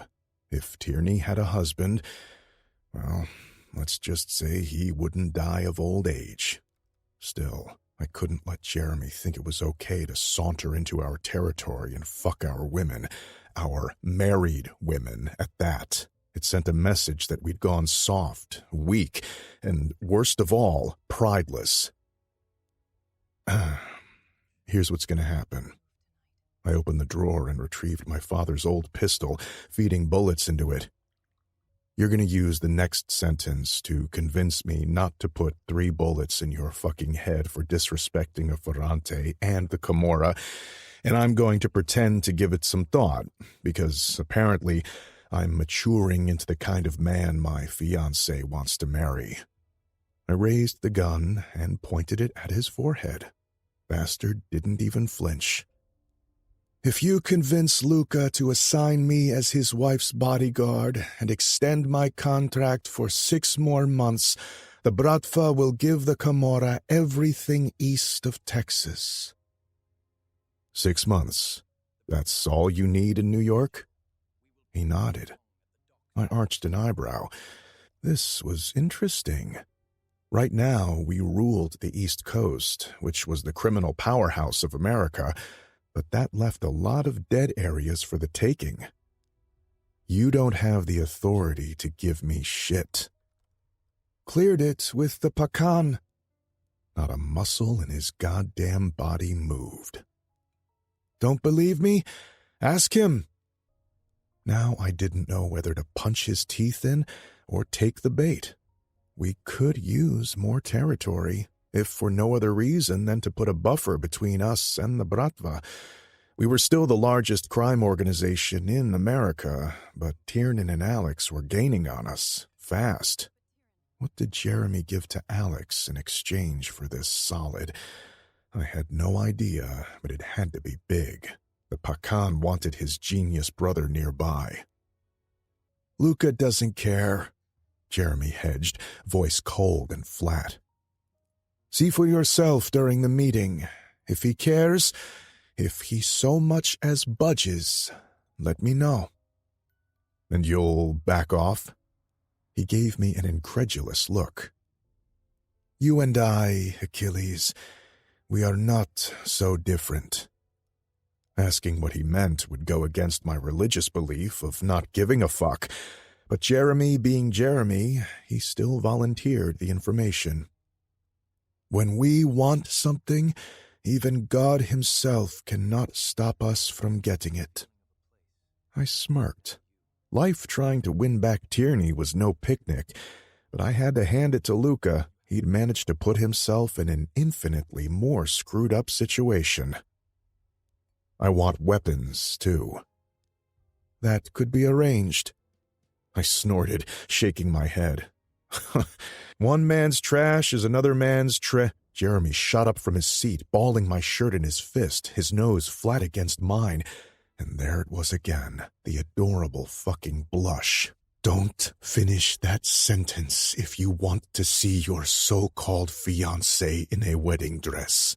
I laughed, pushing him off. I'll see what I can do, I drawled, just as I heard footsteps approaching down the hallway. Now, get the hell out of here.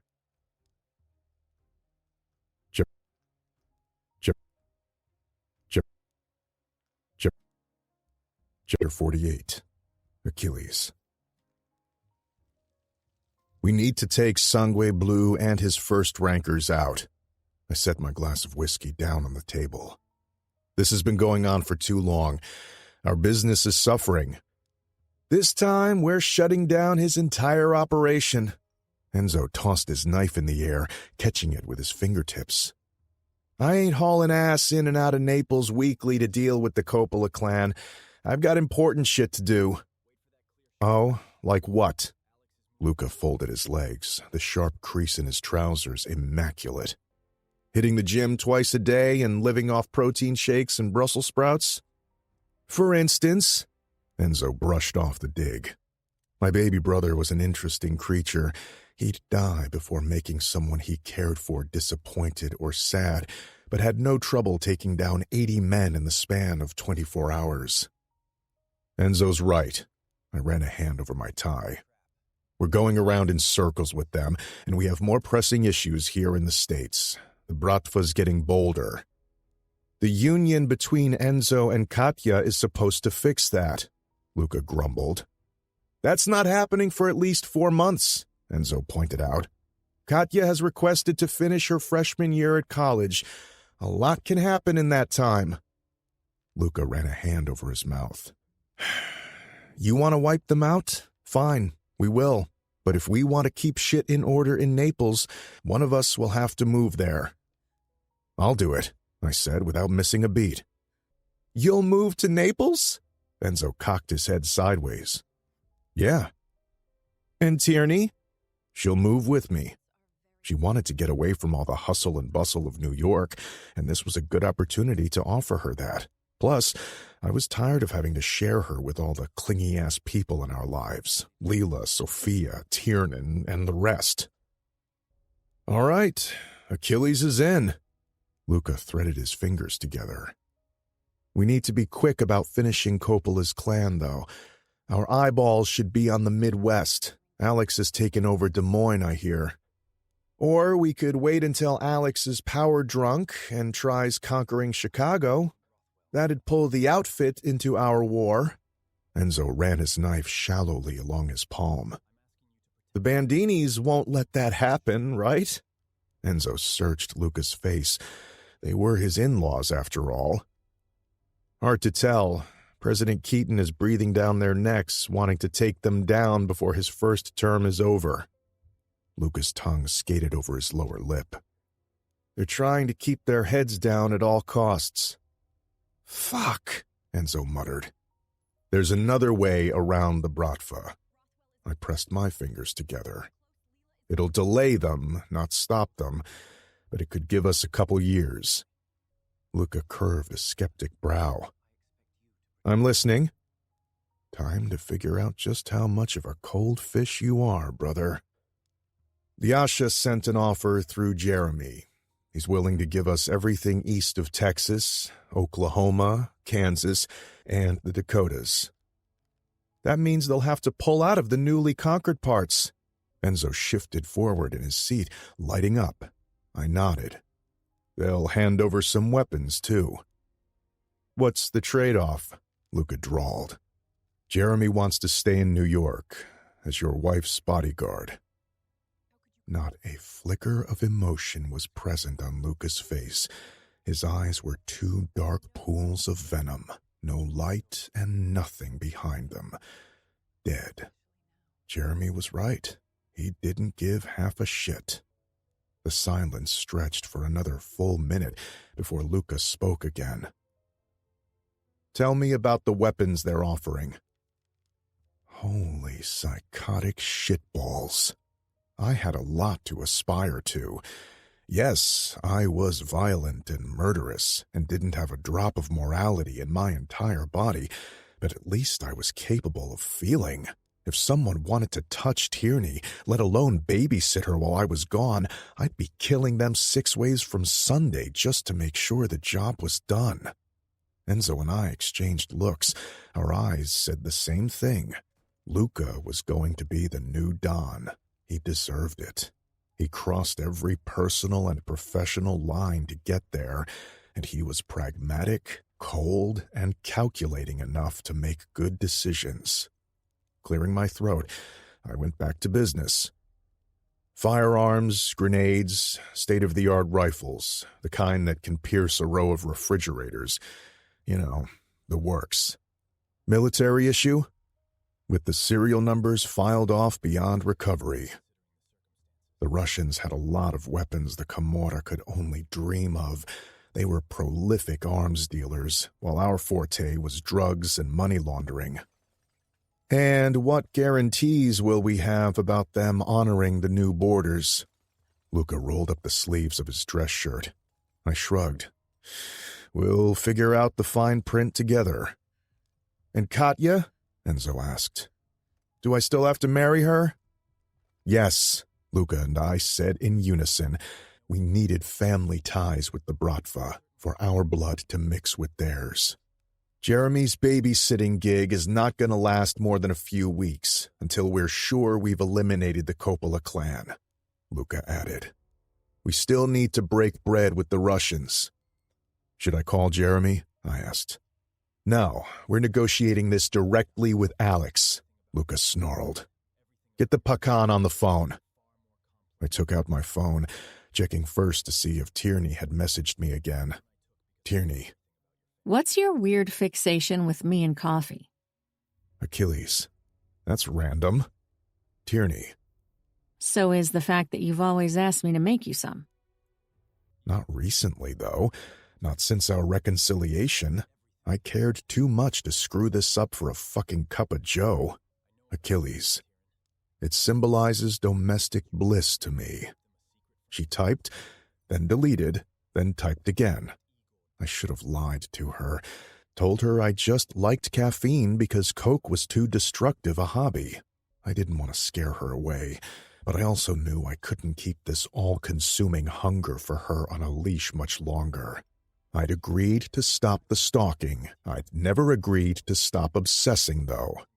Fearing my answer would annihilate all the goddamn progress I'd been working on these past few weeks, I changed the subject. Achilles. There's a special edition of The Hitchhiker's Guide to the Galaxy in my office, if you're bored. Tierney. Already read it, but thanks. Phew.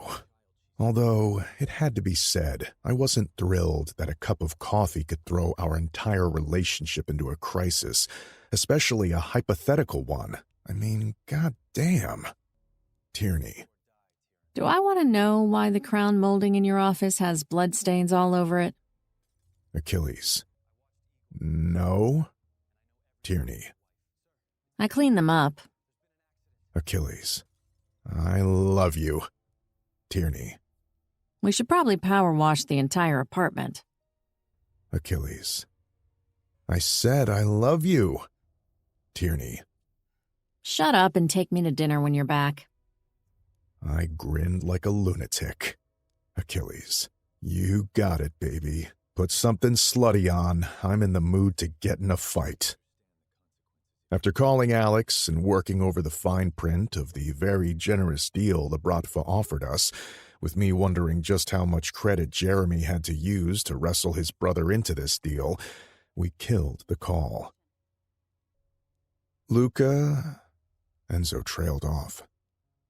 Yeah? Jeremy, they're not fucking, he said dryly, but for the first time there was some tightness in his voice. He's a stammering fool in front of her, and she's frightened of his size, his presence. She doesn't trust humans, you know, only horses. Nothing's going on between them. If you know she is scared of him, why are you doing this? I asked. Because I don't give a shit how she feels, and he will keep her safe. What about pride? Luca ran a hand over his jawline, his wedding band catching the sunlight pouring in the window. Pride is a sin. Enzo choked on his vodka soda. Bitch, so is murder, and I don't see you stopping your violent killing sprees anytime soon. Stay in your lane, Enzo, Luca said quietly. Jeremy's the best the Bratva has to offer. He'll keep her safe. And me, I'll finally have my kingdom. Chapter 49. Tierney.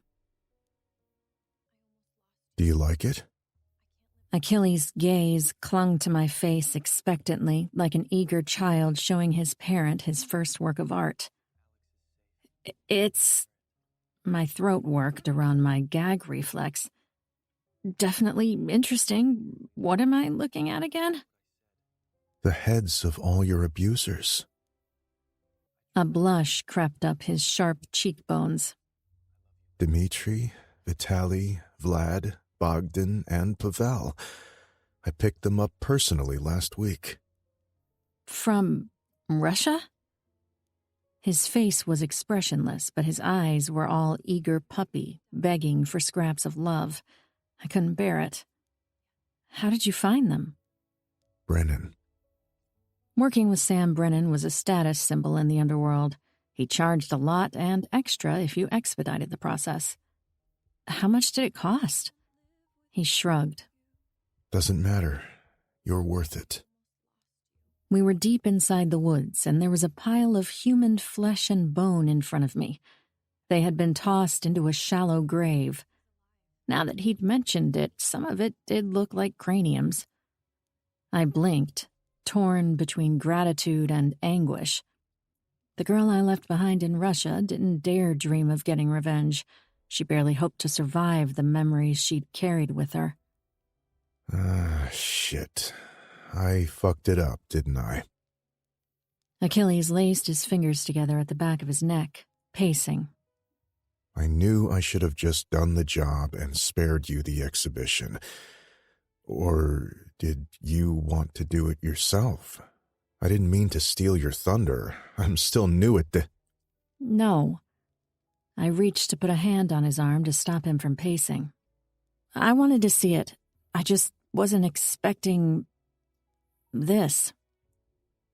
This grotesque and beautiful gift that cost more than any designer bag and took effort, time, concentration, and hunger for justice. To my annoyance and horror, tears prickled in my eyes. I didn't let them loose, but I knew my eyes were shining. I forced myself not to break our stare. He deserved to see me vulnerable, even if I couldn't bear to show my fragility to anyone. Achilles cupped my cheeks. Baby. I shook my head, sniffing. I'm okay. These are good tears, right? He plastered his forehead to mine. I breathed him in greedily, my head spinning with sorrow. How did I let us not be together for an entire decade? How did I give him up? The best. My words were delivered in a broken moan. It's just that no one's ever fought this hard for me. Achilles forced himself to disconnect from me. He stomped to his gunmetal Ferrari, tossing the trunk open and taking out a tank of gasoline. He returned to the edge of the shallow grave and poured the liquid all over it. Where are the rest of their body parts? I wiped at my nose. Evaporated. He said through a clenched jaw. On that note, I need to buy my parents a new outdoor pizza oven. He took out a box of matches from his pocket, lit one, and handed it to me. Wanna do the honors? Certainly. I took the match and tossed it inside, watching what was left of my rapists' corpses go up in flames. The fire was so little, but the distribution so big. It was my very own moth, the one I'd burned almost to oblivion, who served me the most precious gift of all, revenge. Can I take you somewhere special? Sure, I smiled. He took my hand and led the way. Are you fucking kidding me? I clutched my seatbelt in Achilles' passenger seat, strangling it with fury. When you said you wanted to take me somewhere, I thought you meant a restaurant. We can go to a restaurant after you're done. Achilles killed the engine, popping off his ball cap and running his fingers through his short hair. I'll wait downstairs. I'm not going up there, you asshole. Dr. Andrews is the best therapist in New York, he said evenly, his impenetrable expression telling me I could kick and scream to the high heavens, but I was going up there. Her waiting list is 6 months long, and I promise I won't have access to her records. How charitable. I narrowed my eyes. Do you realize how condescending it is? To make me go to therapy? Twice a week at that. You need professional help. This is rich coming from a cannibal who just gifted me 5 corpses. If one of us needs professional help, it is definitely you. I'm seeing someone too. He swiped his tongue over his lower lip. I told you I'm serious about this, and I am. Sure, I don't tell him about my career or about what certain business trips of mine entail, but I talk about what we've been through, about the stalking. I want to change. This undid the tight lump of anger in my chest. I didn't have anything against therapy. On the contrary, I agreed we both desperately needed it. I just didn't want to do all the work while he sat there making corpse pizzas in his family's backyard. And I had a feeling that this time I could have a breakthrough. In the past, my therapists had tried reaching a place inside me that I'd buried too deep in denial. Now all the memories had resurfaced, the wounds reopened. Fine. I'll see this Dr. Andrews person. I glanced at my phone, heaving out a breath. I guess I'll go fill out the paperwork. I half expected him to tell me the paperwork had been taken care of. Stalker Achilles had the tendency to overstep, but he surprised me by nodding. Those are a bitch. I sat outside my therapist's office for goddamn 40 minutes filling out that questionnaire and lying about 80% of it. I rolled my eyes, stifling a snort. He munched on his inner cheek. There's something you should know.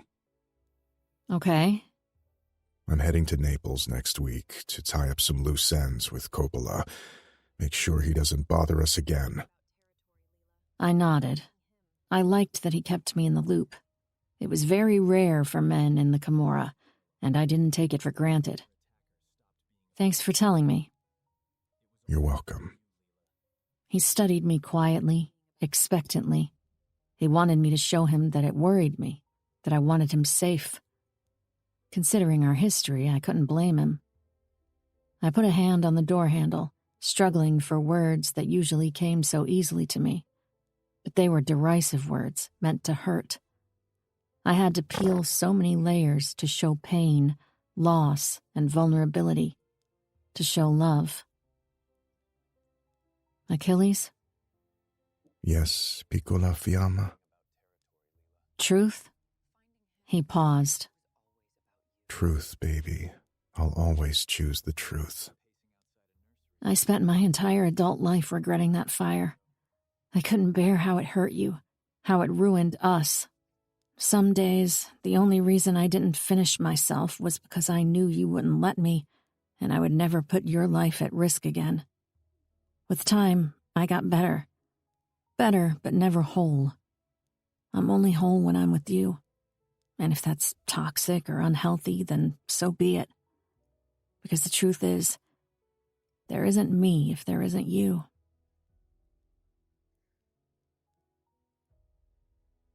Chapter 50. Tierney.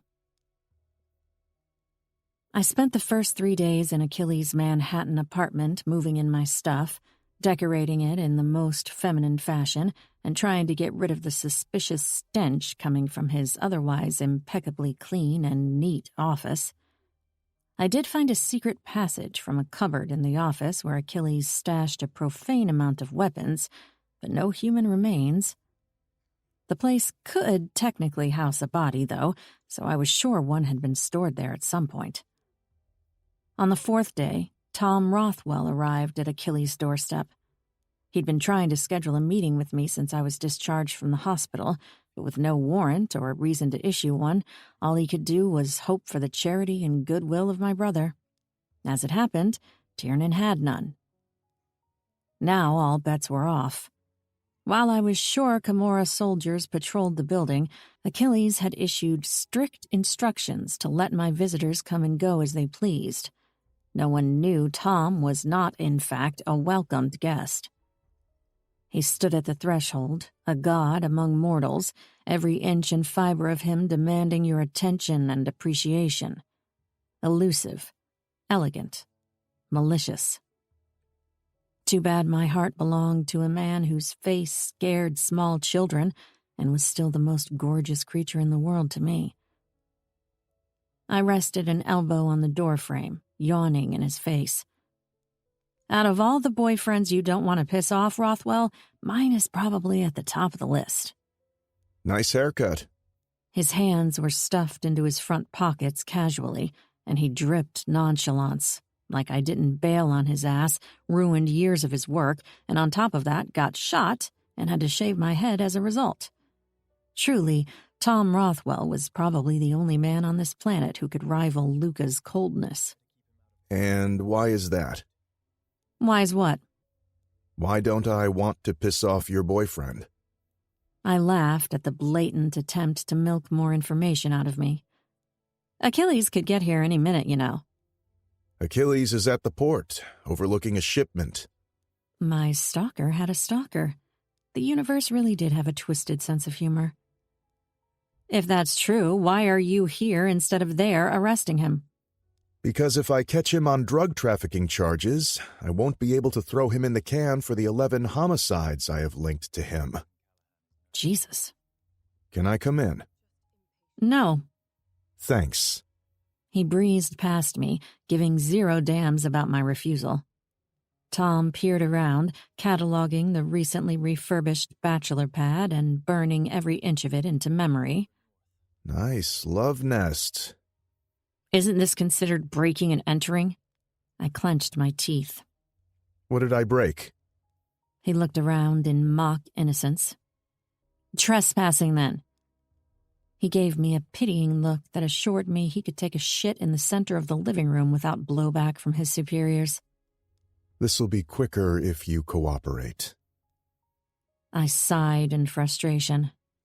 Coffee? Black, no sugar. Shocking, I muttered, shuffling to the coffee machine. His hawkish glare scorched through my skull as I busied myself with mugs and teaspoons. How have you been? He reached for a vase, seemingly arranging it, and I made a mental note to throw it away when he was gone. Oh, you know. Can't say I do. You disappeared on me last we spoke, remember? Vaguely. I had an unfortunate accident in Italy. Head injury. So I heard. He ambled closer, taking up much more space than his trim, athletic frame claimed in the room. Funny, I couldn't find your passport in the database to confirm your flight to Prague. I swirled my teaspoon in his coffee. Governmental software is known to be glitchy. Tierney? He was so close now his breath tickled the nape of my neck, causing goosebumps. I swiveled on my heel, clutching the counter behind me. Do the right thing. Give me those statements. What statements? The ones on the USB. I can't confirm them. Why the hell not? Amnesia. I had very little to work with, and this seemed like as good an excuse as any. Tom's brows dipped into a V. I read your hospital report. You don't suffer from amnesia. Selective amnesia. Selective bullshit. He snapped back, his jaw clenching. The air between us scorched with tension, but it wasn't sexual. More like we both knew he wanted to throttle me. The Ferrantes really were in trouble. This guy was a dog with a bone. You don't want to get on my shit list, Miss Callahan. What happens to people who find themselves there? I purred, making a show of shimmying my shoulders. Life was too short to be intimidated by egotistical men in positions of power. His nose very nearly brushed mine when he whispered, If they're lucky, I put them in prison. And if they're unlucky? He just smiled. Every bone in my body turned to ice. This bastard was more formidable than any mobster I'd come across. Wanting some distraction, I turned back around and poured his coffee with shaking hands. By some miracle, I only spilled a few drops on the counter. I passed him his cup. "Here you go." Tom took the cup from me, downed the hot coffee like a shot, and handed it back to me, leaning into my personal space. "Don't keep me waiting, Callahan," he whispered sardonically into my ear, his lip brushing my lobe. "Deception is not a trait I tolerate well." Chapter 51. Achilles. No part of me wanted to leave Tierney and go to Naples to deal with Coppola. No part, and especially not my cock. It had been almost a week since she'd moved in, and, true to her word, she slept in the spare room. At least she was seeing Dr. Andrews, and I was seeing Dr. Clark. With a little luck and a lot of fucking therapy, we'd be having a healthy relationship in no time. "You'll take care of yourself, right?" Tierney tapped the wheel of my car, munching on her bottom lip. No one, including God himself, was allowed to drive my custom Porsche 550 Spider, which put Tierney above God tier.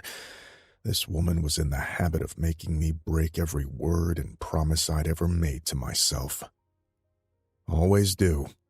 I reached for my backpack, going over my stash of weapons and magazines. For the first time since I was 18, I was reluctant to insert myself into a bloodbath. What if I didn't make it back to New York? The thought of being so close to having Tierney, just to die a senseless death, made my skin crawl. "Why? You worried about me?" "Of course I'm worried. You're my nephew's favorite uncle." "If Tom Rothwell pays you another visit..." "I'll exercise my Second Amendment rights. He won't break into our place again." "Our." She said our. My chest tightened. A heart attack? Maybe. Still worth it. "That's my girl. And you're sure I can't persuade you to have security just until I get back from Italy?" "Positive. You're not keeping me in chains anymore, Achilles." I had no one but myself to blame for the fact Tierney didn't have security up the wazoo while I was in Italy, finishing a bloody war. I did this to myself by pushing her for years and surveilling her every move. Now I had to remind myself she was a big girl, not an innocent, helpless damsel like Leela or Sophia. She could take down grown men without smearing her lipstick. I was counting on it. Tierney slid onto the tarmac of the private airport and turned off the ignition. She shifted in her seat to face me. The jet was already running, with Enzo and Luca waiting inside. "Promise me you're coming back in one piece." She fixed her gaze on me.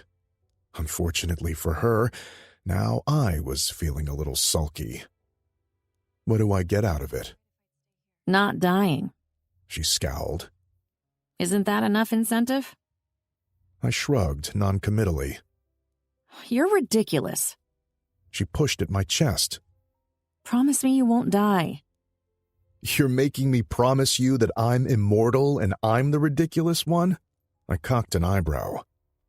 "What do you think you're doing, Achilles?" "Negotiating." "What are you negotiating exactly?" "Affection." She narrowed her eyes at me. "Okay, I'm listening." "A kiss now as a deposit. If I come back in one piece, you let me fuck you." Her eyebrows shot up to her hairline. "And if I come back missing a few pieces, I can settle for oral." She swatted my chest, laughing. I grinned, pleased I'd broken the tension. "What happens if you die?" "You get everything in my possession." "Your family will execute the will dutifully." She rolled her eyes. "You are the will. Everything goes to you." "You changed your will before coming here?" She paled. No, you've been the sole heir to all of my possessions for a while now. How long is a while? The expression on her face teetered between puzzled and elated. I had no choice but to answer. We'd promised each other to always tell the truth. 10 years. She did the math in her head, realized I'd chosen to leave her everything I'd ever owned, even when we were bitter enemies, and cupped her mouth. Achilles. Deal or no deal? Deal. We met halfway above the central console, and I dipped my head, capturing her lips in mine. She opened up for me, darting her tongue and touching the tip to mine. My throat produced a low groan. She tasted sweet, toffee and cinnamon, and mine. She tasted like she was completely and wholly mine. Tierney threaded her fingers in my hair and deepened the kiss. Yo! Enzo hollered from the plane's open door. We all have a piece of ass waiting at home. Wrap it up, Romeo. Duty calls, I murmured into Tierney's mouth, stroking her face. Wait for me. Been waiting for 11 years. One more weekend won't kill me, I suppose. She pulled away, her brows furrowing when she remembered something. Hey, who's feeding my dad while you're gone? Jeremy's on pet-sitting duty. Why? Are you worried? Yes. Worried he'll die accidentally before I have time to give him a piece of my mind. I smirked, stealing one last kiss. I love you, little flame.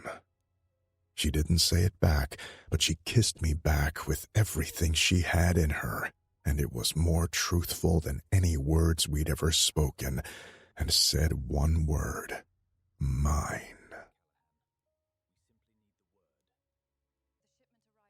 Chapter 52. Achilles. You're fucking kidding me.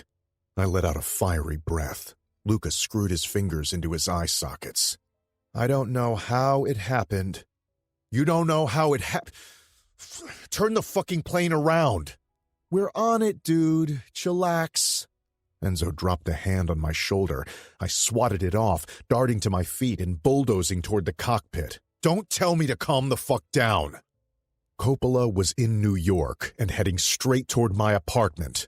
Luca just got off the phone with Sam Brennan, who'd put a tracker on Stefano's favorite Rolex for the measly sum of 400,000 euros. We'd been tracking him for weeks now. There was a slight chance the watch's location, which was currently between Newark and Manhattan, was a trick to lure us back to New York, but I doubted it. This particular Rolex belonged to Stefano's slain father. He'd part ways with his kidneys before giving up the family heirloom. No. He was in New York and heading in Tierney's direction, while I was 45,000 feet above the Atlantic Ocean. He could be going to my apartment, Luca pointed out. Your apartment has Jeremy guarding it, I hissed back. I'm not worried about your family. Plus, Coppola's beef is with me. Turn the plane around, I roared at our pilot. We're about to make the turn. It's been cleared with the APIS. Our pilot flicked his gaze to the turn coordinator. 40 minutes and you're there. You need to take a deep breath. Enzo plopped down on a recliner, lighting a cigarette. You're probably going to beat Stefano to the apartment with the New York traffic. Have you tried calling her again? I had. Again and again and a motherfucking again. She wasn't picking up. It hadn't even been that long since she'd dropped me off. This can be fixed with one phone call, Luca mused from his spot on the upholstered lounger. Carmine and Antonio are doing laps around your building. Say the word and they'll go up there. He flicked his wrist to check his Patek Philippe. Lacing my fingers at the back of my neck, I swore softly. I promised her no security, but this was an emergency. If it was up to betraying her but saving her, or following her instructions blindly and risking her life, I knew which one I'd choose. Maybe she'd never forgive me, but at least I'd save her. I dropped my head between my shoulders. Make the call. My phone started ringing. Tierney's name flashed on the screen. Oh, thank fuck. Where have you been? Easy there, Tiger. It hasn't been a full hour. Her easy laughter filled my ears. I'm driving. Must have gone into a tunnel when you called. What's up? Sangwe Blue is on his way to our apartment. I motioned for Luca to cut the call with Antonio and Carmine. They weren't necessary anymore. We're making a U-turn now. I want you to drive to your brother's place and stay there until I come get you. She bristled. When's he gonna get there? Did you hear what I just said? Yeah, I'm just wondering if I have time to pee. I'm almost there. Don't go up. I managed to keep the desperation from my voice. Barely. The need to rip my skin apart for not being there to protect her clawed its way to my throat. He should be there any minute. You prefer me in Irish territory? I'd prefer her in Bratva territory, too. Anything was better than Coppola. Tierney, don't fuck with me. I gave you an order. I don't do it often. Okay. I'll go straight to Tiernan and Leela's. I closed my eyes and forced my heartbeat to slow. Thank you. Chapter 53. Tierney. I wasn't going straight to Tiernan and Leela's. I was going to finish the bastard myself. Served him right for thinking he could buy me like cattle. The fact he wanted the love of my life dead did not help his cause in the least. Stefano Coppola was my enemy through and through. I'd spent my life pretending to be something I was not. The party girl, the socialite, the airhead. But the truth was, I was a soldier raised in a camp, a cannon fodder, a well-trained pawn. Cold, calculating, bloodthirsty. But sometime during the past few weeks, this pawn managed to reach the other side of the board. Against all odds, I'd promoted myself to a queen's position, and now I was going to act like one. It was time to quench my thirst. I parked Achilles' Porsche in the underground parking and took the elevator upstairs. The apartment was locked, with no movement detected on the security app in or outside it for the last 3 hours. Coppola hadn't arrived yet. It gave me time to pee, then check out the secret stash in Achilles' office cupboard and choose myself a nice Nighthawk GRP with a suppressor. It packed a punch and was discreet. Not that I was worried about waking up any neighbors. The apartment was completely soundproof. But realistically, Coppola was coming with reinforcements, and I needed to take them out one bastard at a time. As soon as I finished loading the magazine, a soft click sounded from the entrance, and I knew Coppola had entered the place. With my back to the office door, I had no choice but to crawl all the way into the narrow passage and close it behind me. It wasn't an ideal spot, but it meant I could hide until he was in the bedroom or far enough inside that I could sneak out and ambush them. I heard his soldiers filing into the apartment, the soft clicks of designer loafers hitting the floor. They spoke in Italian, their voices hushed and low. Confusion and terror slammed into me. How did they get inside willy-nilly? How did they pass the security system, which alerted our phones every time someone walked through the door? And where were Achilles' soldiers? They were usually sweeping the area up and down, eliminating potential threats. This was bad. I was officially outnumbered, cornered, and with no escape route. I'd have to take them all. I heard footsteps edging into the office and peered through the narrow crack of the cupboard. All I could see were loafers and dark pants. The person in the room rummaged through the documents on his desk, cursed in Italian, then broke whatever was within reach in frustration. A laptop, lamp, and picture frame came crashing down on the floor. I took advantage of the sudden noise to cock my weapon. Come closer. I dare you. For better or worse, the bastard decided to do exactly that. When he didn't find what he was looking for, he began throwing drawers open, emptying their contents to the floor. Anger shot through my spine. How dare he touch Achilles' things so carelessly? Who did he think he was?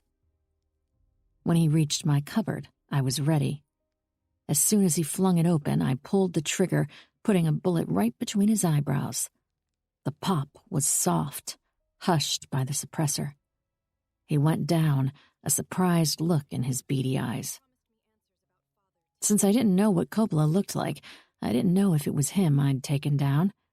He seemed to fit the bill, 30-something, nicely dressed with a mustache.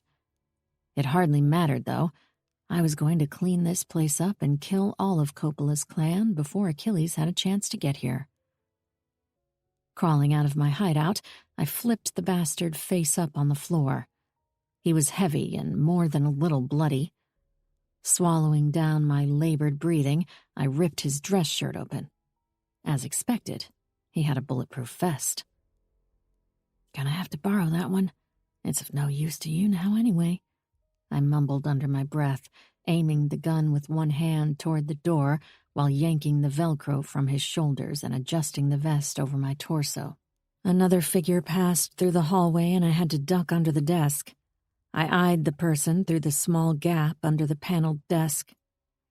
The man breezed through the hallway, realized there was a body lying on the office floor, and walked back into the doorframe. His face fell. Che cazzo succede? He took a step into the office. I darted to my feet and shot him in the face. It struck true, though it wasn't the cleanest shot. His face detonated from the bad angle, making a sound of gory explosion. Did the others outside hear it? Even if they didn't, I knew I was running out of time. I needed to finish the job. Keeping my back pressed against the wall, I slowly made my way out of the office, straining my ears to listen for movements in the apartment. I could hear 2 sets of feet, one from the main bedroom, the other from the kitchen. I decided to deal with the kitchen first. It was closer, and I didn't want my back exposed in the hallway. Tiptoeing my way out of the corridor, I peered toward the kitchen and spotted a man ripping the art pieces from the walls, trying to find a safe or surveillance equipment. His back was to me. Pop! An easy, clean hit this time. He fell down. I had to be mindful of the number of bullets I had left. So far, I had been able to aim straight at their heads, but I had a feeling Lady Luck was about to abandon me. I stepped forward, meaning to check the man's pulse, when a hand wrapped around my waist from behind. It was accompanied by the cold muzzle of a gun, which pressed to the back of my head, not too far from where Tristan Hale had shot me. Well, hello to my beautiful bride. We finally meet. Cold lips moved along the shell of my ear, the rugged Italian accent trickling into my system like icy raindrops. I was captured by Stefano Coppola. Chapter 54. Tierney. You know, it is a shame, really, that things did not work out between us. Stefano was tying me to a kitchen island stool with a zip tie. You killed 3 of my highly trained men in less than 20 minutes, and with great accuracy. I find that quite enchanting. I bit back a smart-ass response, knowing if I started running my mouth, it'd be game over for me. Coppola tugged at the zip tie extra hard, almost cutting off the blood flow in my wrists. I pressed my lips together to suppress a yelp. He wasn't going to see my pain. The mobster stepped back, admiring his handiwork with a smile. No, that's better, isn't it? Is tying up women the only way you manage to keep them? I bit out. So much for keeping my mouth shut. Guess some things never changed. Careful now. His leer widened. If you talk back, I might do more than use you as a trade-off. I'd like to see you try. I kept my tone calm. I'll finish you up. The door burst open and Achilles stood on the threshold panting. I had the good sense to recoil in shame. I should have never come here. He'd asked me to go to my brother's house, and that's what I should have done. Instead, I'd defied him for the millionth time. Achilles' dead eyes flickered with emotion at the sight of me, but he trained them back to their usual impassive pools of death. Stefano had his gun aimed at him, and Achilles' weapon was drawn too, pointing at Stefano's head. A shotgun, of all things. A hunting one. A Mossberg or a Remington, I couldn't tell. Oh, good. You've finally arrived. Stefano greeted in English. Let her go. Achilles said evenly, his gaze purposefully homed in on Coppola, not me. She's got nothing to do with it. It's me you're pissed at, so let's settle the score. I disagree. She has a lot to do with it. Stefano trailed his free hand along my cheek in mock affection, and when I looked up, I saw his canine smile widening. She was mine, and you took her away from me. She was never yours, and you should be grateful I had the good sense not to give her to you in the first place, because it earned you a few blissful months of life. It was only a matter of time before I snuck into your place in the dead of night and slaughtered you in your sleep to have her. Achilles stepped into the apartment and kicked the door shut. The walls rattled around the room. If you fire that weapon, you're taking her with me. It's my hunting shotgun. It's loaded with slugs. Achilles retorted twice as calmly and thrice as deadly. So I get to blow your head off and keep the girl. Ain't that my lucky day?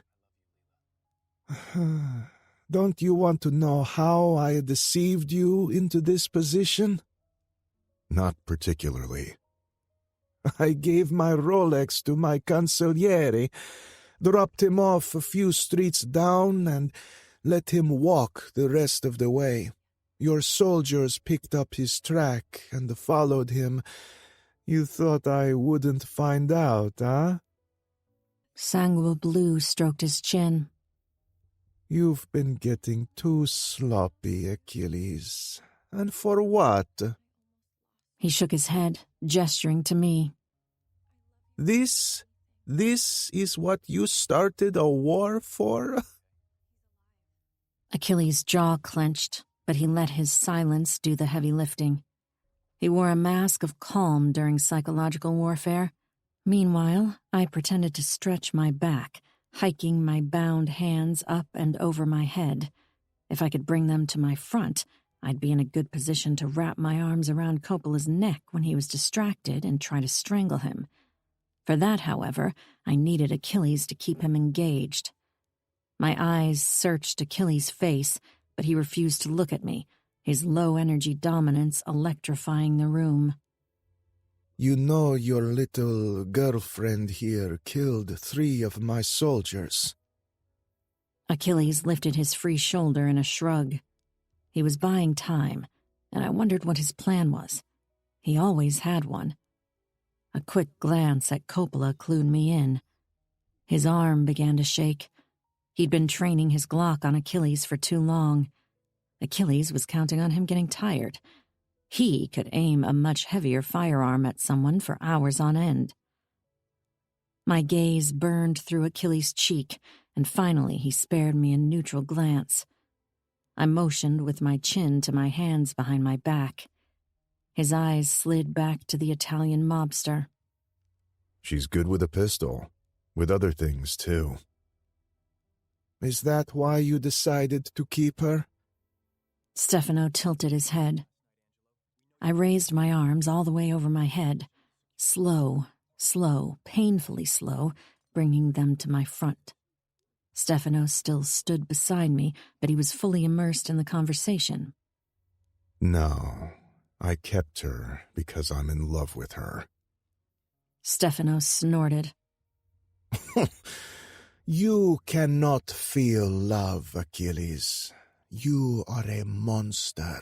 Everyone knows that. Monsters can love too. Harder than humans, in fact. Achilles assured him, not sparing me the smallest glance.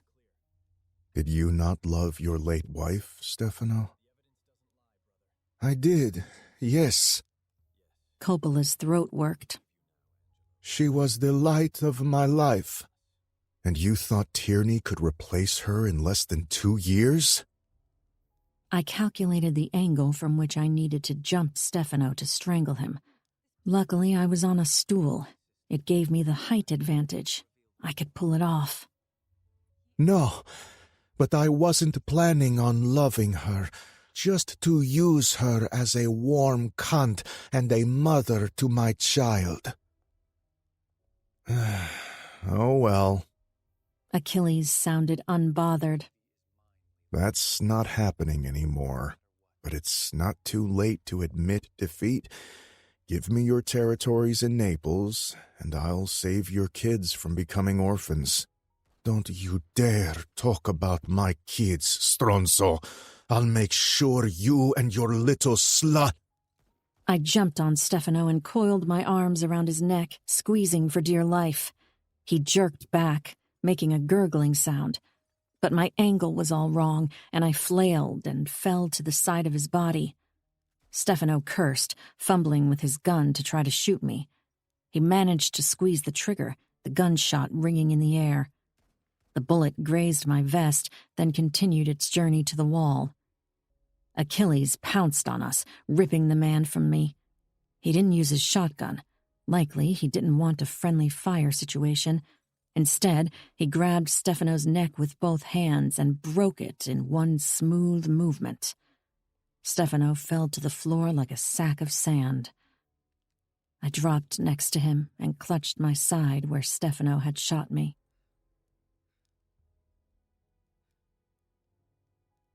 Chapter 55. Achilles. I tore the protective vest from Tierney's torso, numb fingers fumbling the side where the bullet had hit her. She lay on the floor. It appeared she wasn't seriously injured. In fact, the bullet hadn't even scratched her.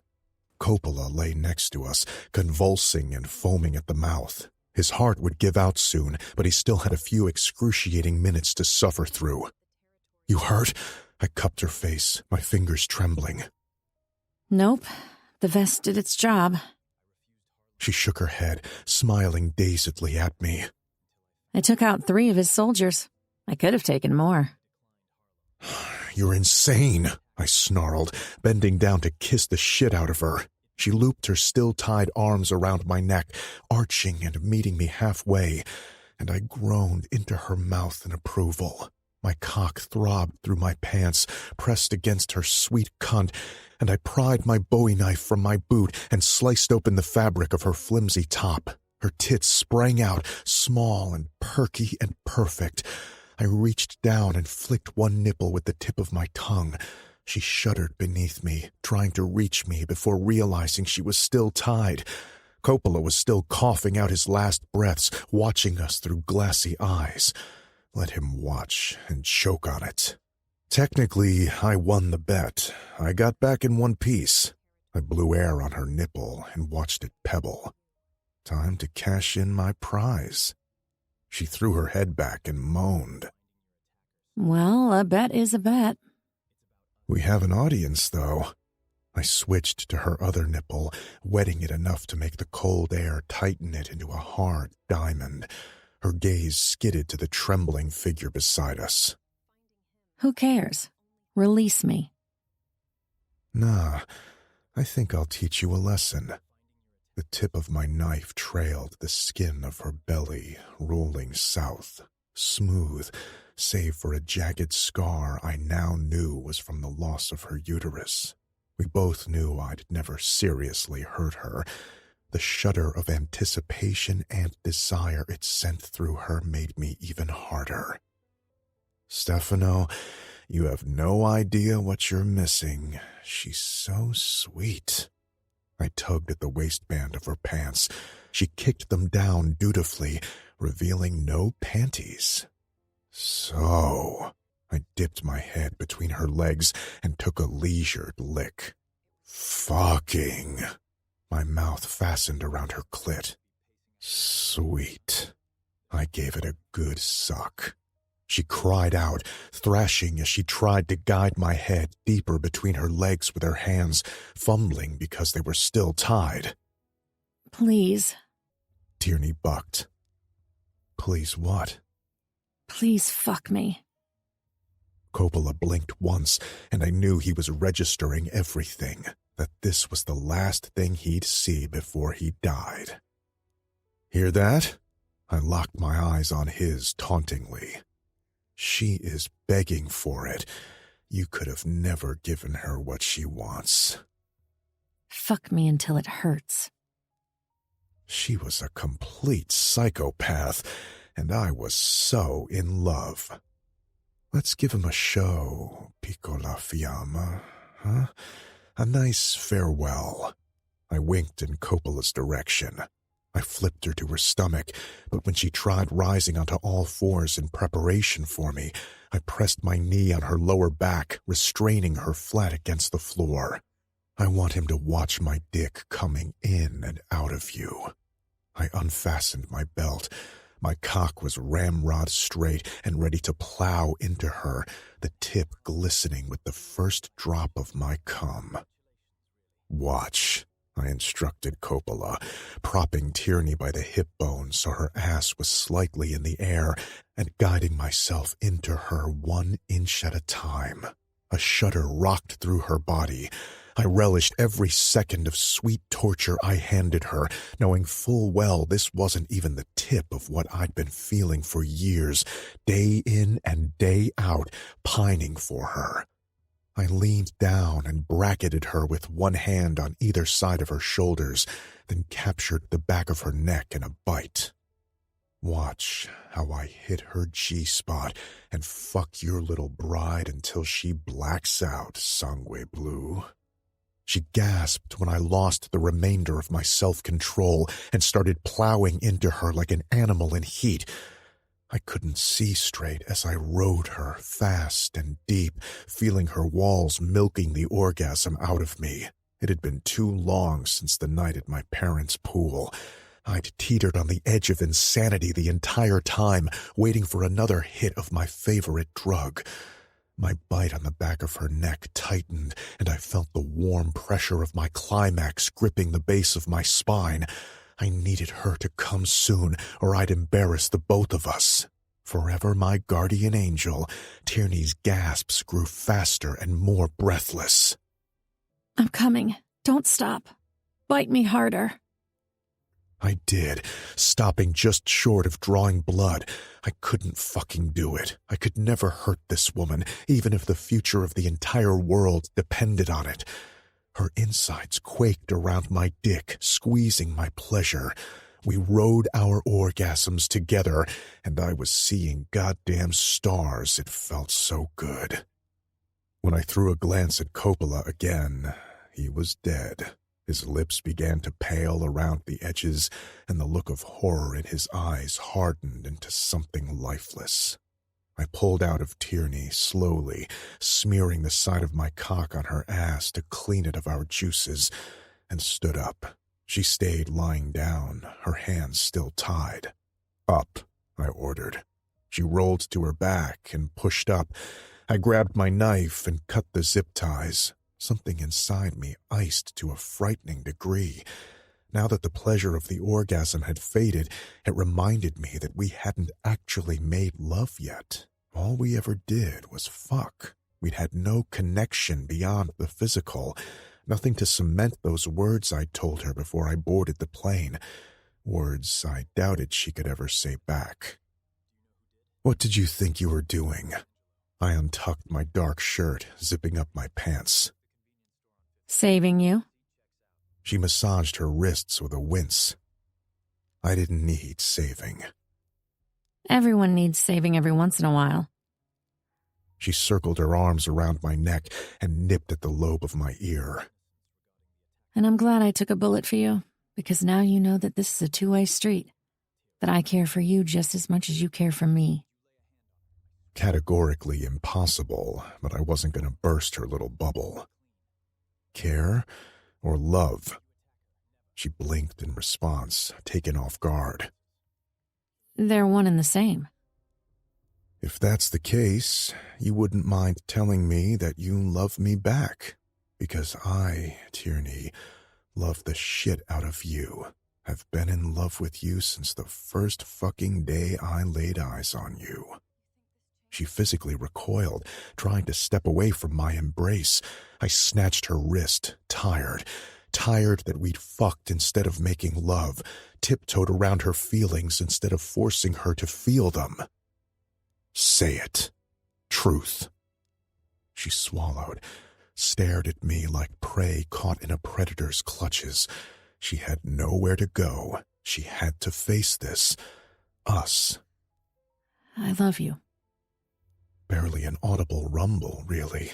The satisfaction was immediate and maddening. Still, I didn't let her off the hook. Louder. I love you.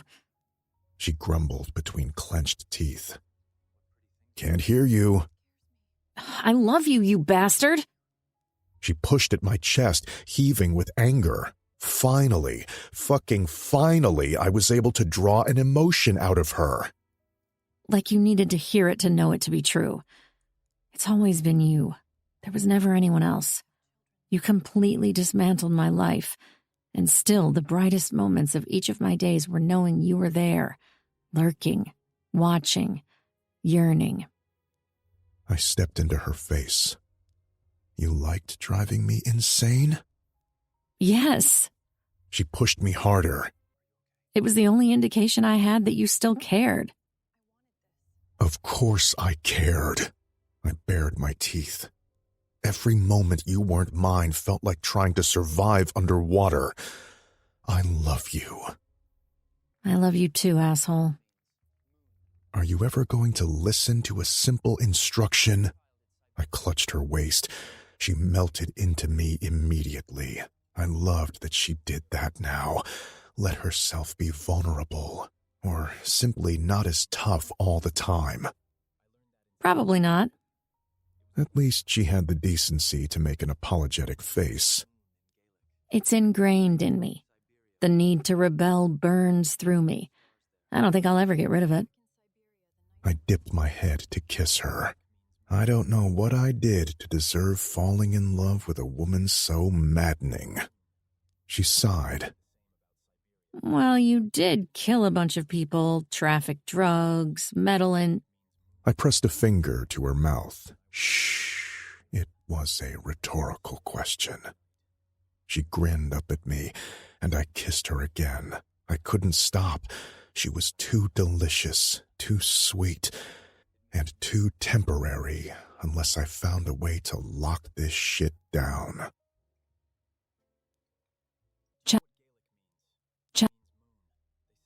Chapter 56, Tierney.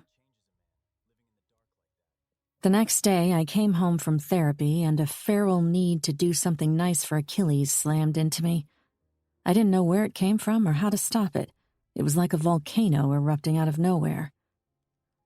I did kind things for people I loved all the time.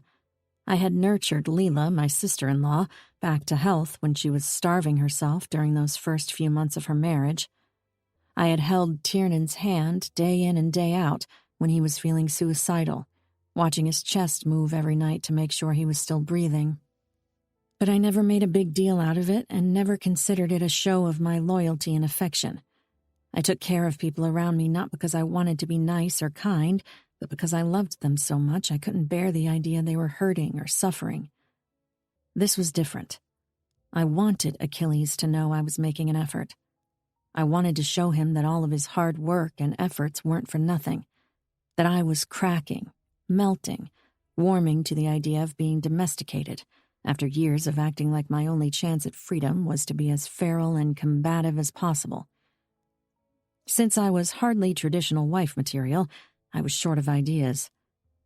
Pacing the living room, I tried to think of ways to make him happy that didn't include wrapping my legs around his waist. I could shop for him, but Achilles had a unique style that wasn't necessarily predictable. Every piece of clothing he donned looked exactly right on him, even though he could wear a tailored suit one day and shorts and hoodie the next. I could take a pottery or art class with him, but he'd hate every minute of it and just pretend to be happy to appease me, and I didn't want that. There was only one stereotypical womanly thing I knew how to do, and very well: cook. I was very good in the kitchen. First, because I spent time in rather interesting places while Tiernan and I were on the run from Igor before we were reunited with Tyrone. Second, because I was the only female in the household growing up, and more than me caving to societal norms, I recognized that all the Callahan men were simply awful at making food and didn't want everyone starving to death. Knowing Achilles enjoyed home-cooked meals, I made sweet couscous with raisins and a hearty lamb and vegetable stew. Then I realized he might want a bit of street food, so I fried some stuffed sardines. When the clock hit 7 o'clock and he still wasn't home, I decided I had time to bake him a dessert and made him my famous date cookies. At 8:30, he walked through the door. By then, I was surrounded by dishes and fragrances of spices and baked goods. I also looked a little disheveled from all the hard work. I grinned at him in welcome. "Hey." He shouldered off his jacket, sauntered over in my direction with the intention of giving me a kiss, then froze in his spot, taking in all the dishes around me. What's happening? "Nothing. I made you dinner and got a little carried away." You made me dinner? He asked, as though the idea was unheard of. And I guess it was, to him, because I'd spent so much time trying to hate him and being deliberately rude to him. "Yes, I know you like home-cooked food, but you don't have to." I need a second. Abruptly, he turned around and stalked toward the bedroom. I stood in the kitchen, blinking in confusion. Did I do something wrong? Did I overstep? I didn't think I did. But maybe Achilles wasn't fond of trying new dishes, or maybe he didn't want me to touch his things, although none of these options seemed even a little viable. Itching to go to the bedroom and ask him if he was okay, I forced myself to stay in my spot. He needed a moment, and I intended to give it to him. I swiped my finger over my phone's screen, checking the time. I was going to give him 10 minutes before I went there to check on him. Achilles returned after 8 minutes, just when I was becoming antsy enough to break my word and go after him. He wiped at his eyes, and I noticed they were red-rimmed. There was no way he'd cried, right? Licking my lips, I didn't dare move or breathe. "Are you okay?" I croaked, achingly sad for some reason. Was it really that surprising that out of the realm of expectation that someone took care of Achilles and not vice versa? I guessed the answer was yes. His mother never really liked him, his words, not mine, and his father was categorically incapable of emotions. Then there was me. I'd given him some affection, some love, something to cling to while we were kids, then took it all away abruptly. No wonder he'd hated me with such ferocious heat. I'm fine. I'm just... He stopped in front of me and smiled a bit shyly. I'm just really happy that you're here. That was all it took for me to eat the rest of the space between us with 2 steps and twist my fingers in his hair, drawing him close for a heated, passionate kiss. I tasted the cigarettes and coffee on his breath and vowed somewhere inside me to take care of this man if he'd let me. When I released him from my kiss, he still looked a little dazed. "Are you hungry?" He nodded. Yeah, I think. You think? I'm a little shocked you made all of this for me. But yeah, I am. I am hungry, he said, stating the words to himself more than to me, trying to ground himself in the moment. I'm happy to be here too, you know. I ran my fingers over the jagged skin of his cheek, along the scars I'd put there. And I'm not going anywhere anytime soon. Yes, I know. How do you know? I won't let you. My heart sank. Was he going to keep me here against my will? Was he planning on meddling with my life again? He must have read the wariness on my face because he gripped my upper arms and said, No, I won't let you leave because I'll do anything to make you happy with me. Anything? I scanned him from under the curtain of my lashes, the familiar warmth of his gaze filling my body. Anything. You must have some red flags. I smiled. When it comes to you, no. That's not possible. He shook his head. Trust me when I say, Tierney, that where you're concerned, I'm colorblind. Chapter 57. Tierney.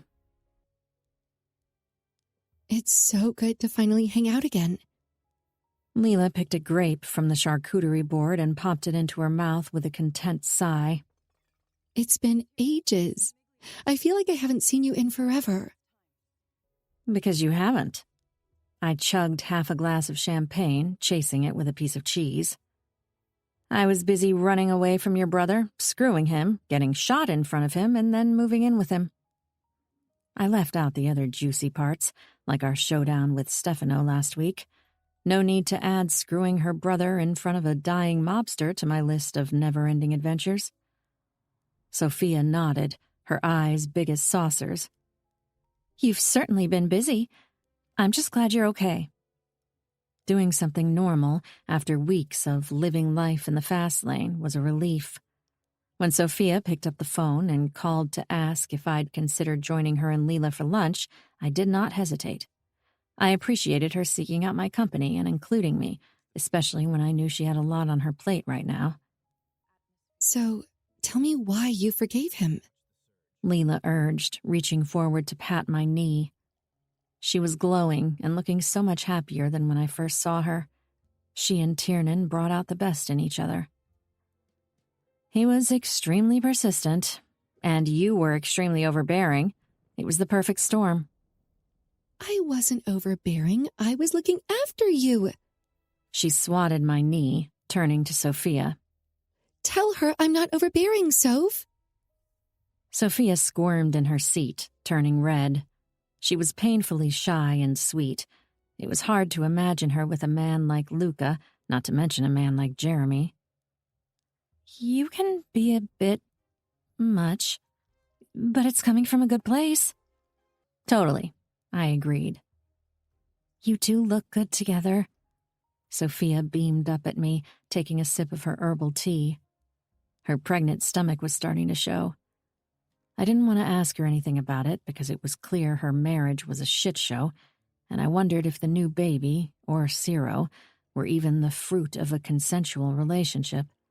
Knowing Luca, I wouldn't put it past him to take what wasn't offered. I wanted to broach the subject, but I didn't want to embarrass her either. If she'd come to me, though, if she gave me any sign of distress, I promised myself I'd finish her husband with my bare hands. You think so? I asked. Sophia nodded. The way he looks at you reminds me of all the romance novels I used to hide under my bed so my mama wouldn't find them. Why? Were they dirty? I wiggled my brows. Sophia giggled, shaking her head. Not too dirty, no. I think she didn't want me to read them because she didn't want me to have any expectations regarding marriage and men. That's horrible. Leela's light brows scrunched. My mama was the same, though. She wouldn't let me read any romance books, only clean love stories with morals. Please, I sighed. I didn't even have a mother, so I win, sort of. The three of us laughed quietly. We were sitting in Leela's kitchen, our respective beaux in the office upstairs, holed up and discussing God knew what. So, Sophia looked between us, her teeth sinking into her lower lip nervously. What does it feel like? What does what feel like? I asked. Being in love with the man you're with. Leela and I exchanged looks. I wasn't sure I was one to talk about a steady and healthy relationship. Achilles and I were in a good place, but we still had a few hurdles to get past. Yes, we were back to fucking, emphasis on the word fucking. I still refused to give him what he wanted, my soul. Yes, I said the words. I loved him, and I couldn't deny him. But for me, letting go, having tender, intimate sex, was the last wall between us. I wasn't going to make it easy for him to break. He'd denied me pleasure with other people, and I couldn't get past that, no matter how deeply I felt for him. You take the lead. I cleared my throat, gesturing at Leela. Leela smiled, turning back to Sophia. It feels like being in tune with the universe. But feeling secure and loved in a relationship is not a privilege, Soph. If Luca doesn't give you what you're looking for... Then what? Sophia's expression was defeated. I can't divorce him. No one in our world is ever going to accept that outcome. You don't have to ask people for permission to live your life as you please, I thundered. Easier said than done. Even you had Achilles monitoring your every move. She was right, and I could say nothing about it. In our world, women had to claw their way to freedom. Even that didn't always help. As much as I knew my brother loved Leela, I doubted he'd ever let her go. She was his, and he'd die before giving her up. Is love completely off the table? Leela murmured. It was so Leela to ask such a thing. Sophia bowed her head, twisting her fingers in her lap. That ship has sailed. Luca and I have no positive feelings toward one another. And Jeremy? I blurted out. Jeremy? Sophia's brows knitted. What about him? Leela and I exchanged glances. How could she be so blind to the way he looked at her? You seemed close. Leela cleared her throat. During dinner the other day. Really? He's super shy and completely disinterested. He wouldn't even look me in the eye. Sophia let loose a self-deprecating laugh. So you've never... I frowned. She tilted her head sideways innocently. Never what? You know. Sophia's eyes grew huge. Oh, never. I doubt Jeremy is even capable of asking someone out. His social anxiety is worse than mine. This woman had no idea what was going on in her life. I opened my mouth, about to clue her in, when Achilles, Luca, Enzo, and Tiernan descended the stairway, making themselves known while conversing loudly. The three of us immediately clammed up. Achilles stopped behind me, putting his hands on my shoulders and kissing the crown of my head. Ready to go, sweetheart? I nodded swiftly, standing up.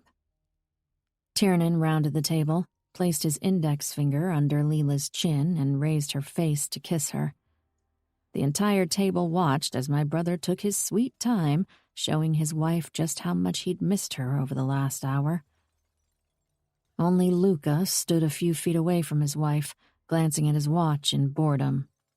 Sophia, you'll be late to your obstetrician appointment. Stop loitering. She deserved so much better. I secretly hoped Jeremy would kill him.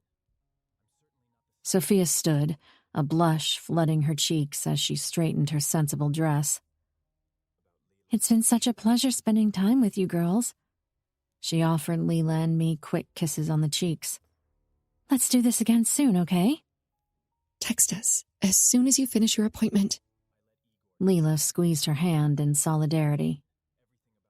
We watched Luca and Sophia exiting the house, walking at least 2 feet away from one another, not sparing each other one glance. Can you imagine those two boning? Enzo muttered, his eyes locked on his phone screen, per usual. It's probably colder than a ski competition. We need to do something about your brother. I pinned Achilles and Enzo with a frown. Enzo looked up from his phone. I'll go see if Sophia needs help throttling him. With that, he walked out the door, following Luca and Sophia. Leela stared at his back. Enzo's been acting weird. Everyone's been acting weird. I sighed. Achilles looked to be over everyone who wasn't me. He grabbed my hand in his and tugged. Let me buy you dinner, and then you can tell me why I need to punch Luca. Tiernan shook his head at our antics. Leela smiled. When we headed to the door, my brother called out after us. Hey, her curfew is at 9, and don't try any funny business, lad. Achilles flipped him the bird as he dove to kiss me. Chapter 58. Tierney. It is time. Achilles propped his arm against our bedroom's doorframe. 3 words, and yet I knew exactly what they held inside them. I knew who he was referring to and what needed to be done. Butterflies took flight behind my ribcage, reminding me that at my core, deep inside, a part of me was and always would be a killing machine. What makes you say that? Clad in a black satin robe, I met his gaze through the mirror of my vanity. I was getting ready for a night out with Frankie. She was in town for an event, and we thought it would be a good idea to catch up over dinner and drinks. I no longer frequented parties, charity events, or lavish yacht trips with society's upper crust, but I still loved Frankie dearly. With her, I didn't have to pretend. Not much, anyway. He's broken. Achilles pushed off the door and strolled toward me. I put my mascara down and picked up my bronzer next, watching as he placed his palms on my shoulders. Mentally and physically unwell. He's begging for his death, willing to speak in order to get it. This is usually when they're primed to give you the truth. His interrogation techniques were less than humane, but in my father's case, I didn't really care. Do you think he'll tell us why he did it to me? Achilles nodded, his gaze holding mine in the mirror. When do you want to do it? Why don't you have your fun with Frankie, and then swing by the Long Island mansion? I have a meeting with my brothers there anyway. I nibbled on the corner of my lip. Was this really happening? Was I going to watch my father die? Contribute to his death in some way? It seemed odd to even call him my father after what he'd done. But the truth was, a small part of me always held on to the hope that we could find a way to really be family. After Tiernan killed Finton last year, my twin brother was completely broken. He never said it in so many words, but I saw the way it altered him. Being betrayed by your own kin changed you in a fundamental way. I had a feeling what was about to happen tonight would change me too. We don't have to do it if you don't want to. Achilles wove his fingers through my short hair tenderly. I will follow your lead on anything you decide. We can let him go and send him into exile. I could kill him and let you know it's been done. Or you can do it yourself. The choice is yours and yours only, sweetheart. I closed my eyes, drawing a deep breath. When I opened them, our eyes met in the mirror again. I want you to do it, so I can focus on watching, and I want it to hurt. I want him to feel the pain I felt every single day as a child in a work camp, dreaming of the father who abandoned her. I want him to know, on his deathbed, how much I truly loathe him, and that I'll never forgive him. Achilles jerked his chin in a nod. You know, Tyr, once a promoted pawn is queen, She cannot be captured by a king, but she can put the king in a position he cannot escape. A checkmate, allowing another piece to capture the king and bring about endgame. Licking my lips, I stared at him, understanding exactly what he was saying. I'm ready for the endgame, Achilles. Your wish is my command, my queen. A camarista drove me through the pouring rain from my hangout with Francesca to Long Island. The Italian man behind the wheel couldn't have been much older than 19, with traces of acne still adorning his fresh face. He didn't look at me once and addressed me as Mrs. Ferrante when he opened the door for me, which must have been what my possessive roommate instructed him to call me. I was getting used to the idea of marrying Achilles. Only so much love could be poured into a person before you allowed it to soak in and accepted it. Achilles drenched me with devotion, attention, and affection. No matter how hard I tried to fight it, I couldn't. Our souls clicked, like two pieces of an intricate puzzle, and I knew that no one, nowhere, would ever fit me the way he did. Still, my stomach was in knots. It had been months since Achilles captured Tyrone. A lot had happened in between. And though Tyrone's hands wouldn't be able to touch me, his words still could. I recoiled from guessing what they'd entail, what it'd take for a father to turn on his daughter like that. Mrs. Ferrante, we've arrived. The young driver parked in front of the main entrance, got out of the car, and opened the door for me, holding an umbrella to shield me from the rain. I stepped out, my Chanel jacket casually draped over my shoulders.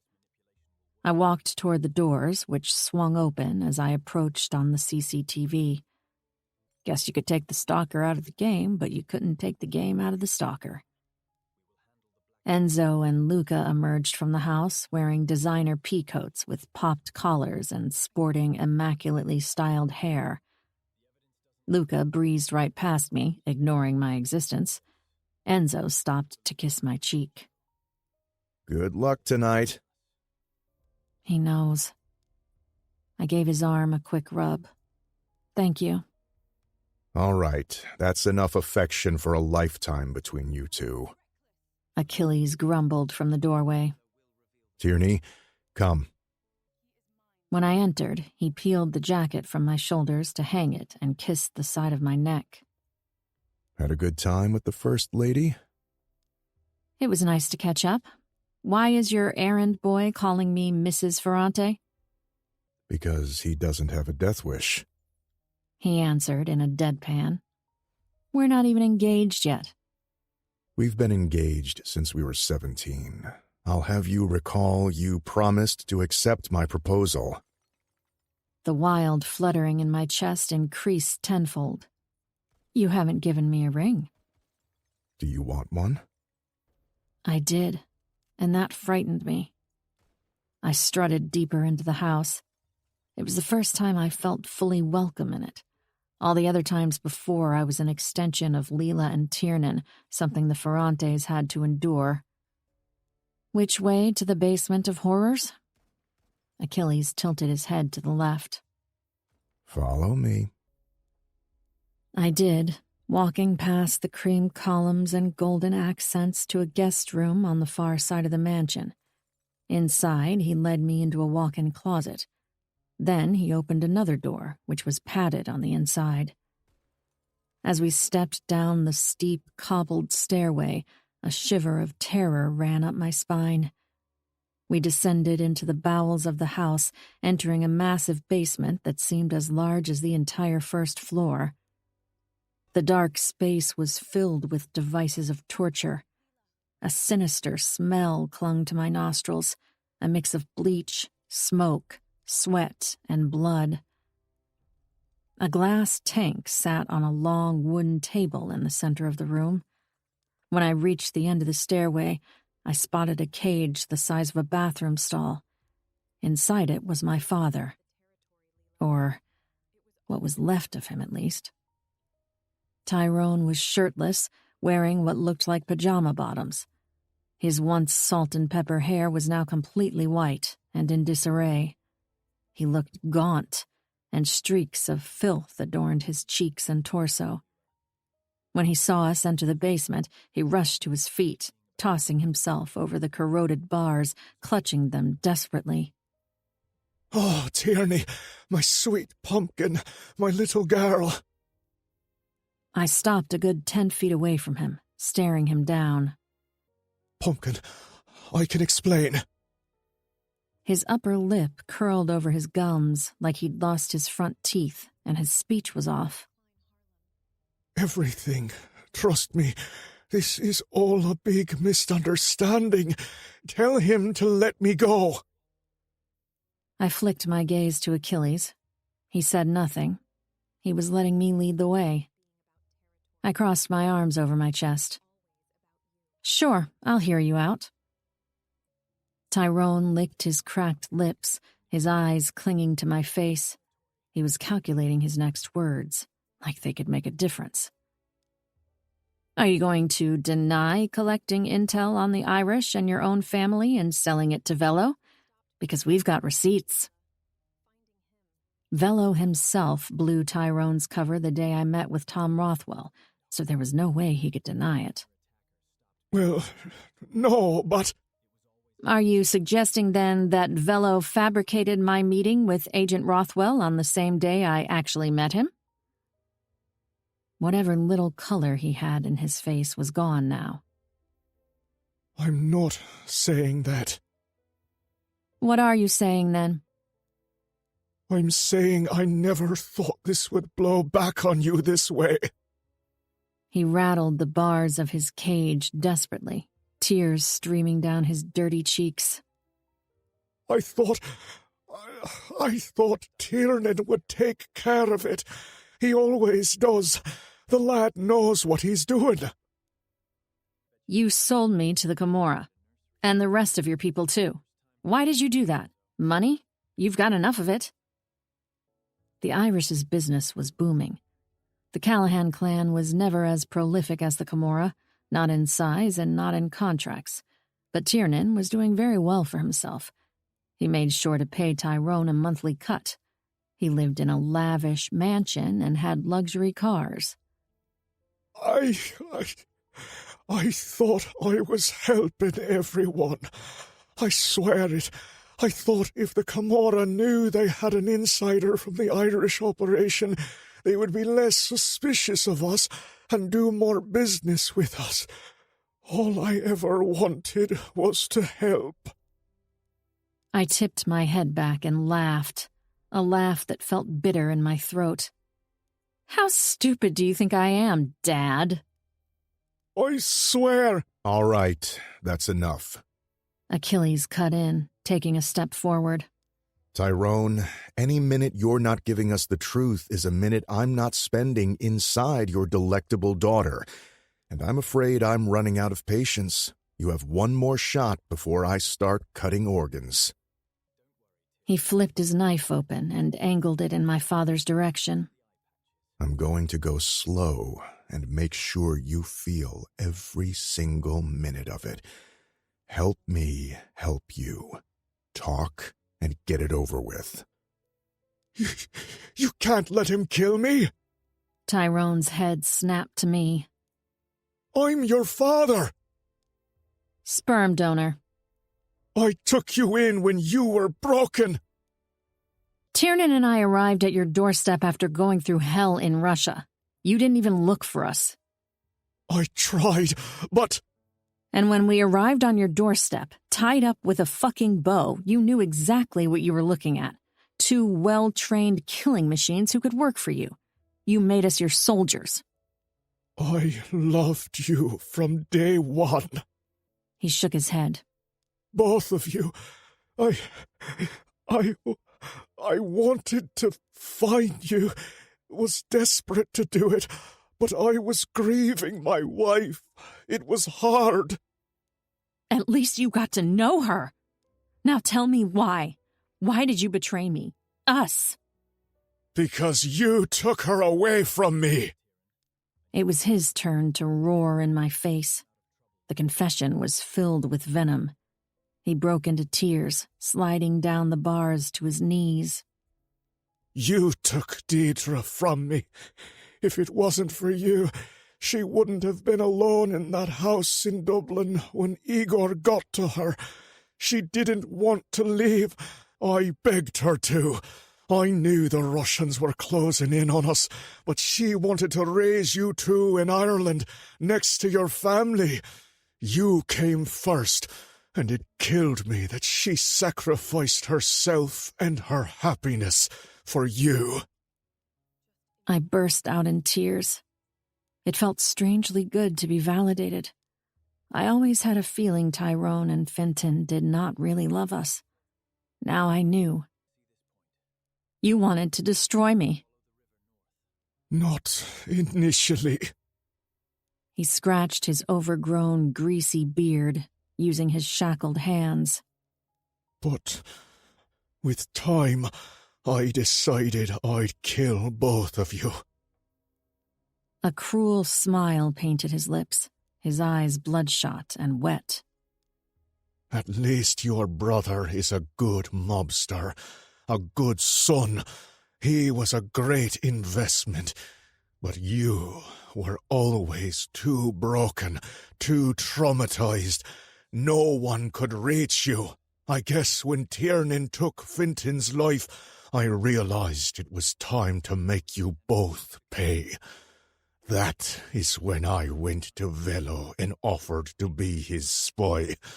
I knew one of you would do something prideful and stupid to cause your downfall. Achilles grunted but didn't speak. What were you hoping was going to happen? I thought Velo would do the right thing and kill both of you. Because Mom died? Your mum, Fintan, my real family, the one I knew and loved. I waited for the pain to come, but it never did. Truth was, whatever he told me, I already knew or at the very least suspected. Losing his patience, Achilles turned around and ambled toward the glass tank in the corner of the room. It was lit from the inside and quite spacious. I'd like to introduce you to a friend of mine, Tyrone, he said conversationally, grabbing a pair of chemical-resistant gloves and donning them, businesslike. Her name is Zelda. He picked up a serpent hook and unhooked the cover of the enclosure. I watched, mesmerized. Zelda is a Russell's viper, highly venomous, illegal to keep, obviously, but just look at that face. Achilles used the snake hook to slowly lift the serpent and turn its head Tyrone's way. Adorable, wouldn't you say? Tyrone's eyes grew impossibly large at the sight of the brown and yellow reptile. I had to adopt her. I've always loved snakes. They don't bond with their mates, young or in groups. Instead, they keep to themselves, preferring to live solitary lives. I consider myself much the same. Other than your daughter, I've no use for others of my species, and hold them in low regard. Tyrone sucked in a breath, crawling backward in his cage, trying to escape the inevitable. Achilles' stride was slow and purposeful. Zelda's forked tongue slid out, but she looked otherwise comfortable in Achilles' care. What I love about Russell's viper is their striking range. They never miss, and once they sink those fangs into you... Achilles shook his head, tisking. Let's just say it takes about 30 milligrams of venom to kill an adult human. An adult Russell's viper releases about 100. And while it's nothing in comparison to the king cobra's 1,000 milligrams of venom, one thing you should know about Russell's viper is that it's a very, very aggressive snake. Tyrone released a desperate sob. Please, no. Achilles ignored him, continuing. They don't like humans, bite them indiscriminately, and tend to hang on with their fangs for a long-ass time. So, whatever you do, Tyrone, just try and keep still when I let her loose in your cage. Oh, by the way, my girl's hungry today. A little mix-up in the kitchen, I'm afraid. The freeze-dried rodents I usually feed her, I fed them to you. Tyrone gagged uncontrollably, looking at the half-eaten, indistinguishable meal on the dirty plate in his cage. Achilles stopped in front of Tyrone's cage. You never should have hurt the woman I love, Tyrone. He shook his head. Now you'll have to suffer through one of the slowest, most painful deaths known to man, and we're going to watch. Achilles tossed Zelda into the cage between the bars. She dropped to the ground. No, no, no! Tyrone kicked and thrashed, squeezing into the corner. You're not making things better for yourself. Zelda side-eyed my father, reared herself into an S shape, and lunged at him, striking his foot. An ear-piercing shriek rang through the air. I watched my father die with a smile on my face. Chapter 50. Chapter 50. Chapter 50. Chapter 50. Chapter 59. Achilles. 3 days after I delivered Tyrone Callahan his much-deserved demise, I sat in the office of the Forbidden Fruit Club, tapping my phone over my desk. Something was wrong. I didn't know what it was.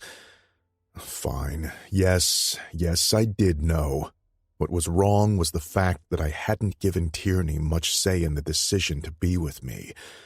As always, I'd bullied her into moving in, negotiated her love, and even lured her into a bet about having sex. I made everyone in the Camorra, save for my brothers, refer to her as Mrs. Ferrante. Yes, I didn't stalk her anymore, but I was still a toxic, overbearing monster who didn't give her room to decide what she wanted to do with her life. And that bothered me. What bothered me more, though, was my last loose end. Tristan Hale, that motherfucker.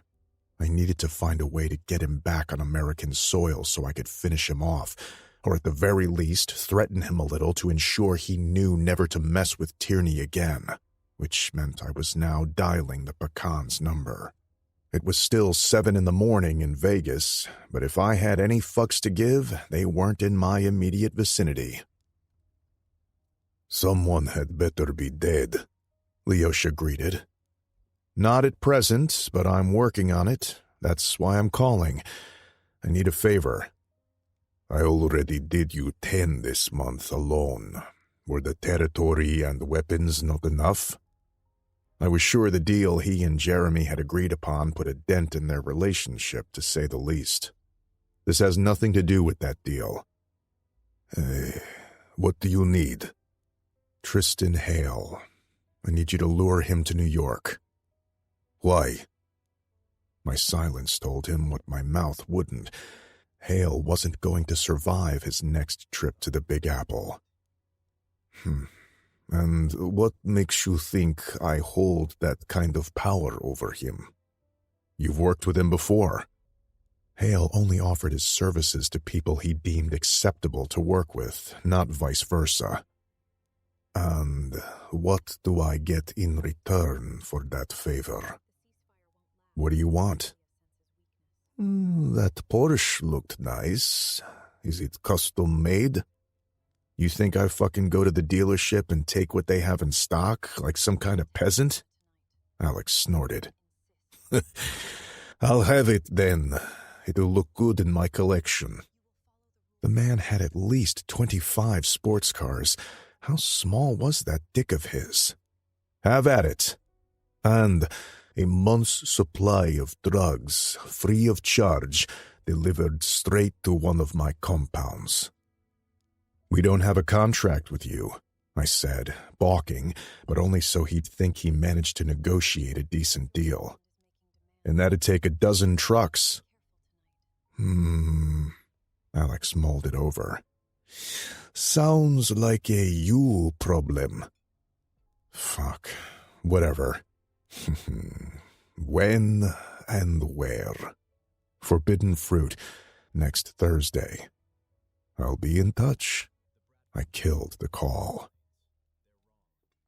When I got home, Tierney popped out of the bedroom looking like $1 trillion in one of those dresses that made me want to throttle the designer. Should we go to the movies? I blinked back at her, stunned into silence. The movies? That was normal people shit. We didn't go to the movies. We went to underground clubs and Michelin-starred restaurants where the owners valued their organs too much to tell us we had to book a reservation, or on shopping sprees in places you could only get to with a private jet. Movies were, well, ordinary. Movies also meant a public outing. Together, this beautiful creature was going to be seen with my fugly-ass face. Tierney did not need to be reminded of the fact that I was hideous. No thank you. I don't like movies. You mean all of them? I shook my head slowly. Disappointment was written all over her face. I knew if I didn't go, I'd just prove to her I was still the old asshole Achilles, the one who'd pretended not to care what she wanted to do. Fuck. I was gonna do it, wasn't I? What did you have in mind? There's a new Henry Cavill movie out. What's it about? Henry Cavill being hot? I flashed her a flat glare. Really selling it to me. Wouldn't you rather I take you on a shopping spree on Crimson Key? No one would dare whisper about my hideous face on my own private island. Or eat at Casablanca's? I knew the owner of the restaurant and was positive I could get an isolated booth, even at an hour's notice. Tierney trotted over to me, coiling her arms around my neck. I want to do something small and intimate. To share popcorn and a flat Diet Coke with you.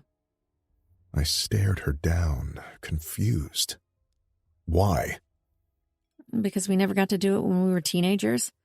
We were always so scared of our families. I want us to have these moments, even if we have to make them as adults. Don't be a fucking baby. Just say yes.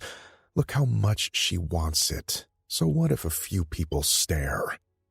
I sighed, grabbing her waist and leaning down for a kiss.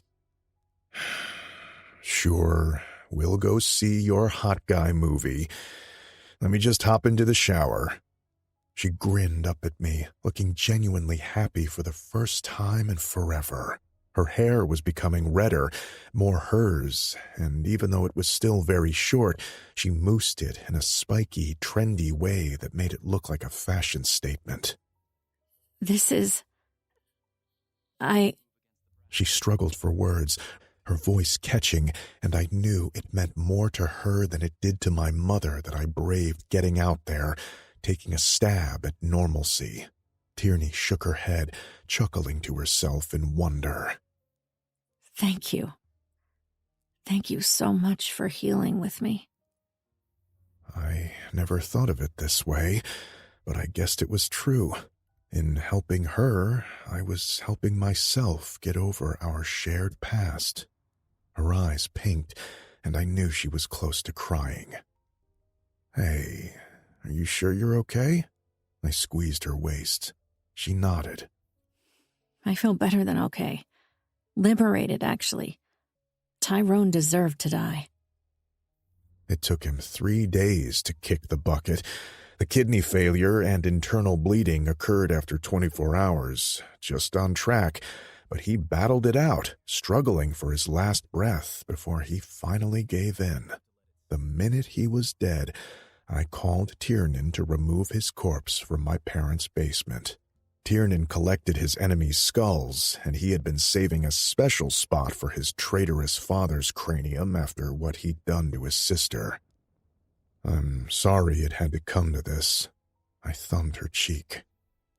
I'm not. I never loved him. Not even a little? She shook her head. Did you ever love your father? I gave the question some thought. I had wanted his approval and admiration growing up, and I was willing to go very far for it. So far, in fact, that the girl of my dreams wanted to set herself on fire before letting me know she couldn't give me heirs. Once upon a time, I suppose I did. I brushed my thumb along her smooth temple, tracing the gorgeous face that was forever inked into my memory. But the more I grew up, the more I realized nothing about our relationship was normal. And when he hurt you... I closed my eyes, willing the fury bubbling inside me like lava to calm down. When he hurt you, that's when I knew. Knew what? The difference between love and obsession. I was obsessed with getting my father's approval, but I never liked much about him. He was a cold, angry man, driven by nothing but power and bloodlust. But you... My forehead dropped to hers, and I breathed her in. I realized that I loved you, inside and out. Your sense of humor, your smarts, your resilience, your fight. I could name all the things that made me fall in love with you. I couldn't name one thing my father possessed that made me appreciate him. She brushed the tip of her nose against mine. See, this is how I feel about Tyrone. He was my family by blood only. His love and approval always felt conditional, so I never sought them. It was clear from the get-go that he favored Tiernan and Fenton. Strong, hungry sons who could further his own and the Irish clan's position in New York. I saw through his facade before Tiernan did, but only because I didn't have the luxury of his attention and respect. So don't you worry about my sensibilities when it comes to him, Achilles, because I have absolutely none. Chapter 60. Tierney. It was a mistake to go to the movies. I saw that now when we were sitting in the theater, surrounded by teeny boppers and couples, all of them more interested in Achilles' face than the movie. Achilles wore a baseball cap, the bill pushed low to hide his scars, but a jagged portion of his burned cheek was still illuminated by the giant screen's lights, bringing even more attention to it. At work, Achilles' face was a weapon, but here, out in the real world, where no one knew who he was, he just looked scary. And I knew that he'd had options along the way, reconstructive surgeries he could have done. But rumor on the street was that Velo liked that his son looked like this, that he'd wanted his son's face to match the atrocities he was capable of. I wanted us to start collecting memories other couples had, things we craved when we were younger, but I'd forgotten we were no longer those people. A pimply college-aged girl with a pink hoodie and a haughty sneer leaned to whisper in her friend's ear in the row below us, her gaze flicking to Achilles' face in the dark. The friend's gaze traveled to the scarred side of Achilles' cheek, and she gasped. They both started to giggle. Guilt and anger swirled in the pit of my stomach. This movie sucks. I swallowed hard, dropping a kiss to Achilles' shoulder. Want to get out of here? His pupils were glued to the screen, but I knew he was registering absolutely nothing. He'd had very few brushes with civilian life outside the Camorra before today and preferred it this way. His soldiers, business partners, and other underground leaders did not recoil from his face and didn't judge him for it. No, it's fine. I'm watching it. The girl's hushed whispers grew louder, with the words fire and shame about the face and, but his body's great, ringing through the air. I shifted in my seat. Let's go. You wanted to watch a movie? Not anymore. It's boring. Another wave of giggles sounded from behind us. This was ridiculous. I didn't care that they were probably freshmen at some expensive Manhattan college. They were old enough to know better. Shooting up to my feet, I swiveled around to face them. Got something to say? The two stared at me, wide-eyed. Upon closer inspection, they looked like they could be 23 or 24. Are you talking to us?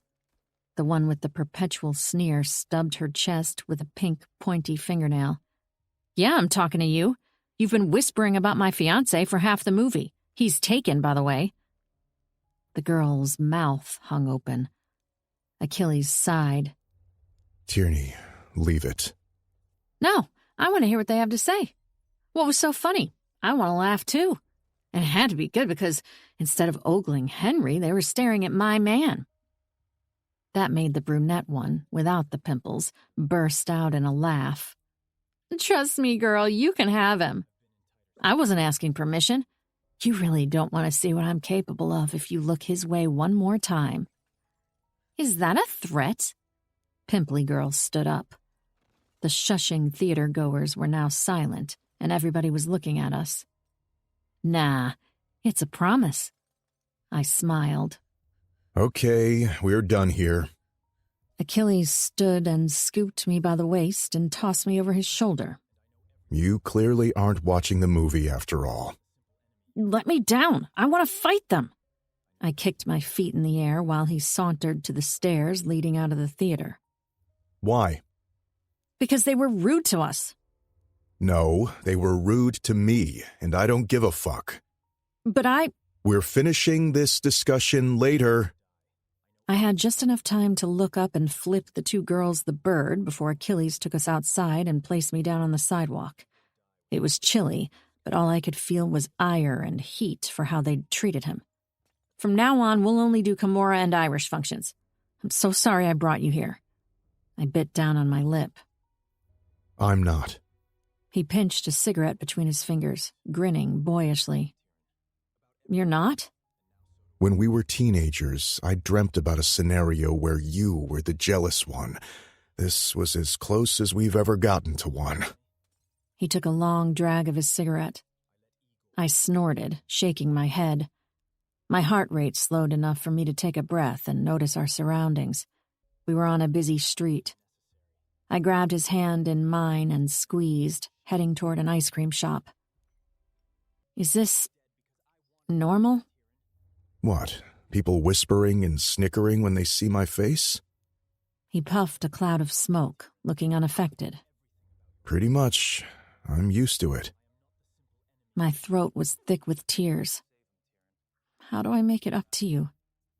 You already did. He lifted a devious eyebrow, his stride nonchalant. How? By loving me despite my face. The ache inside my chest grew. Besides, who says I'd have changed anything about what happened the night of the fire? Of course you would have. I would too. Well, I wouldn't. The scars you left were a reminder you were once mine, and during the bad times, they were what I clung to, the evidence that I had you once and that maybe I could have you again. I don't deserve you, I said, and meant it. Maybe. He shrugged. But you have me anyway. Forever. Chapter 61. Tierney. I loved Achilles, but I sometimes question his professional decisions, which seemed to directly cause bloodshed and underground wars. This is not necessary at all, I said for the millionth time as I jerked a dress from a hanger in my walk-in closet, a black bustier mini-dress that flaunted my assets, and my new tan from the mini-vacation he and I had taken in the Hamptons earlier in the week. Meeting with Tristan Hale, with Lyosha of all people. If I were being honest, I was more nervous about seeing Alex again than I was about seeing the man who'd tried to kill me. For Tristan Hale, I was nothing but a botched assignment. It wasn't personal, and he'd moved on to his next hit job. With Alex, it was different. I'd managed not to meet him ever since he and Tiernan became friends again. Lyosha never treaded deep into the East Coast territory so as not to piss off the Ferrantes, and I never went to Vegas because, well, my taste ran more along the lines of French Riviera and less Sin City. But Alex and I shared a childhood, a story. He knew things about me no one but Tiernan, Achilles, and Dr. Andrews were privy to. "This is a recipe for disaster," I added when I realized I wasn't getting any response from Achilles. I slid into the dress, shimmying it up my waist and turning around for Achilles to zip. He did, dutifully. "Someone's gonna die." No one's dying tonight, Piccola Fiamma, and we'll be having a family dinner as well. Our first official outing with our families as a couple. Too many big egos in one room. I ignored his words. And why does it have to be in Forbidden Fruit? Why can't we have a business meeting at the mansion or in one of your hotels? Because I'm ambushing Tristan Hale. Groaning, I stomped to my shoe rack and plucked out my red heels. "I still don't understand your need to see him." I want to make sure he never comes near you again. Achilles slid his watch collection drawer open, clasping a Cartier on his thick wrist. And I need to know why he missed that fucking shot. My blood froze in my veins. I spun to him slowly, my mouth agape. "So you think it's weird that he missed too?" He never planned on killing you. Achilles' low growl rumbled between my hips, spreading heat along my spine. And I want to know why. What was his plan, and what was he hoping to achieve? "You're never going to stop until you know I'm completely safe, are you?" I sauntered to him on my kitten heels. Suddenly, all I wanted was to make this man understand just how much I desired him. His lazy gaze flicked along my body, taking it in. You make it sound like a bothersome objective. Not bothersome. I unfastened his belt with one hand, eyes still trained on his. Next, I rolled down the zipper of his Armani dress pants. But impossible. We both know some things are out of your control. Not when it comes to you. His vehement, soft tone made me tremble so badly I wanted it injected into my veins. How I thought I stood a chance against him, I'd never understand. I craved him like the night desired the moon, like the desert longed for water. What we had, it was wild and chaotic, but it was uniquely ours. No love would ever match. I dropped to my knees and circled my fingers around the base of his cock. It was already hard and throbbing, the tip shiny and purple, full of blood. Shivers ran up and down my arms, and I tilted my head, giving his cock a long, lustful lick that made his hand wrap around my hair. There wasn't enough of it to tug yet, and the little I had was handled with surprising gentleness. What about sex, Tierney? Regular, normal people sex. You're the one who said we're not normal people. Reaching forward, I covered his crown with my mouth, slowly taking him all in until the tip tickled the back of my throat. I knew he wanted what other couples had. Missionary, eye contact, some kind of emotion. But I couldn't. Not yet. You want me to fuck your face? Yeah. My voice trailed off, liquid heat rushing to my center. I could feel my pulse thrumming against my clit. Ask nicely. Please? Nicer. I blinked. He smiled charitably, like I was an adorable little puppy. Was he going to give me what I wanted? Was he going to finally degrade me? Open your mouth, Tierney. I did so fast my head spun. There wouldn't be a second time, I sensed. Achilles did not like treating me the way I was used to being treated in bed.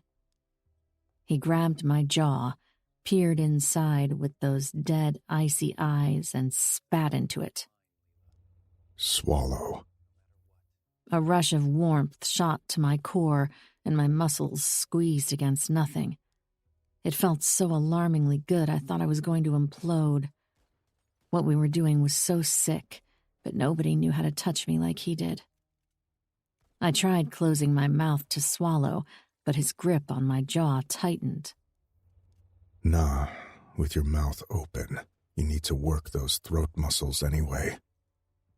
I tipped my head up, letting his hot saliva slide down my throat. It was gratifying and hotter than anything I'd ever done, because it was Achilles who did it, and because away from me, from us, he was very good at being cruel. It wasn't his second, but his first nature. Good girl. He grabbed the back of my neck and pushed all the way in until his cock followed the shape of my throat, stuffing it to the hilt, refusing to move.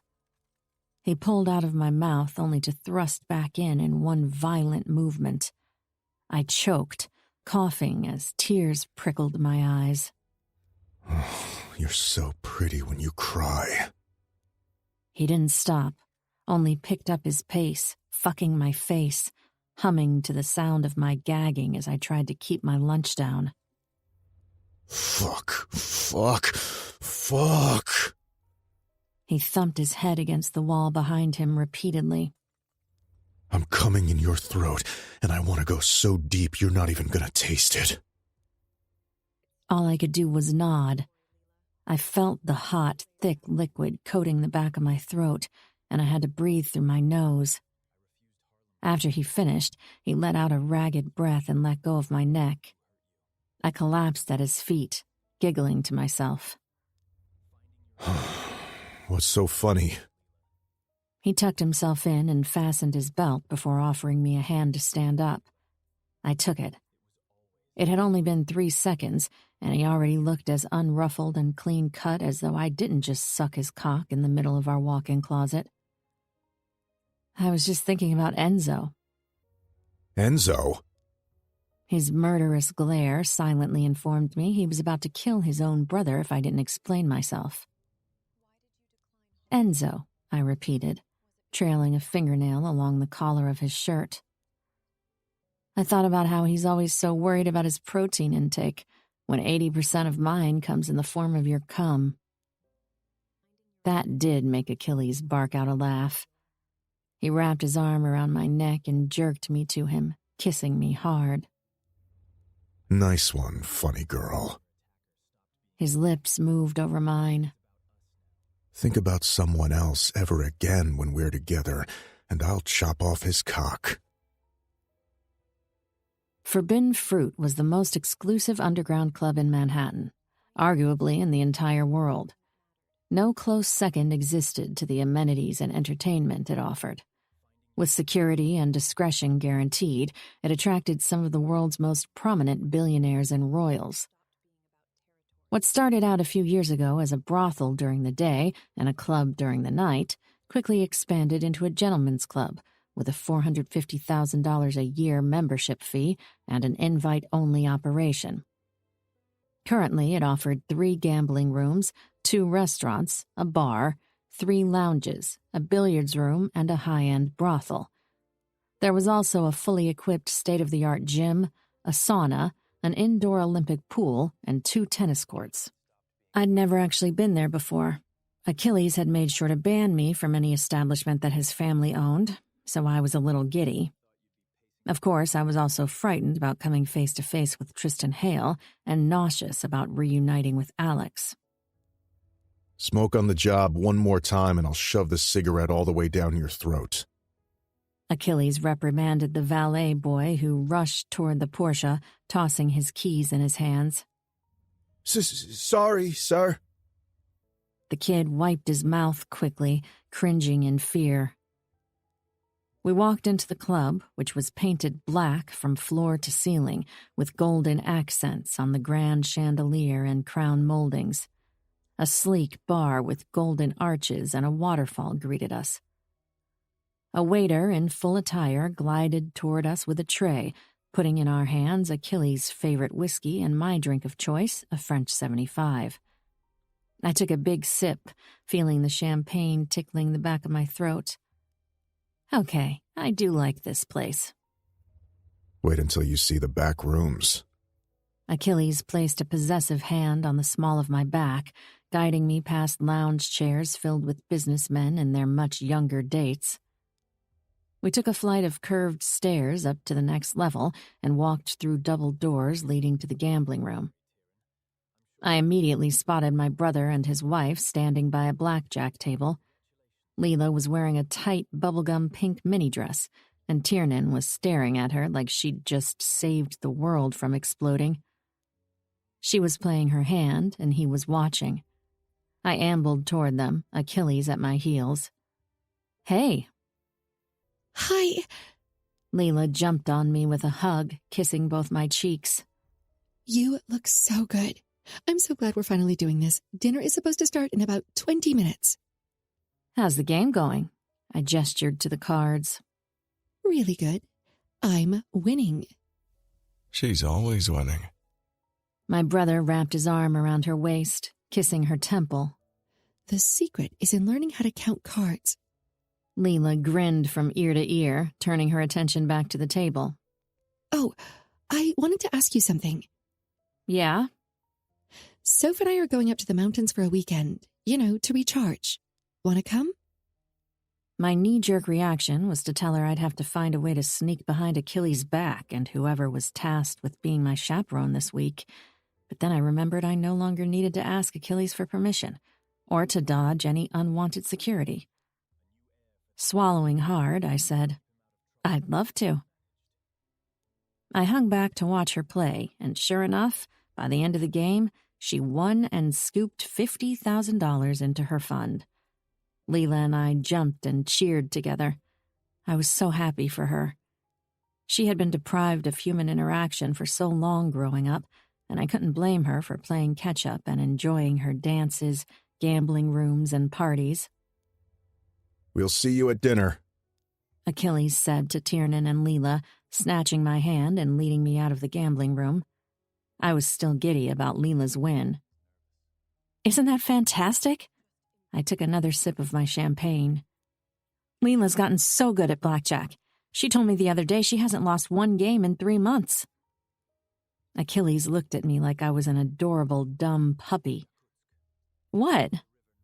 She's good, but that's not why she hasn't been losing. "Why then?" Tiernan. "What does he have to do with it?" He cheats, threatens the dealer before every game she takes. "But how?" Easily. Who gets to play last in blackjack? "The dealer." Achilles spread his arms as if to say, "Voila." "Huh. Why does he do that?" Says he can't take seeing Leela sad or disappointed, even for 1 second. Leela is a good sportswoman. I'm sure she's no more than a little bummed when she loses. He baby-proofed the house before Gennaro was born because she kept bumping into the corner of the coffee table and he couldn't see her with a blemish on her skin. Good point. My brother was irrational when it came to his wife. "Leela and Soph invited me to the mountains." Why did my mouth feel so dry when I said this? I didn't like that. If he had truly changed, I wouldn't have to fear his reaction. Damn him and his toxic, controlling personality. His spine stiffened, but he kept his expression schooled. Did they now? Yeah. They'll go with their security detail. Fat chance that Tiernan and Luca would let their wives take a piss without a small army monitoring their well-being. Probably. What did you tell her? This was the big test. I licked my lips. I told her I'll go. A brief silence. A chill ran down my spine. A reminder I had been his prisoner before and probably still was. Good. Achilles stopped in front of one of the doors in the hallway leading to the dining room. Stay here for a second. I need to see if our infantry room is stocked in case of an emergency. He kissed my cheek. I leaned against the wall, checking my nails. A couple rounded the corner from the other side of the hallway, and I instinctively flung my gaze to look at them. My heart dipped low in my stomach. It was Jeremy and Sophia. They didn't see me. I was standing in the darkened corner of the hallway, but I could see them, both dressed in elegant black attire, walking side by side. She looked so tiny in comparison to the Russian. He was holding Ciro, confidently, calmly, like he claimed ownership of the child. Ciro's strawberry lips pouted in deep concentration as he tried to tug Jeremy's nose off his face with pudgy fingers. Jeremy did not seem to care. Their eyes met, and there was so much tension, heat, and desire inside, I knew the next thing they were about to do would change everything forever. They stopped at the end of the hallway, thinking they were alone, but they weren't. I was here, and soon enough, Achilles was going to join me. Guess Sophia was catching on to the fact Jeremy didn't have social anxiety. He just had Sophia anxiety. Before they took things any further, I stepped into the light, making myself known. "Hey, what's up, guys?" They immediately pulled apart, stepping back. Sophia snatched Ciro out of Jeremy's hands. "Hi, Tyr.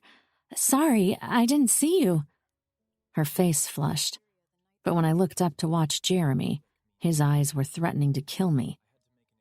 "Don't worry about it." I flung a dismissive hand her way. "Am I the only one who's super drunk here? I bet I'll remember nothing about tonight tomorrow morning. The hangover tomorrow is going to be a bitch." I wasn't drunk at all, but I wanted to assure them I wasn't going to say anything. Jeremy stared at me coldly. Alex is already in the dining room. He is pleased to see you after all these years. I gave him an airy smile, but 0 words. I didn't like the Bratva, and I especially did not like the Rasputins. "We were just going to send Ciro off with the nanny." Sophia smiled awkwardly. "I'd do it alone, but Jeremy is helping me with the stroller and baby seat." "Those things look heavy." I nodded, playing dumb. No stroller or baby seat was anywhere in sight. "Better hurry up, then, before Achilles comes out of the infantry room and starts playing with Ciro. You know how he is with kids." The look on Sophia's face when she gave me a quick hug said thank you, and the wink I gave her back said she was very welcome. Sure enough, Achilles reappeared a second after Sophia and Jeremy took flight. Who are you talking to? He asked, locking the door and punching in a code that activated another lock. "Just Sophia." This was technically true. I hadn't said one word to Jeremy. Achilles cupped my neck from both sides, studying my face. We still have a few minutes before dinner starts. Want me to eat you out in the meantime? I coughed out a laugh. "That sounds lovely, but I actually need to go pee." I didn't feel like sex right now because I was too on edge to meet with half the guest list. Where is the nearest restroom? You go back where we came from, first door on the right. Want me to walk you? I shot him a frown. "Please don't pull a Leela. I am perfectly capable of peeing by myself." He smiled. Okay. But I didn't go to the restroom he directed me to. I took the stairs down to buy some time and allow myself to think. Tristan Hale had spared my life. He never had with any other victim, at least none anyone knew of. Why me? And why did he take the job if he hadn't planned to finish it? Aimlessly wandering through the dark corners of the establishment, I looked for signs of restrooms. I was now somewhere between one of the restaurants and the bar.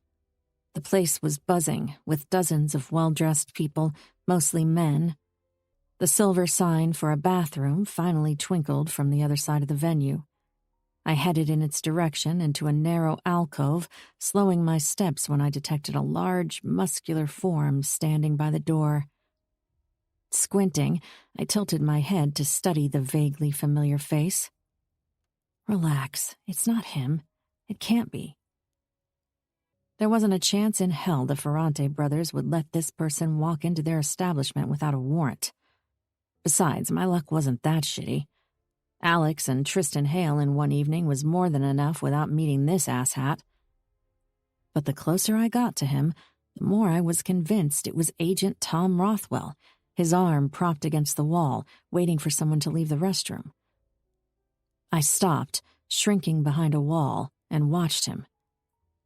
I naturally assumed that if he was here, he'd be here for me, since I was the only person in the Ferrante's inner circle who ever gave him the time of day. But it appeared he was waiting for someone else. The door unlocked from the inside, flinging open. Out came Enzo, dressed to the nines and pissed into oblivion. Their gazes clashed, and my heart jumped to my throat. Every small hair on my body stood on end. I couldn't understand this reaction, especially as I had no skin in whatever game these two were playing. Agent Rothwell. Enzo purred finally. I hope you have a warrant, because you sure as fuck don't have an invitation. Not that it's any of your business, but I do have an invitation, and from a founding member, no less. Is the founding member in the room with us? Enzo faux scanned the hallway. I ducked my head lower. Luca invited me. Luca invited you? That's what I said. Why the shit would he do that? To save your ass, or at least try. Now, I want to take a piss. Step back, kid. Kid! Enzo's neck flushed under his elaborated ink, and he didn't budge from the door. The fuck, man? You don't even know how old I am. You'll turn 26 on November 13th. Rothwell said without missing a beat, fastening his cool gaze on Enzo's fire-lit, warm eyes. Born at 5:33 a.m. in Cardarelli di Napoli Hospital. He continued, fixing Enzo's collar nonchalantly. Weight 6.8 pounds, the smallest of the four siblings. You live at 1215 West 46th Street, a modest one-bedroom, but you like the neighbors and it's close to your fancy gym. I know your A-B plan, your cardio routine, who you fuck, when you fuck, and how much you come each time, down to the milliliters. I know who you killed last week and how. I just need a shred of evidence to prove it. The things I know about you, kid, you haven't even begun to learn about yourself. Enzo's reaction was similar to my own.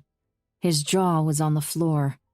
For the first time, I saw my happy-go-lucky friend completely speechless. It wasn't just Tom's knowledge about Enzo's life that rattled me. In fact, I wasn't completely shocked that he knew so much regarding the mobster he'd been studying for years now. What blew up my senses was the palpable, knife-edge attraction between the two. The air between them sizzled. And just like that, I realized why Tom Rothwell had no girlfriend or wife to speak of. He was gay. And he could be hating Enzo from today until his last breath. But he was attracted to him, too. Out of my way, peasant. Tom shouldered past Enzo robotically, slamming the restroom door in his face. Enzo stood there for a full 10-second stretch before spinning on his heel and crashing his palm against the door. Hey, peasant is even worse than kid. File a complaint with Internal Affairs. Tom drawled to the sound of his piss. I turned around and found my way back upstairs before my bladder exploded. The journey to the restroom upstairs was drama-free, an achievement in itself. After relieving my bladder and washing my hands, I dried them with a towel and slipped back to the hallway. It was a straight shot to the dining room. I hoped to make it in one piece. Something about tonight felt different, devious, like all our sins were catching up with us and everything was coming to a head. When I reached a point in the hallway that forked, a body slammed into mine. I tumbled back a step before shooting an arm to the wall and righting myself. Luca stood in front of me.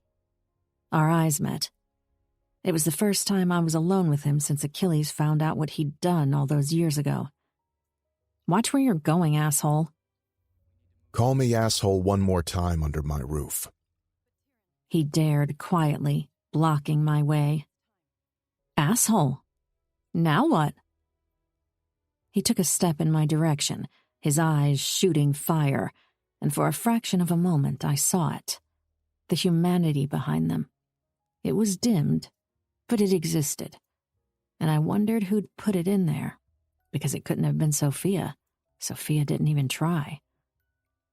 Are you gonna hit me, big guy? I got in his face, laughing. Threaten me? We both know you can't do that. You're wrong. Luca clutched my jaw between his fingers, tipping my face up with a sly smile.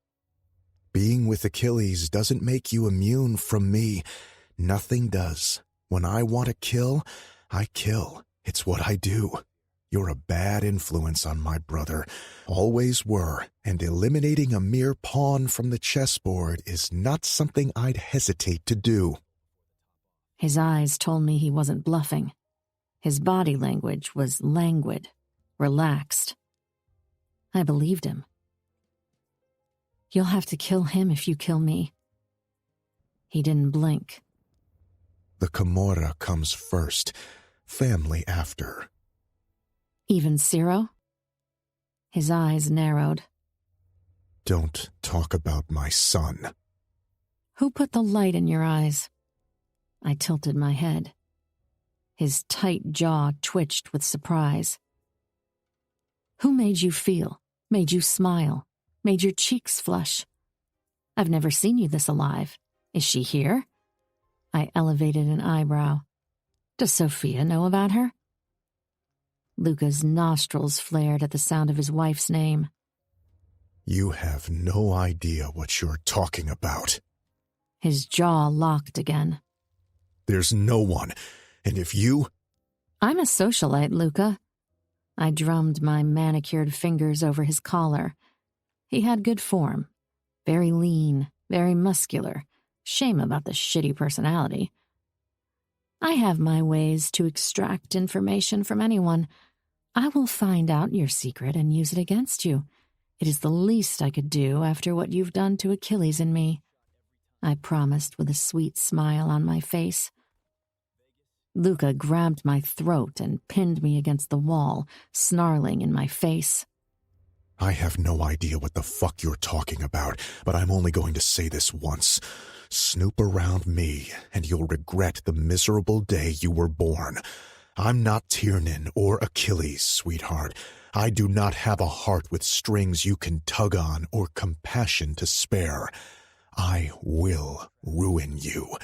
And if any of the assholes protecting you stand in my way, guess what? I'll ruin them too. This is the last time you bother yourself with my personal life. Capito? His grip on my throat tightened to the point that he cut my air supply. I knew he wouldn't kill me. Not here, not now. But I knew that he could. And that was enough to confirm he had someone in his life I wasn't supposed to find out about. Challenge accepted, fucker. Let me go, I hissed through pursed lips. Before I make sure you'll never be able to have children again. He let go of my neck and I dropped to the floor. I gasped, massaging the sensitive flesh over my throat. Slowly, I stood, smoothed my dress, and wiped the moist residue from under my eyes. Then I straightened my back, put a smile on my face, and marched into the dining room to have dinner with the man who was contracted to kill me.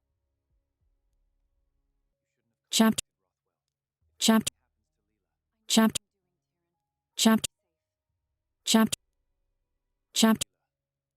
62. Tierney. I was the last to enter the dining hall, which meant everyone had the opportunity to have their fill of me as I entered. Smiling broadly, I swaggered to my seat next to Achilles and plopped down on it. He kissed my cheek softly. Everything okay? Perfect. I snapped my napkin open in my lap. What's for dinner? His gaze halted on my neck. Luca probably left red marks. Since things were already strained, I wasn't in the mood to share my little talk with his older brother. What's this? Achilles brushed his thumb along my neck. I shrugged. Allergic reaction. To what? Assholes. Did someone? Yes, and I handled it. Don't worry. The menus were brought to the table, and it gave me a second to catch my breath and study the room. I took in Tiernan and Leela, Sophia and Luca, Katya and Enzo, Jeremy, and Alex. The minute my sight landed on him, his pale blues caught mine in a vice. A ragged breath rattled in the back of my throat. Lyosha. Aristocratic and princely, with his blonde curls and frighteningly chiseled face, he still looked younger than his years. Like our lifestyle and all the death in it couldn't touch him. Not really. Tierney. He rasped. Alex? How have you been? He asked in Russian. And though I hadn't spoken the language in many, many years, the answer slipped past my lips naturally. It's been a long, pleasant walk in the park. You? He grinned. Same. Don't flirt with her. Achilles barked at Alex, hammering his whiskey glass on the table. How do you know I'm flirting? Alex raised his vodka to his lips, one side of his mouth curling in amusement. Your goddamn eyes are an open invitation. Don't worry, honey. I patted Achilles' lap. I have a strict no Russian men policy. I leaned to kiss the tattoo of my lips on his neck. Ignoring me, Achilles reached for his whiskey and gulped it in one go. I quirked an eyebrow.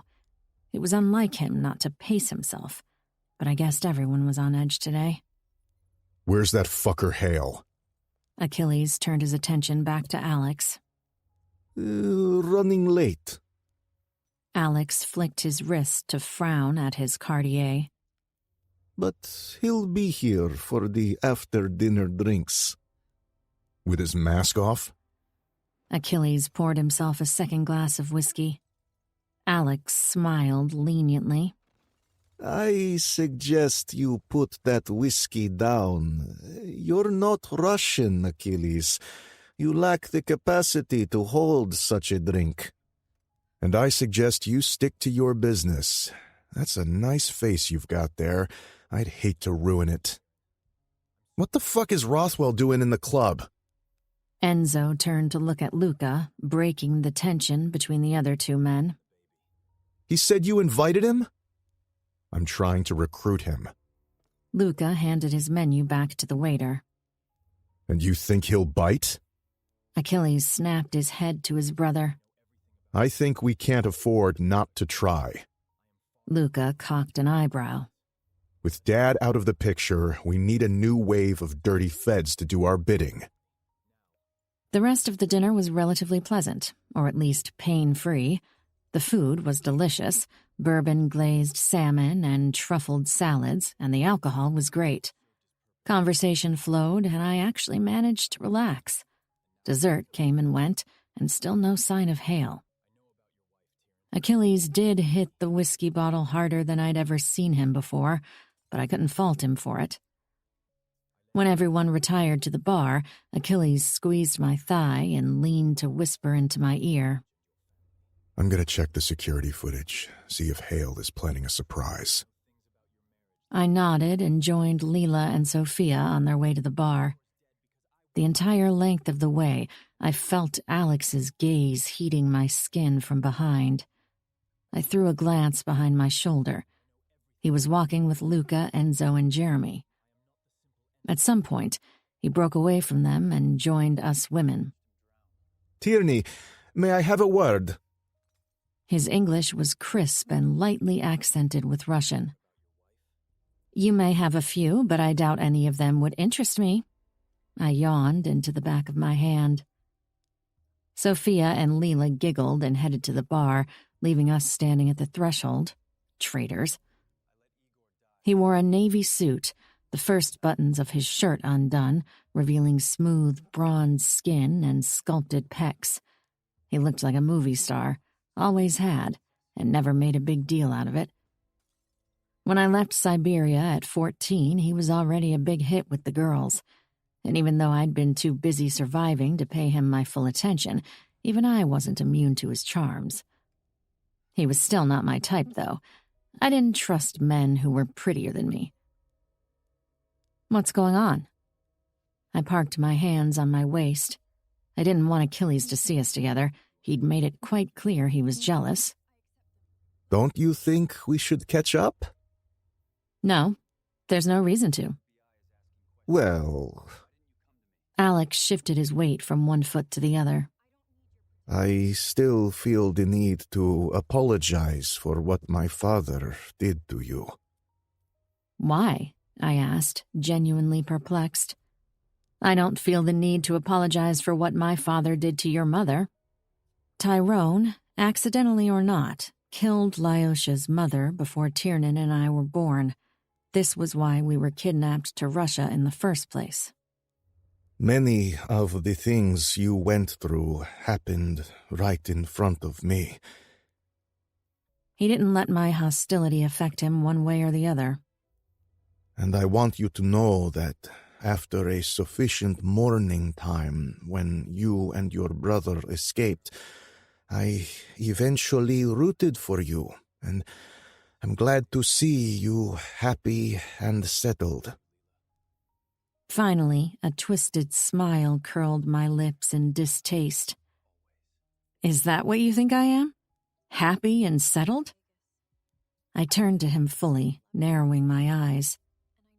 Do you know, Alex, that I've had 33 therapists in my lifetime? Only the last one stuck. With all the others, I simply couldn't get there. The minute they wanted me to seriously open up, I failed. Someone I'd once been close to advised me to forget everything that had ever happened to me, bottle it in. Turns out it was bad advice. He watched me silently. He'd meant well and was just a kid himself, but that mattered little. His face, his existence, his last name were still a bitter memory for me. Do you know what it's like to have your innocence stripped from you layer by layer? To reach the brink of starvation and be tipped beyond it? To watch your humanity slip between your fingers and not even know what it means because you are too tired, too hungry, too beaten to think? Alex's eyes never wavered from mine. I was there too. Yes, as the heir and successor. You didn't go through all the bullshit. He nodded. Well, at least he was honest. I fantasized about saving you sometimes, you know.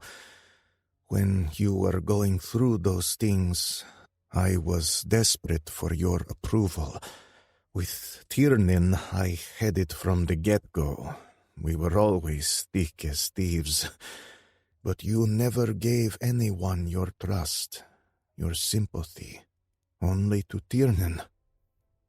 He took his hand out of his pocket and reached for my face, running his thumb over the exact same spot he'd wiped a tear from 15 years ago, as though it were still there.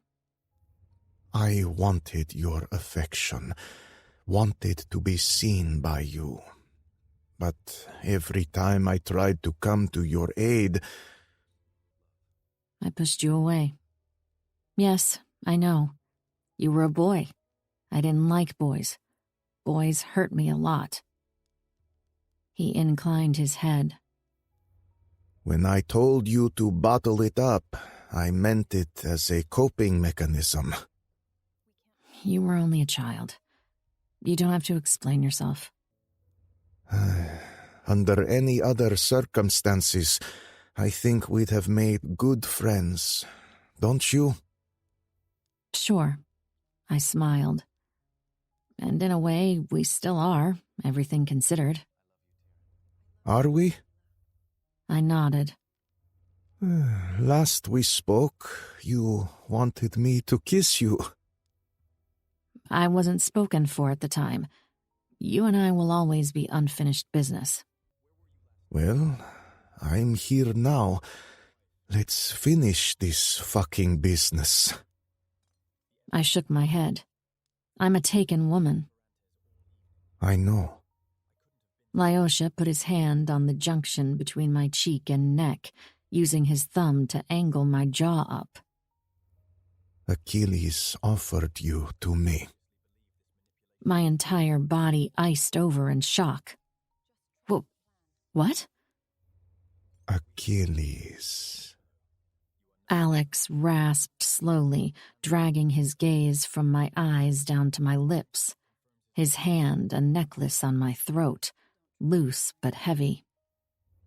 He told me you were in the market for a no-strings-attached hookup, a one-off in a controlled environment, something about proving something to you.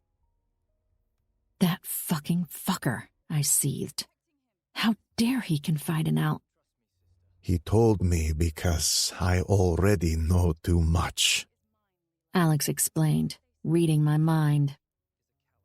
I'm discreet, can take a rejection like a man, and will never judge you. This was why Achilles had been drinking so heavily tonight. He was preparing himself for what was to come. My heart cracked open, and warmth poured out, giving my belly a fuzzy feeling. He is killing himself. For me. While I understood exactly why he'd done what he had, I couldn't see myself fully going through with the plan I'd weaved myself. Touching someone else, touching someone at all, felt wrong. But another part of me knew that if I didn't put Achilles' promise to the test, I would forever live in fear of what he might do. He'd maimed, murdered, and abused every single man I'd tried to be with since he'd taken control over my life, over my future. He'd psychologically destroyed me and had taken away all of my decisions when it came to sexual partners. He exhibited complete lack of self-control where my freedom was concerned.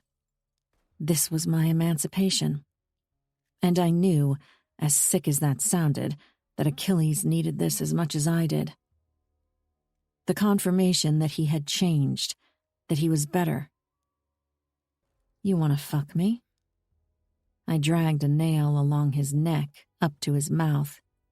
He captured it in his hot, gorgeous mouth with a come-hither smirk. You know the answer to that question. He spoke around my finger. You're Tierney Callahan. Everyone wants to fuck you. You'll be a gorgeous notch on my belt. I forced myself to laugh as Alex plucked a champagne flute from the bar next to us and handed it to me. I took a sip. How long is the belt? His smoldering gaze slid down my body. Almost as long as something else of mine.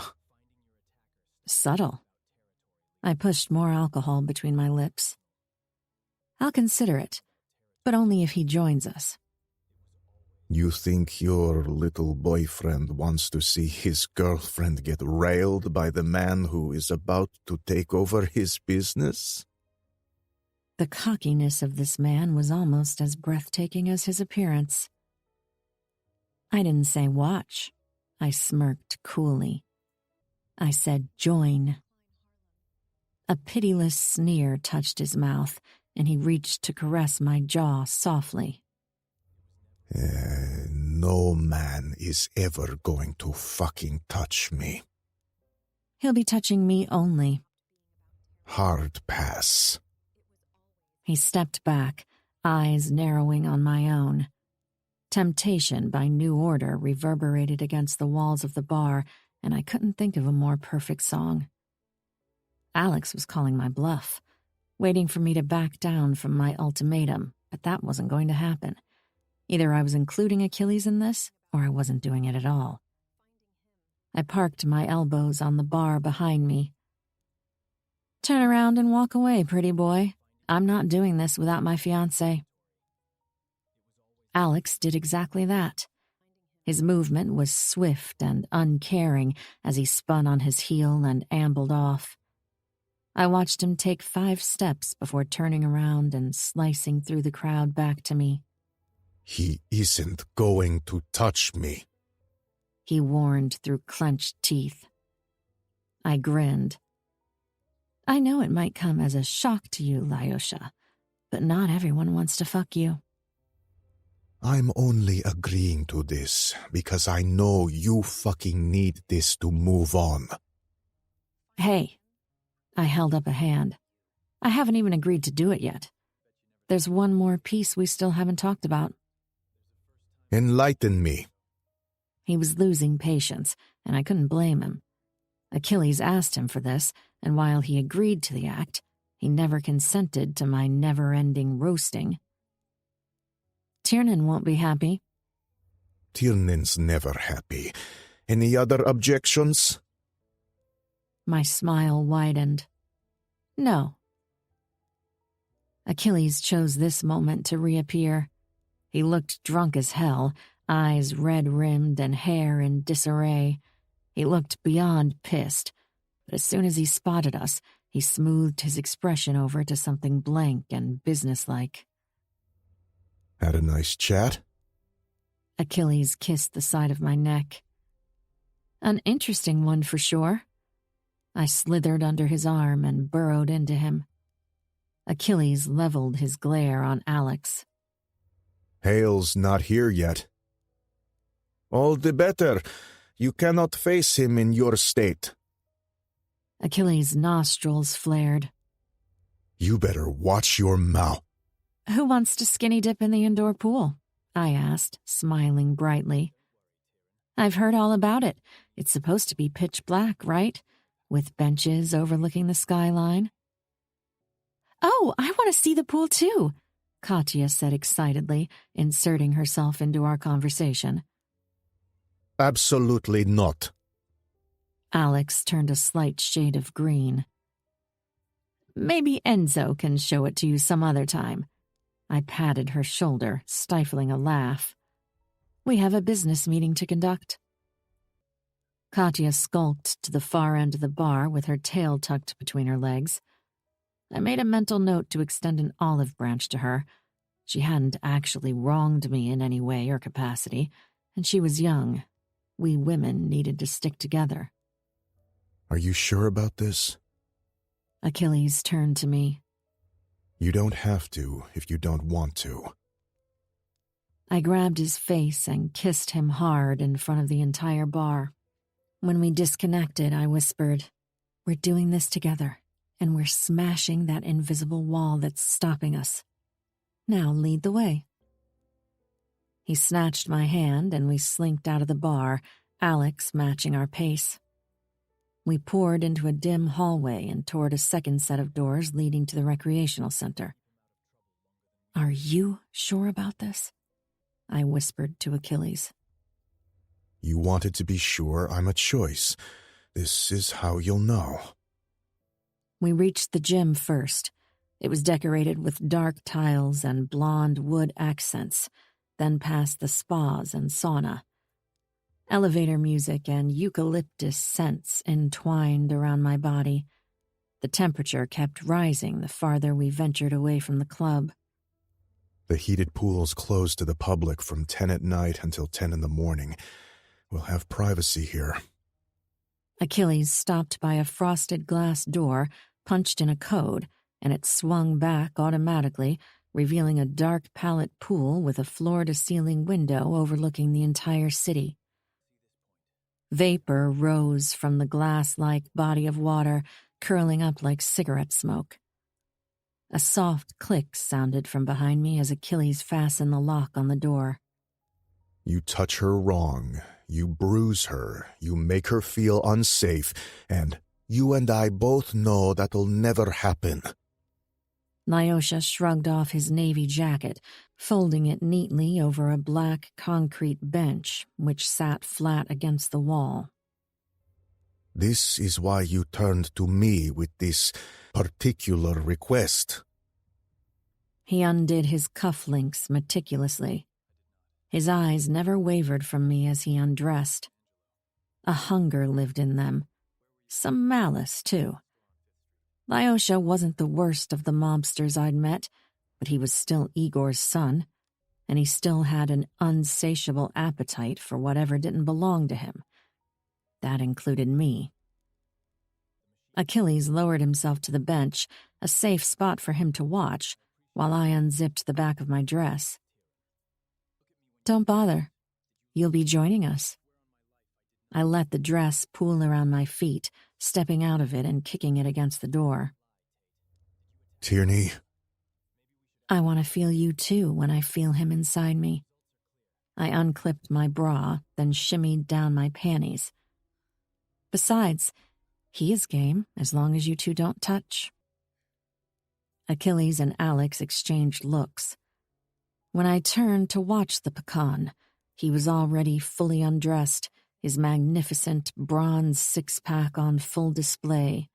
He was hard, pumping his long shaft lazily, eyes licking me from head to toe. come and join the fun, Ferrante. I'm in a charitable mood.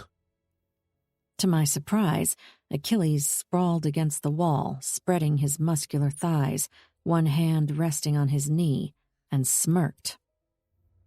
Why don't you two start, and I'll join in on the fun if I see you can't please my woman, Lyosha.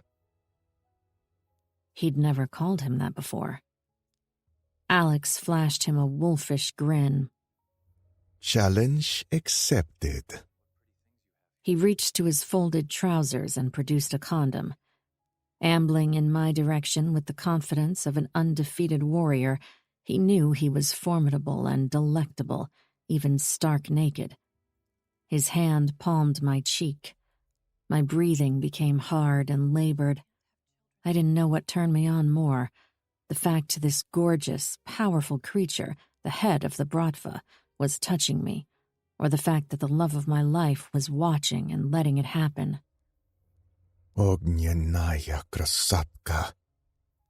Fiery beauty. The boys at the camp crowned you the prettiest every year. His hand slid from my jawline, his thumb capturing my chin and tilting my face up to look at him. You're still the prettiest of them all.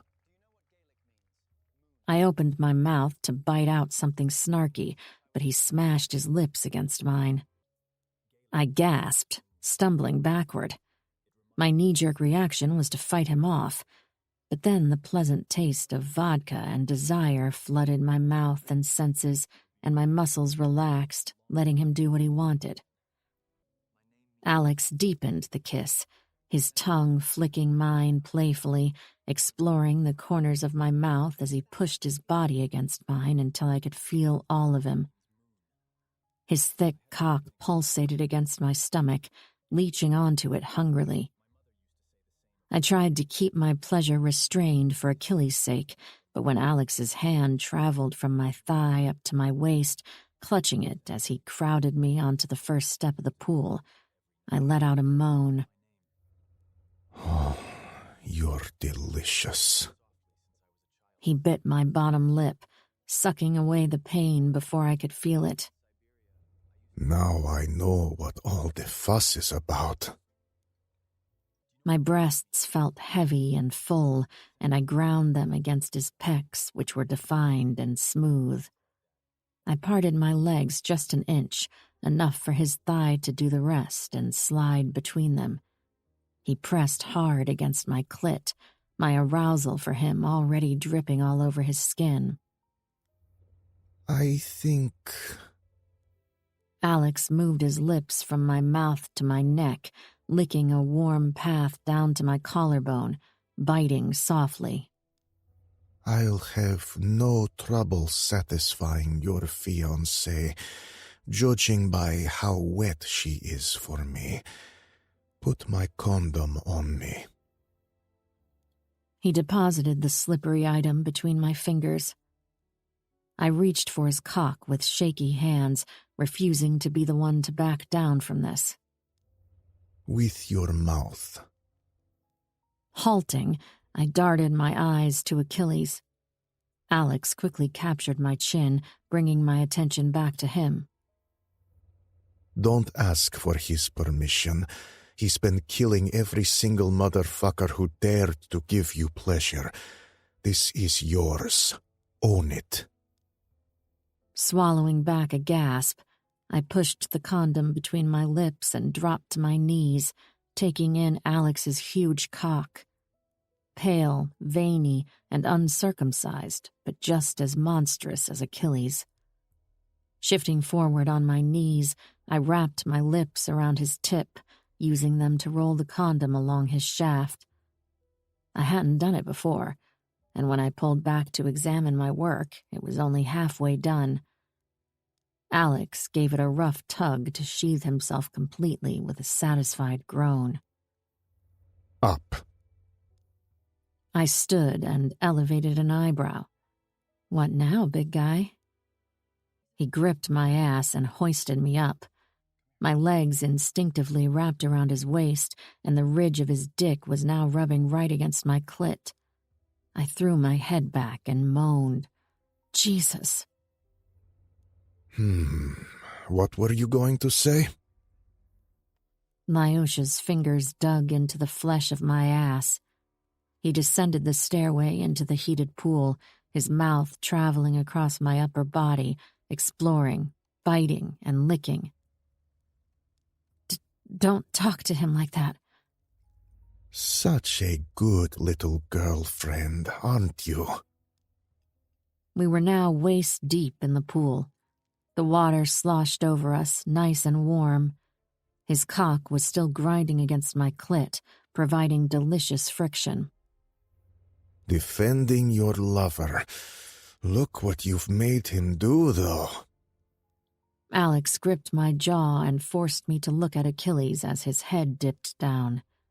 He took the tip of my nipple into his hot mouth, first giving it an almost painful suck, then swirling the tip of his tongue along my areola gently to ease the pain.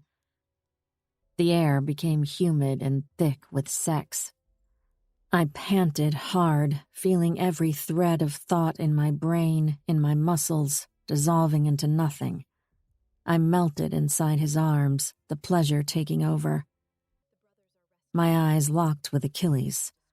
His chest moved up and down to the rhythm of his labored breaths, but he remained completely still. You're beautiful. His voice cracked. So fucking beautiful. I closed my eyes, tears springing to them. The pleasure was too much, and I couldn't stop myself from coming even if I wanted to. Alex's cock against my clit, teasing, swirling, rubbing, along with his mouth on my tits was way too much. Please, I started, then stopped. I couldn't get the words quite out of my mouth, not when Achilles was there. Make her come. Now. A low growl escaped the back of Lyosha's throat as he dove underwater, hoisting my thighs around his shoulders, squeezing the backs of my thighs in a death grip and pushing his tongue into my pussy, his nose rubbing against my clit. I exploded, clutching his tongue between my muscles, throwing my head back and crying out. I gripped the back of Lyosha's head, riding his tongue while he was still underwater. He rose up with me still wrapped around his head and walked us back to the shallow end where my feet reached the floor. I think I'll take my prize now, if you don't mind. Alex smirked, his lips deliciously pink and swollen from eating me out. I tossed a searching look at Achilles. His face was bricked over, and I knew he had retreated to the place where no one could reach him, the same headspace he used to take a life, a place far removed from where we were and what we were doing. He gave me a slow nod. Take it, sweetheart. It is your pleasure. I closed my eyes, nodding at Alex without looking at him. Alex gripped my waist and slid into me inch by inch, slowly, teasingly, perfectly. My knees buckled and my hips began moving on their own accord. Alex thrust into me, and I returned the favor by arching and meeting him halfway. God, you feel so fucking perfect. Alex's mouth latched onto my neck, sucking hard. So tight. You're incredible. His head dipped toward me, but I turned away, unwilling to kiss him again. Kissing felt intimate. Sex, not so much. Alex let a low chuckle loose, pounding into me, hitting the elusive spot inside me that made my entire body throb. I was trembling all over, but I couldn't get the image of Achilles watching me out of my mind. I squeezed my eyes shut harder, but the look of him, resigned, serious, tortured, kept popping behind my eyelids. Suddenly, I felt a bare, warm chest plastered against my back. Shh. A familiar, rough palm wrapped around the front of my throat, tilting my head back. Achilles' eyes met mine. Let go, sweetheart. He leaned down and shoved his tongue inside my mouth, erasing Alex's vodka taste with his whiskey flavor. I arched back eagerly, kissing him and moaning into his mouth while Alex dipped his head and devoured my breasts, running his stubbled chin over my flesh and leaving marks. I was ready to explode. Please, I begged, rolling my hips, riding Alex's cock harder. I think she wants more. Nyosha groaned, and when I unlatched my mouth from Achilles, I saw that his chest was glistening with sweat and water drops. My queen gets whatever she wants. Achilles spat into his index and middle fingers, reaching down, slowly prodding my ass with them. I squirmed and moaned, instinctively squeezing against both his fingers and Alex's cock. Oh, God. Achilles removed his fingers, then angled the head of his throbbing cock into my ass. I shifted slightly to allow him a better angle. He slowly guided himself inside, the pressure on me from behind mounting, my tailbone tingling with his uncomfortable girth. You know, I always find it so funny that people say God's name in the bedroom. He has nothing to do with it, and probably wouldn't approve of the sins we commit. Alex reached between my legs, opening them wider to help Achilles slide inside me. Oh, fuck. Achilles groaned, dropping his forehead against my shoulder as he slid into my ass, filling me to the hilt. I'd done this before, but not with someone this well endowed. Alex stopped fucking me, but stayed inside me. They both let me take a moment to adjust to the position. I was pretty sure their balls were probably touching. I was sandwiched so hard between them. But considering I'd never been this turned on, this full, this alive, I wasn't going to point that out. This okay? Achilles pulled my face to kiss me from behind again. Perfect. My lips moved over his mouth. They started moving at the same time, slamming into me in the same rhythm, in punishing strokes that felt almost competitive in nature. The dirty thwacks of skin slapping echoed through the walls. Our bodies were covered in mist. My pleasure was so acute, so real, it took over my entire being. I felt it everywhere. Look at her. Alex groaned, staring at the space between us where he entered me. She's taking it so well. She's amazing. Might ask to borrow her sometime. This is a one-off. Next time you touch my woman, you'll be filled with lead. My orgasm coursed through every inch of my body, from toes to the top of my head, and I threw my head back, overcome with the incredible sensation of falling apart in the hands of the two most powerful men on this earth. They continued plowing into me while I rode the high of my climax, with Alex coming first and Achilles reaching his orgasm a few seconds later. Achilles pulled out first, grabbing my jaw to tilt my head up and give me a reassuring kiss. You did amazing, Piccola Fiamma.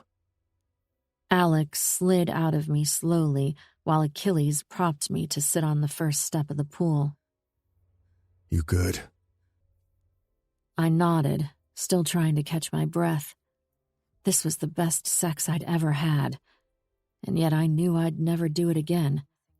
It served the purpose of proving to me that Achilles was done controlling my sex life, but I wasn't in the market for anyone else.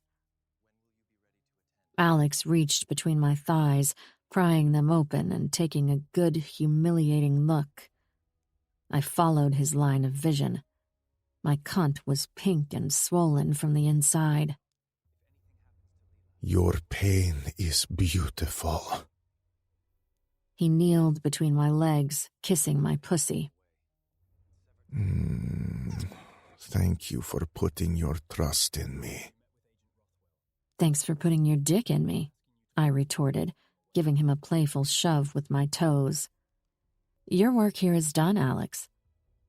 He grinned and tipped his head down in a bow as he removed his condom, tying it in a knot. At your service. Nonchalantly, he climbed up from the pool, leisurely walking toward a stack of fresh robes and plucking one to dry himself off. He pocketed the used condom because Alex, nice or not, was still a sociopath at his core. A sociopath who did not want any surprise heirs somewhere in the universe. Achilles still sat behind me, bracketing me with his legs. He kissed my shoulder. You sure you're good? Yes. Are you? I looked up to search his face. He nodded. It was needed. Did it help? Yes, I said honestly. I think it did. No one could ever know what had happened tonight, but I trusted all three of us to never breathe a word about it. Too much was riding on it for the truth to come out. Even if people found out, I couldn't find it in myself to regret what had happened between us. It was the closure I needed to a horrifying period in my life. Achilles proved to me that he put me before him, before his obsession, before his jealousy. Swiveling my entire body so I was face to face with Achilles, I smiled up at him. Thank you for this. His eyes never wavered from mine as he barked. Rasputin, get fucked. Been there, done that, even got the shirt. We both turned to look at the pecan fastening the last button of his crisp dress shirt. And way ahead of you, I'm wholly disinterested in the cuddling portion of the event. Tear? He sauntered to the lip of the pool, his mouth twisting in a smirk. It was good seeing you again. He leaned down, touching his lips to my forehead. Same here. I pulled away. Next time we catch up, we'll be wearing a lot more clothes. He winked and found his way out of the pool. Turning to Achilles, I put a hand on his cheek. How much does it hurt? Not enough to fuck this up. He covered my hand in his, and I knew, in that moment, that we were going to be okay. Chapter s- Chapter s- Chapter s- Chapter s- Chapter s- Chapter s- Chapter s- Chapter s- 63. Achilles. How did the saying go? If the mountain won't come to Muhammad, then Muhammad must go to the mountain. I was going to the fucking mountain, and if I had to move it, so be it. Tristan Hale had bailed last night at the Forbidden Fruit Club, but he was still in New York, my home, my playground, my turf. He wasn't getting out of here without a little chat. My first step? Shut down New York's airspace. Well, sort of. Every private airport in the tri-state area reported to me about incoming and outgoing flights, and all commercial flights were monitored by Jeremy, who was once again at my disposal. My second? Fermana's, Tiernan's pub. Alex was still in the city, conducting business with his Irish bestie. I hated to interrupt their little make-up and gossip sesh, or whatever the fuck they were doing, but I had pressing matters to discuss. Parking my Ducati in front of Fermana's, I popped my helmet off, tucking it under my arm, and sauntered right in. I strode past the drunken crow and into Tiernan's back office, where 2 Irish soldiers greeted me with a stern look. They blocked my path to the ajar door. If you don't move right this second, I'm smoking your ass like you're a fine Cuban. Tiernan's husky chuckle sounded from the office. Liam, Tag, let him through. They parted ways, and I bulldozed inside, finding Alex and Tiernan enjoying a joint and a drink together. 2 peas in a shitty-ass pod. Hello, brother-in-law. Tiernan puffed smoke in my direction. Hello, asshat. The fuck you pouting about now? Alex elevated a brow. Problem with the missus? Almost. I grabbed a seat and joined them. Problem with a certain bitch-ass boy who promised me Tristan Hale and didn't deliver. There was zero awkwardness between us. Yeah, he'd fucked Tierney as a favor to me, but that was where it ended. I'd chosen well, a Rasputin man, a last name Tierney wouldn't take if she had to die 1,000 deaths. A good-looking motherfucker whom she trusted and had shared history with, but one who'd never occupied her thoughts or left her craving more. She'd had plenty of opportunities to meet him again over the years and had chosen not to. All in all, it was a good deal, and one I didn't regret. Sure, it killed me. I threw up multiple times before and after the act, and yes, a part of me died last night, but a part of her resurrected too. I saw it in her eyes, in the way she looked at me afterward, with real trust, with ease. It was worth it. Tiernan drummed his fingers on his desk, tilting his head. Actually, Hale arrived. Couldn't find your ass anywhere, though. Alex and I exchanged a quick look before I spoke. Was he wearing a mask? Naturally. Where were you? With Tierney. You went with my sister. His green eyes turned impatient. Uh-huh.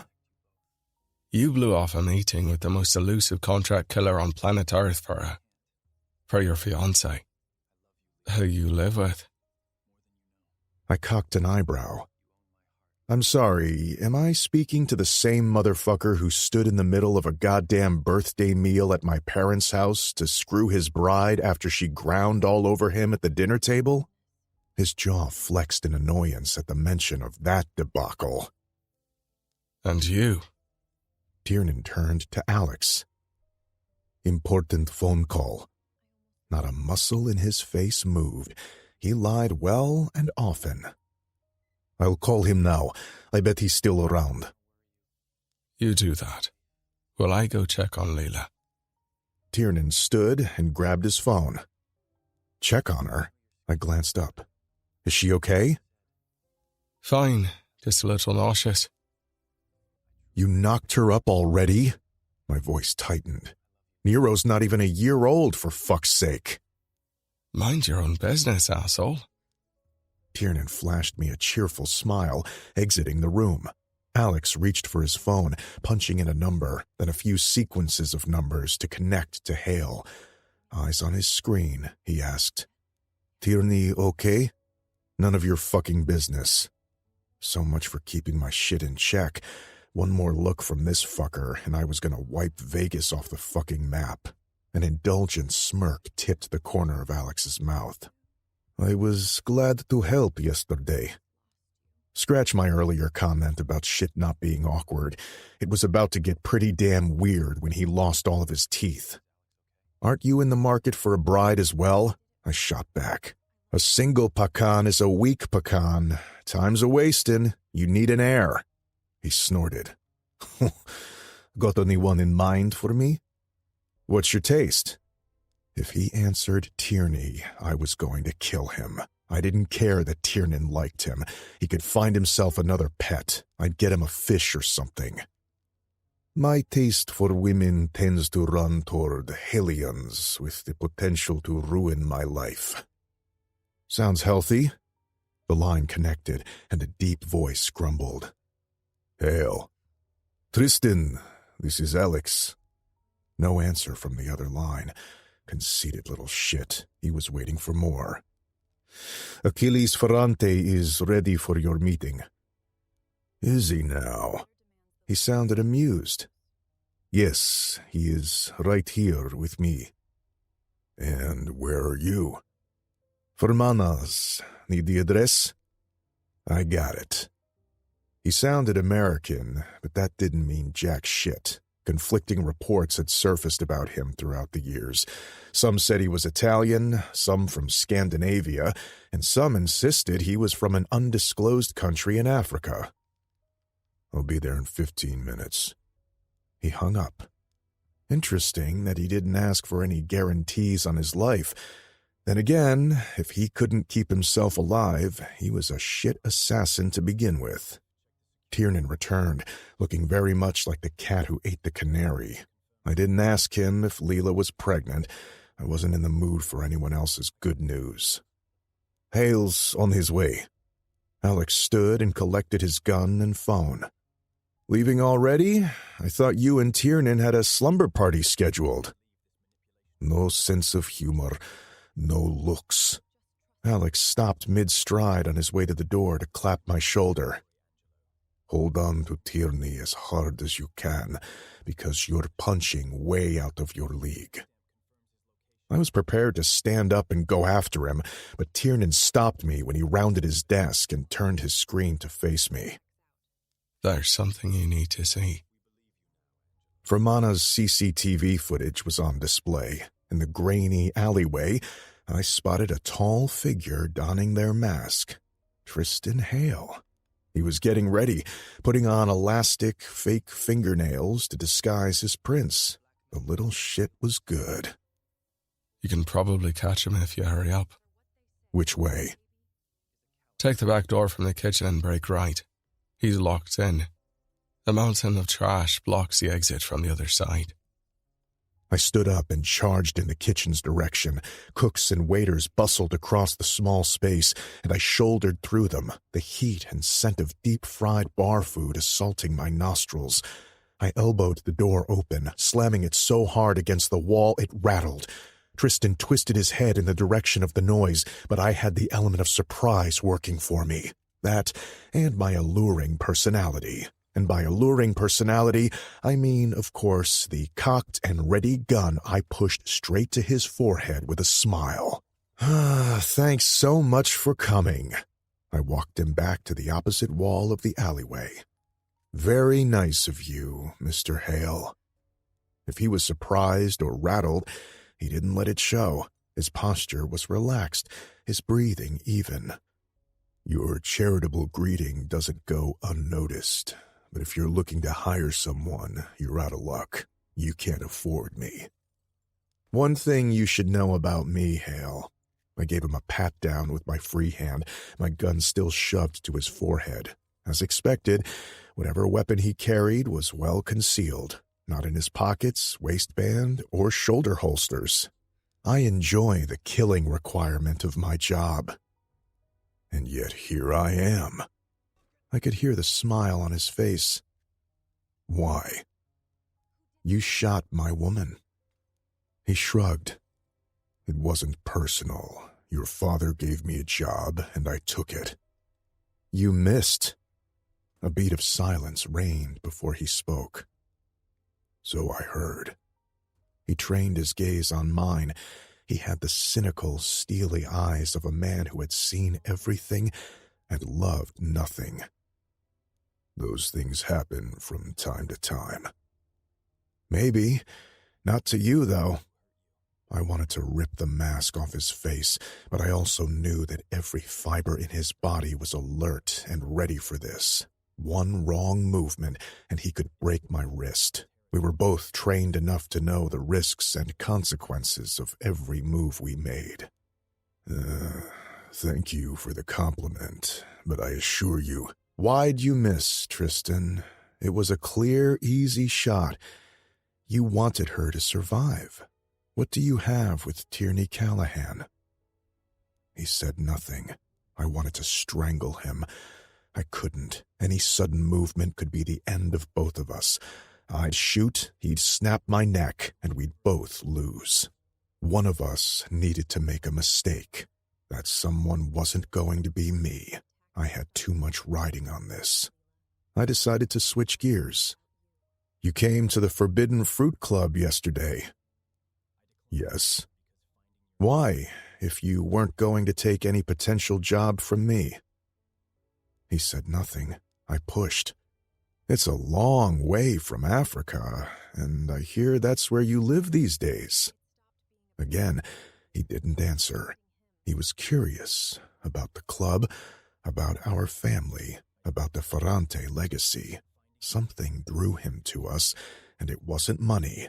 He accepted our father's business, but not ours. Money was money, though, and mine was just as green as Don Velo's. It made me wonder if maybe he had a soft spot for the Don.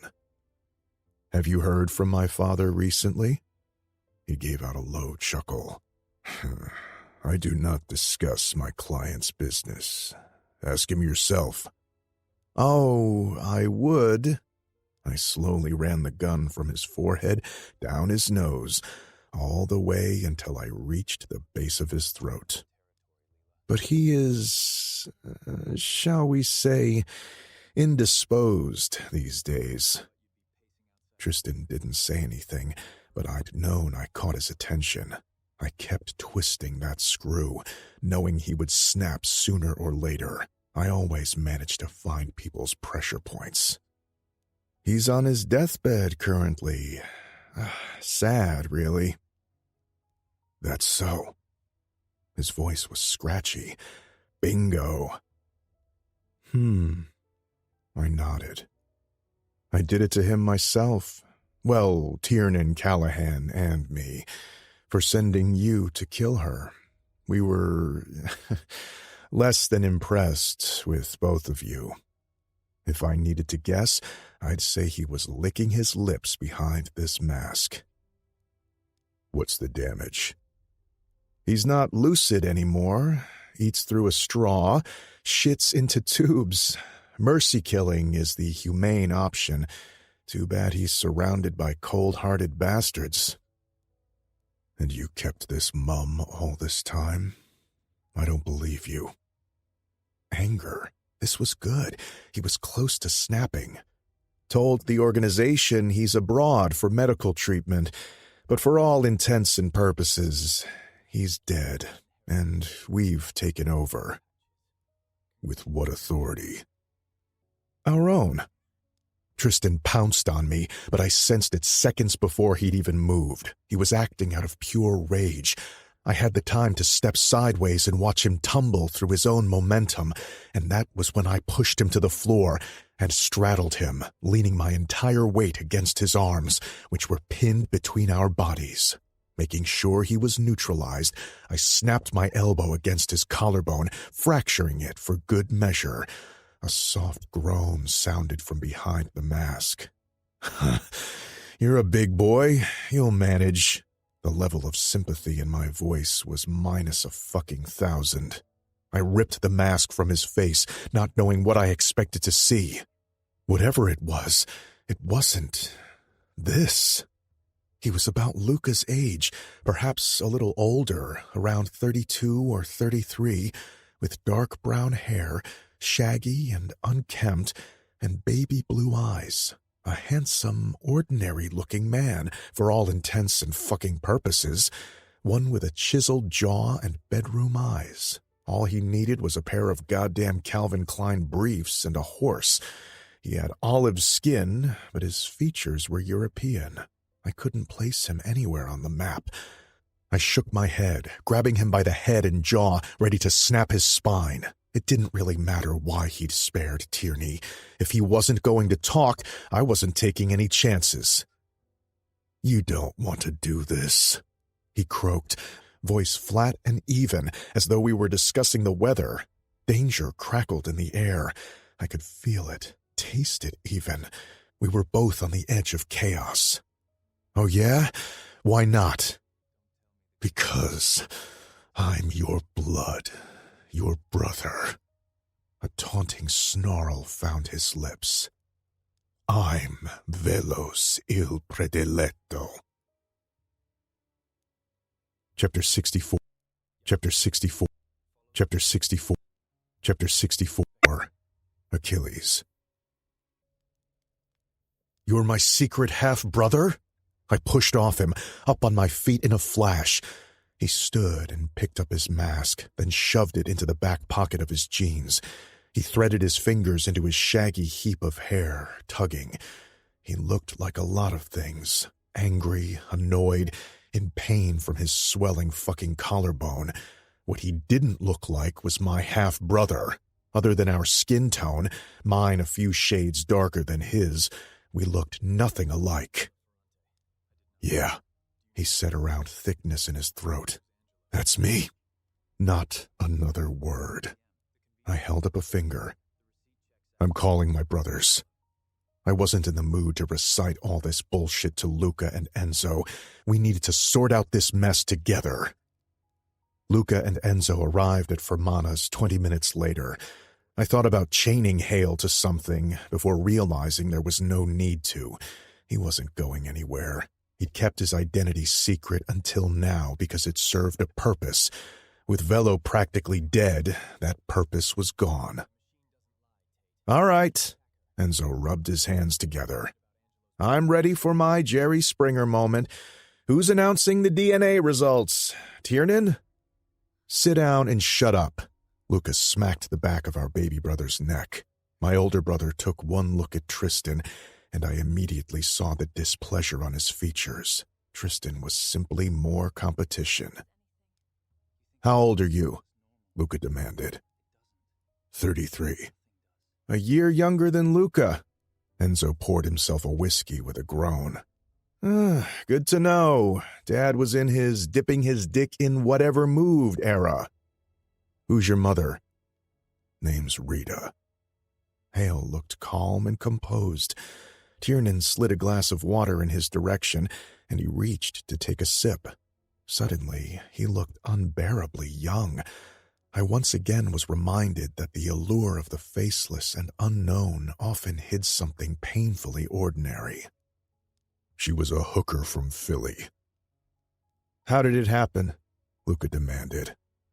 "Velo's always been careful with his whores."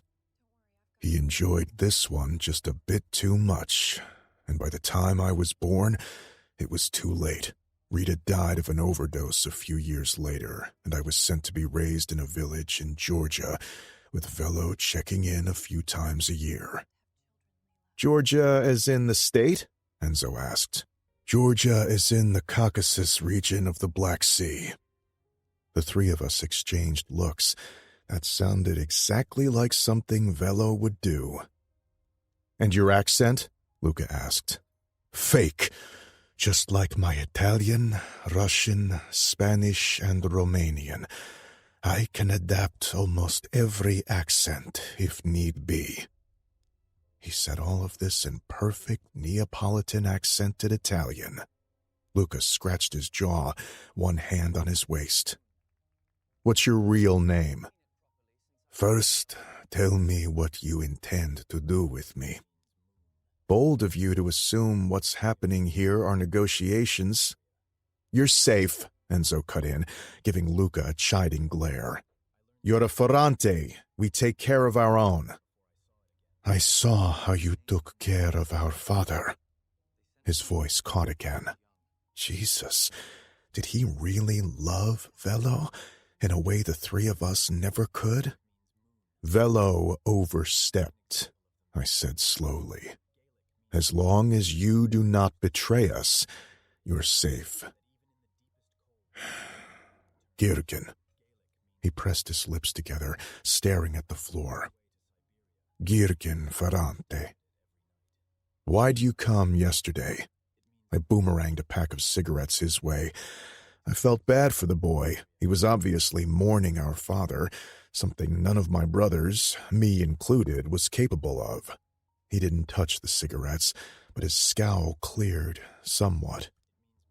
I hadn't heard from Dad in a while. I thought he was mad at me for what happened with the Irish girl. I wanted... He swallowed. I wanted to see what was going on for myself, and something else was bothering me. We'll get to that something in just a moment. I held up a finger. First, why did you spare Tierney? He lifted his gaze to mine, malevolence burning in his eyes.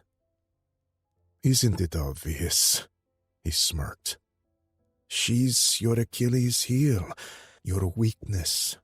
She'd have been no good to me dead, but alive, she's damn useful. She took you out of the race. You chose her over the kingdom. For as long as she is alive, you can never be Dawn. I wanted to hurt her just enough to put her in your care, to knock you off the pathway to becoming the Dawn, without actually eliminating her from the game. From the game? Luca bared his teeth. Our chess game, of course.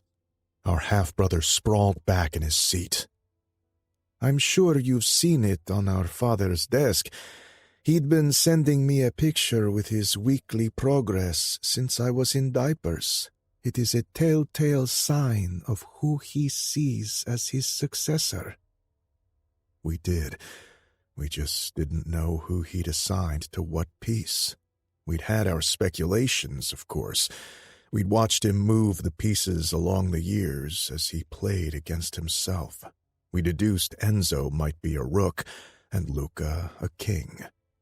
Hale, however, knew with certainty who each of us was, who he was.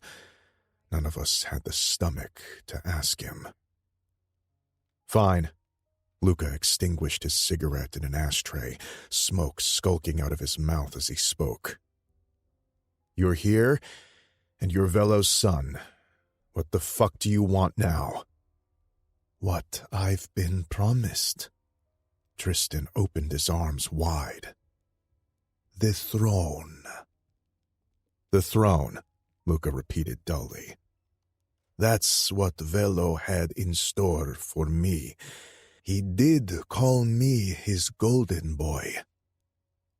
Golden or not, you're a byblow, an accident. Luca was direct but calm. We all knew that if push came to shove, we'd get rid of the little fucker in no time. As legitimate as a $3 bill, no one in the Camorra will take you seriously. And yet, here you were, chasing me halfway across the world. Hale seemed unfazed by the truth bomb that had just exploded in the room. I can't believe you're almost Luca's age, Enzo bristled. That bastard Velo was busy. He tapped his lip, mulling this over. We could have been raised together. We could have had fun. These two fuckers are such party poopers. Tristan flashed him a disinterested look. Sorry, I was busy becoming a killing machine to pay my way through life. Yeah, man. Enzo tossed gum into his mouth, handing him a piece as well. Because I was out here living my best life as an inspiring fashion influencer. What do you think we've all been doing? If your plan is to infiltrate the Camorra, you'll have to start from the bottom, I said, steering the conversation back to topic. You're not going to cut any corners just because you're Tristan Hale or because Don Velo couldn't keep it in his pants. Tristan shook his head. You'll carve me a role fitting for my talents and expertise. You don't take a trained assassin and have him collect protection money from laundromats. Luca and I exchanged looks. We cannot afford to pay you what you're used to for your work, Luca clarified. That's a fine, because I don't intend to quit my day job. But I want in on the operation, and I want to see Velo for myself. I guess we can always use another pair of hands, Enzo shrugged. You can see Velo, supervised, Lucas said. We'll want a DNA test, though. Be my guest. And we want your details, address, real paperwork, I listed. A direct line to you. I don't give those out, but you can have my direct phone number. That's more than I offer anyone. Tristan stood up. Anything else? Yeah. Enzo stepped in his direction. Welcome to the fam, motherfucker. He threw his arms around him in a big bear hug. Tristan just stood there, unimpressed, much like Luca and myself. Why was Enzo always so goddamn sweet and kind? It was becoming a real issue. If you need anything, you give me a call. Enzo disconnected from him, punching his chest lightly. You can start by escorting him out, I said. It was time to wrap this shit up. Tierney was waiting for me at home, and this had taken longer than I'd anticipated. We'll be in touch, Hale. When Enzo and Tristan were out of the room, Luca turned to me. Can he be trusted? I shrugged. Can anyone? He seems like bad news. We don't have much choice in the matter, I said pragmatically. If he is Velo's, and you and I both know that he probably is, he can stir up a lot of shit if he works against us. Blow up this secret, recruit an army, go against us. He has the capital and the charisma. Best to keep him close. Grabbing my shit from Tiernan's desk, I turned around and headed to the door. Luca shot a hand in my direction, wrapping it around my arm. I swiveled my face to him. He wants to become Don. He can only dream about it. If he tries, we take him down, I said, not missing a beat. And we make an example out of him. That didn't mean I was handing Luca the title, though. Fuck that. A few months ago, I'd screwed up, but I'd paid a hefty price for it. In the meantime, Luca had managed to fuck shit up by inviting a goddamn Fed into our club, letting his wife screw the help, and dropping the ball. Being Don was no longer my chief objective, but it played into my hands. I damn well wasn't going to hand it over to him. Oh, by the way, I snapped my fingers. How'd it go with Tom Rothwell? Working on it. You think he'll turn? I think something about us piqued his interest. He rolled the sleeves of his dress shirt up to his elbows, leaning against the desk. And if I can't turn him, I'll eliminate him. Whatever Agent Rothwell was after, he was going to need to pry it out of the Camorra's cold, dead hands. Chapter 60. Chapter 60. Chapter 65. Tierney. I wasn't in the habit of freaking out. Had managed to stay relatively calm and collected when I'd escaped the Camorra, crossed borders, and took off Velo's finger. but the unease I felt right now threatened to drown me in anxiety. Achilles had been gone all day. He wasn't answering his texts, wasn't calling to check on me either. This was different from what I'd been used to in the past few weeks. The constant doting and affection disappeared today, and in turn, I paced our apartment like a lion in a cage, wanting to rip the walls apart. I should be going out, shopping, visiting friends, living. But I wanted to stay home instead to make sure that we were okay. Only one thing happened between yesterday and today that could cause his sudden withdrawal from me: Alex Rasputin. It had been a mistake to have the threesome. In my defense, it wasn't even my fault. I hadn't initiated it. Admittedly, I enjoyed every second of it, but had I known Achilles would react this way, that he'd give me the cold shoulder all day, where the hell was he? Picking up my phone from the marble slab in the middle of the kitchen, I opened our text thread. Tierney. Hey, when will you be back? I'll book us reservations at Maggiano's. Tierney. Have you seen my AirPod charger? Tierney. ? Tierney. I'm worried. Please call back. Those were the normal texts. Unfortunately, the subsequent ones were completely unhinged and gave strong Fatal Attraction vibes. I didn't have the stomach to read through them. I wanted to throw up. Were we over? Was he giving me the silent treatment to teach me a lesson? Was the threesome a test? Had I failed? After the club, we had gone back home and everything was fine. Normal. Maybe it took time for things to sink in. I was clawing at the bars of my enclosure. I couldn't lose him, no matter what. I'd make it right, do whatever it takes. What would it take to bring him back? Restless, I shot Leela a text. Tierney. Have you seen Achilles today? Leela. No. Why? What's up? Tierney. I can't reach him. Leela. Have you tried Tiernan? No, and I didn't want to. My brother would demand an explanation for all of my questions, and once I came clean, he'd blow a gasket. He'd barely come to terms with Achilles and me as a couple. Throwing Lyosha into the mix would be practically suicidal. Luckily, Leela knew her own husband and his psychotic ways, because another text appeared on my screen. Leela. I can ask Tiernan on your behalf, if you're not in the mood to be interrogated. Tierney. Thank you.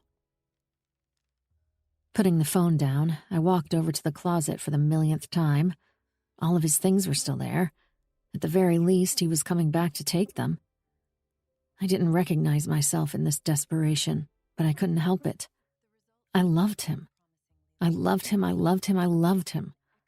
From the very first moment when he entered my room and took the nightmares away. My phone pinged in the living room. I went back to fetch it. Leela. Achilles was at Fermina's earlier. They had a meeting with Alex. He mentioned Achilles is pissed. I couldn't breathe. Grabbing my head, I folded in two on the floor and began to sob. The loss felt impossible to digest. He'd slipped between my fingers once when I was young and stupid, but I was given another chance, another shot at happiness. Of course, I blew that as well. Maybe I didn't deserve good things, because whenever they came my way, I was so good at letting them slip between my fingers. I didn't want to do this, I choked out, my tears dampening my face and the collar of my shirt. I should have never agreed to this. The mechanical turn of the lock started from the entrance door. I whipped my head up just in time to see Achilles step inside. He hadn't seen me yet. Instead, he tossed his phone and wallet onto the kitchen table and peeled off his jacket, looking exhausted. Tier, baby, you here? Baby? Wiping off my face, I slowly rose up to my feet, making myself known. Hi. He turned to look at me, scowling. Have you been crying? No. I rubbed at my eyes pointedly. Hay fever, I think. What's going on? So, I have a half-brother. He stared at me, wide-eyed, letting his words sink in. Shamefully, my first thought was, thank fuck. So this was why he was upset. Not because of the threesome and not because of Alex. A secret half-brother I could deal with. Velo's son? I blinked. He nodded. I sprang into action immediately, rushing to the kitchen and pulling out a chair. Sit down. I'll fix you a drink. Tell me everything. He did what he was told, a telltale sign he was shocked. Achilles had never taken one direction in his entire damn life. I rushed to the liquor cabinet and pulled out his favorite whiskey, pouring 3 fingers into a tumbler and putting it in front of him. Drink. He tossed it back in one go. It's Tristan Hale. What? I went to Fermana's to ambush him. Wanted to see why he spared your life. Well, I found out. Why? Because he knew you were my weakness, and that as long as you live, you'll be my priority. I won't become Don. That's... completely true. The Camorra's going to work with him. Oh. I put my hands on his shoulders, pressing a kiss to the top of his head. I didn't know what to say to this. I was glad Hale hadn't killed me, but I was more concerned with what this revelation did to Achilles. How do you feel about it? Pissed. Velo should have had the foresight to use a condom when he visited his hookers. And about your new family member? We'll see about that. He's an annoying motherfucker. Did you see his face? Yeah. What does he look like? A one-dimensional football hero who cheats on his girlfriend so that he falls for the nerd in a bad chick flick. First of all, that sounds like a great chick flick. I squeezed his shoulders. Second, I have a feeling this is going to be a fruitful collaboration. Tristan Hale is a capable man. He is also undoubtedly a cunt if he has Ferrante blood running through his veins. A frown touched his face, and he picked up his phone for the first time since he'd gotten back to the apartment. Have you been blowing up my phone? Fuck my life. No? I cringed. His eyebrows shot up as his thumbs scrolled through the texts. Please answer your phone. I swear I didn't even come from him. All I could think about was your dick in my ass. He read from one of the less palatable text messages I'd sent him, tilting his head to examine me. Feeling my blush burning through the first layer of my skin, I tried snatching the phone from him. He pulled his hand back and stood, a devious grin on his face. Give me that. This is personal. You texted it to me. And you haven't bothered answering. Hold on 1 second. He put his finger up, frowning at the screen. Please, baby, I'm willing to do whatever it takes to make it better. I love you so much. You're the only one for me. I rolled my eyes. You ghosted me the entire day. It's been 5 hours since I left. You always check on me. I recognized my bratty tone and was past caring. I do. He put his phone back down, taking a step toward me and tilting my head up to look at him. I got caught up with the Tristan situation, and when it was over, I was eager to get home to unpack it with you, so I didn't check my phone. My lower lip trembled. I messed with the collar of his shirt. I may have overreacted because of yesterday. Achilles studied me closely. Why? Because you don't like sharing. I'm not going to anymore. That was a one-time thing to prove to you that I've changed. And how did it feel? He pressed his lips to my forehead, his mouth moving over it in a whisper. Like death. Something like darkness spread over my bones as he cupped my shoulders and walked me back toward the bedroom. I didn't resist. I needed this, to feel his skin against mine, him moving inside me. I'd made good progress with my therapist. We'd dug into some of my decisions and preferences. I could now identify why I liked to be hurt in bed. It was because my expectation from my partners was so low, so incredibly non-existent. Letting them hurt me was a way to reclaim my control and convince myself that I'd wanted it. I didn't have that problem with Achilles. I knew he was incapable of hurting me. He parted my lips with his thumb slowly, meticulously, making my pulse thrum between my legs with excitement. My lashes fluttered, and he pushed his entire thumb between my lips. I clasped my mouth around it, sucking hard, my vision clouding with a thick mist of desire. My legs hit the base of our bed. I want to suck you off. No. Excuse me? No. His voice, brash and low, made my insides tremor, his darkening gaze caressing every cell in my body. I'm done playing games. He shoved me to the bed, and I fell with a bounce. My heart fumbled like a bird trapped in a cage. His weight came down on me, and he pinned me to the mattress, the softness in his eyes threatening to rip me to shreds. Intimacy, not sex. This was what he wanted and what I was so scared of. It was one thing to admit to him that I loved him, and another to follow through on these words and show him with my body. Desperately, I reached for his cock, trying to set the mood and the pace. He slapped my hands away and bunched my wrists together.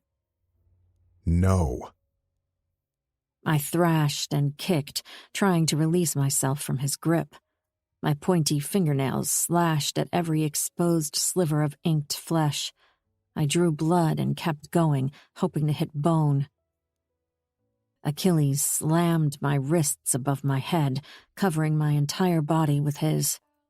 He was panting hard, and I knew it wasn't from paralyzing a 110-pound woman. He dropped his forehead to mine, growling. I'm not doing this shit with you anymore, Piccola Fiamma. I thrust my pelvis between us in answer, meeting his hot erection through our clothes. Of course you are.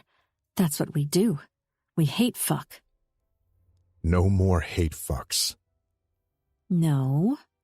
I purred mockingly, arching my back so my nipples grazed his muscular chest. No. His voice sounded surprisingly somber. I'm going to make love to you, and you're going to make love to me. I ignored the traitorous way my heart sped, careening behind my breastbone like an out-of-control vehicle. No one had ever made love to me. I accepted long ago that I wasn't worthy of any kind of normal love. My father tolerated me out of civilized necessity. My brother cared for me because of our shared past and trauma. Both their affection was laced with pity. Achilles studied my face like he could read my entire stream of consciousness through my eyes. Normally, it'd unnerve me. Surprisingly, I found myself not caring if I bared my soul to him. He'd seen the ugliest part of me long ago and still thought I was the most beautiful woman in the world. Little flame. He rasped, in English now, which felt unbearably intimate and whimsical. Let me love you. Show me every jagged, ugly piece of you, and watch me stay anyway. I will stay, but you have to let me. I stared at him, defenseless and tired. So tired. Of fighting this. Of clinging to habits that meant to defend me from a man I no longer needed protection from. I burst into a sudden sob. Dr. Andrews had cautioned me that grief would pay me more frequent visits, now that I was finally facing my trauma. Still, weeping during foreplay wasn't exactly the height of seduction. But Achilles didn't seem to care. Let it all go. He slowly freed me from my shirt, jeans, and underwear. After removing my clothes, he kicked off his slacks, keeping the pressure of his body on mine, anchoring me in place.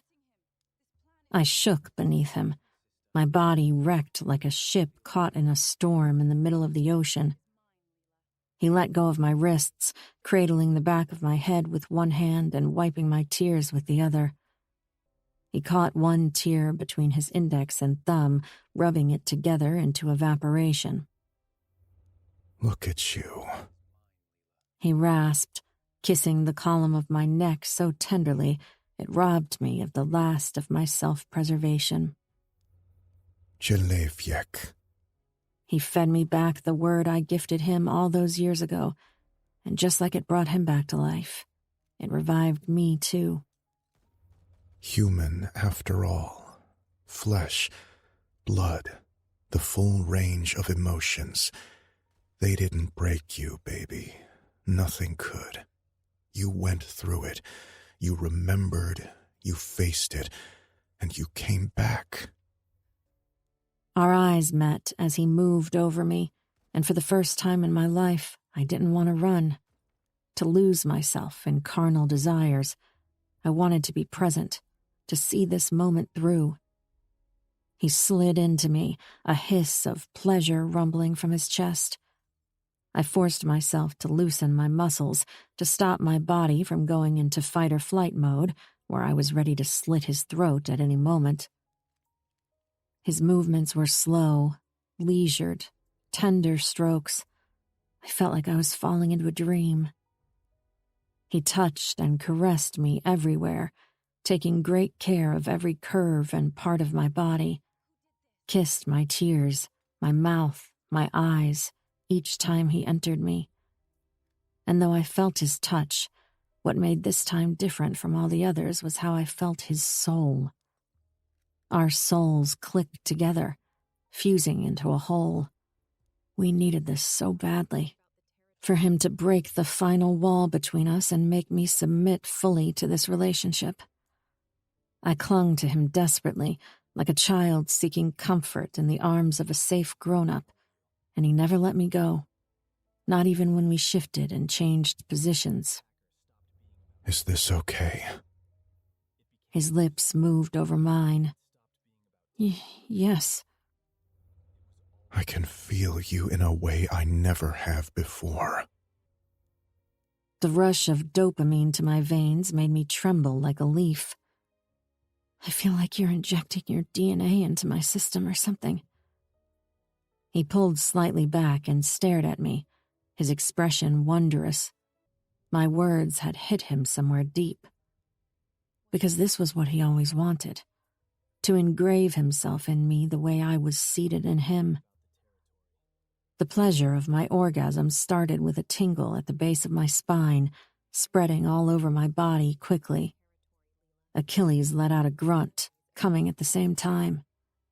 We stared at each other the entire time, arms braced, like we were holding on to each other in a storm. And I knew in that moment that if 18-year-old Tierney could have experienced this just one time, this connection, this love which passed between one body to the other, she wouldn't have tried to take her own life. And she wouldn't have let Luca bully her into breaking Achilles' heart. When Achilles rolled off me, he was silent. I imagined the same whispers of surprise and emotions crawled over his body as well, because I was the farthest thing from okay. This whole making love ordeal rocked my world and tipped it over. Instead of talking, I offered him my hand. He took it. Our fingers clicked like two pieces of a puzzle. Thank you for making me face my biggest fear. And thank you for everything. He squeezed my hand, still staring at the ceiling. If I didn't know him so well, I'd think he was going to cry. 15 years of love and hate and everything in between, boiled down to this. We made love, and we survived. Achilles. I turned in the bed and pressed my hand to his jagged cheek.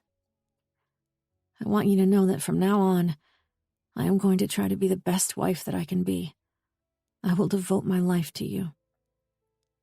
Silently, he pulled our joined hands to his face and kissed my knuckles. I think maybe in that moment, even he didn't have the words to describe what was happening inside us. But we'll never have biological children, I croaked, running my fingers along his face. And you'll never have a traditional wife, someone who stays at home, cooks a meal every day, and knows how to knit a sweater. A woman like Leela, who'd be content to simply stand by your side and watch you lead. No, but I'll have something else no man I know possesses. And what's that? Enough. He pressed his lips to my temple. You're enough for me, Tierney. Achilles. Rolling off Tierney felt like crawling out of a battlefield after winning a war. Injured, exhausted, scarred, triumphant. It wasn't going to be easy, but it was going to be worth it, and the worst of it was behind me. The final wall had detonated. It was just us now, me, her, and the love we shared. Chapter 66, Chapter 66, Chapter 66, Chapter 66, Chapter 66. Achilles. This is a bad idea. Tiernan handed me his sister's passport. He'd told her he'd keep it for her when she was on the run from me, and he kept his promise, until this moment, anyway. I ignored his observation, tossing her passport to the bottom of a moving box and filing through her old apartment above Fremanna's. Tierney never had the chance to grab the thing she loved. Aren't you going to ask why? Tiernan followed me from the living room to the bedroom. No, I don't care. You're going to make me look bad. Hardly. He had taken in my sister's bastard son from when he was still in her womb and raised him as his own. The entire family had vowed to never let Nero know who his real father was, and that was arguably more than I could ever offer Tierney. It's not a competition. I tossed her favorite ball cap into the box, sauntering over to her closet. And Leela wants my sister around. They're close. Do you expect me to make every decision in my life with your wife's preferences in mind? I ground my teeth together. Naturally. Tiernan narrowed his eyes. I think the entire world should bend to her will. I shook my head, chuckling as I packed Tierney's jewelry box next. I intend to make your sister happy. You already do. He propped a shoulder against the doorframe and crossed his arms. Still, we'll hate to see you move. I knew very little about proposals. Every person in my vicinity came into their matrimony through an arranged marriage, and while I didn't know much about romance, I knew more than enough about Tierney, her likes, her dislikes, her dreams. I remembered everything about her, every single damn thing, every freckle, every eyelash, the exact number of crow's feet, and the shape of her hairline. I knew what made her laugh and what made her sad and what made her body sing, and it was time to put all of this information to use. Is there anything else I'm forgetting? I set the box down and looked around her bedroom. I'd already filled 4 other boxes, which were sitting in the hallway, ready to be picked up by my soldiers. Nope, that was everything she ever cared for. I jerked my chin in a nod. I'll catch you on the other side. Tiernan quirked a brow, watching me heading for the door. Achilles. I stopped and turned to face him.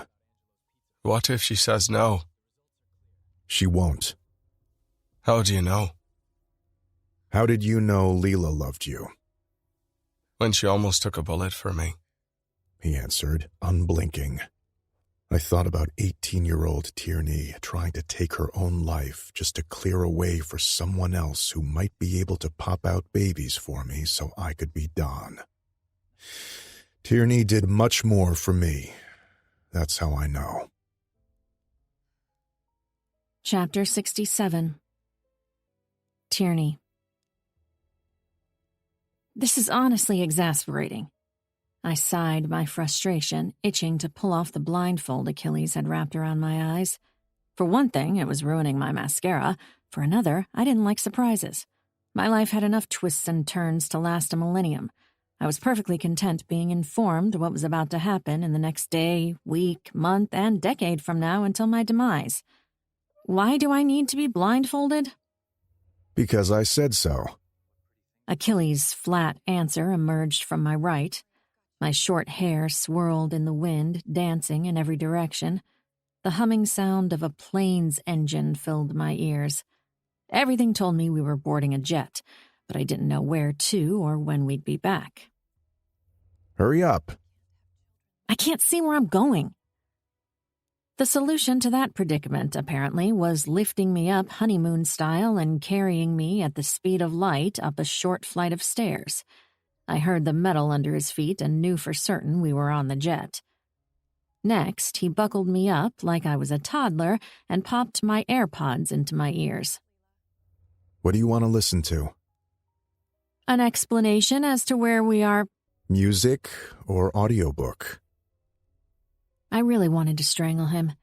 He was lucky he was attached to my favorite dick, or he'd be in serious trouble. Put on Hot Girl Bummer. It was my favorite true crime podcast. The Gnarly Case of the River Murderer. I already have it downloaded. My sweet, delicate flower. His mocking tone ran straight past me because he still did as I said. I dozed off twice during the long flight, and he had to feed me at some point when he heard my stomach grumble loudly. It didn't sound like anyone other than him, me, and the staff on the plane, a rarity in itself. The Ferrante clan enjoyed moving in packs of 3s and 4s minimum. Finally, we landed. Achilles picked me up again and led me into the back of a car, giving the driver instructions in a language I didn't know but sounded like Latin. This is kidnapping. You came here willingly. I thought we were going to Maggiano's down the street. I still had clothes in the washer, damn it. When he didn't answer, I added, How'd I even get past customs? Tiernan gave me your passport. He's a traitor, I mumbled, but I wasn't angry. I'd go to hell if it meant being with Achilles, and my brother knew that. Do we have a long drive? Please just shut up and let me be romantic for once in my fucking life. Well, since you asked so nicely. I sulked, crossing my arms. The vehicle pulled over after a short while and the back door swung open. The air was mild and tinted with brine. I recognized the scent instantly. It was uniquely Mediterranean. My pulse quickened, and I tried to calm it down, but it was hard. Careful, there's a step. Achilles' rich, low voice grumbled as his roughened palm clasped my wrist, guiding me down a pebbled pathway. Birds chirped and water gurgled. It was daylight, I could feel the sun on my skin, but since I wasn't able to track the time during the flight, it meant little to me. We stopped when the front of my legs hit a concrete barrier. Achilles' scent wafted into my nostrils from the side. Woods, whiskey, smoke, mail, and he slowly pulled at one corner of my blindfold. I'd gotten so used to the dark, I felt lightheaded from the prospect of seeing again. You said if you could do things all over again, if you got your second chance, you'd retire by the Mediterranean Sea, choose a good man, crochet, and drink a good cocktail while staring at the horizon. His words skulked into my ears, soaking into my body, and settled somewhere so deep it was etched into my entire existence. I can give you all of it. The blindfold fell to the ground, and I stared at the azure, sparkling water of the sea, vast and endless under a cloudless sky, twinkling at me playfully. I'll give you a quiet life, away from the hustle and bustle of New York. I will manage the Ferrante's business from here in Naples, and you will be left to your own devices, to do whatever you want, however you want, as long as you're by my side. I turned to look at him. Behind him was a stunning villa. Beyond it was greenery I recognized as an olive grove. It was a handsome property, and yet not gauche or over the top, with soft yellow arches and an inner court with roses and a fountain. I recognized the place as Posillipo from the heart-stopping view and proximity to the sea. If you want kids, we'll have them. If you don't, we won't. If you want to rule this city with me, we'll share the throne. If you'd like to spend all your days crocheting and shopping, that's okay too. He gestured to his side, and I realized we were standing on a patio overlooking the beach, with lounge chairs, a small round table with yarn and knitting accessories on it. A delighted shiver ran through me. The world will be your oyster by my side. I'll fulfill all your dreams, every single one of them. All I ask is one thing. You. His volatile gaze landed on me, longing, yearning, unapologetic hunger. My breath caught in my throat as he lowered himself to one knee, and then the other one.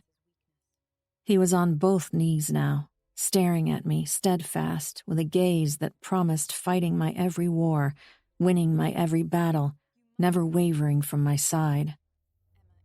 I thought long and hard about what ring I wanted to give you. Of course he did. I wouldn't expect anything less from this man.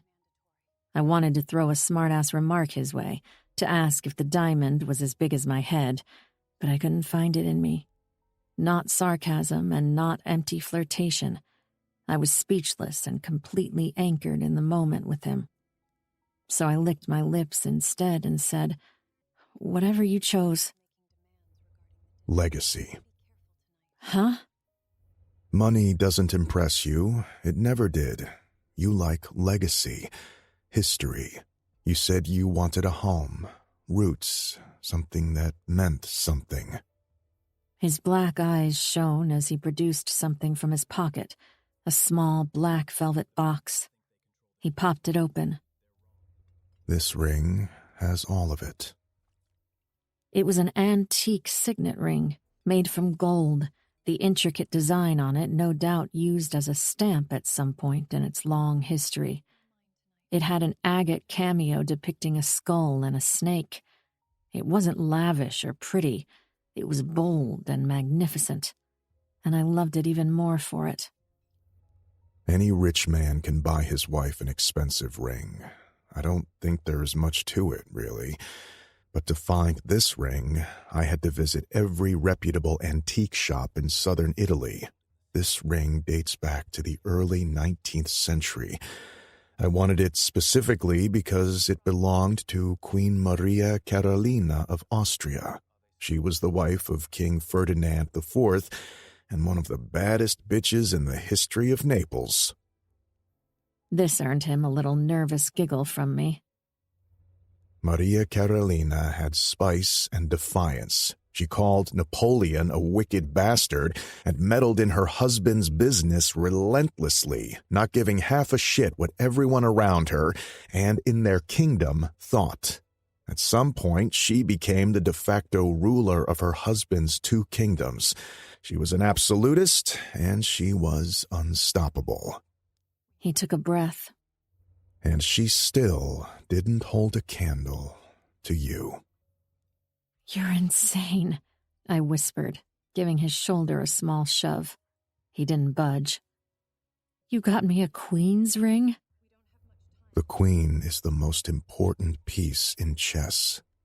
This was never a game to me, little flame. It was always a matter of life and death. Still is. Be my wife, Tierney, and I will dedicate my entire life to making you happy. What do you say? Yes, you bastard. Of course, yes. He slid the ring onto my finger, and my entire existence clicked into place. He stood up and grabbed my face roughly, pressing an urgent kiss to my mouth. Truth? Truth, I whispered into our kiss. I loved you long before I even met you.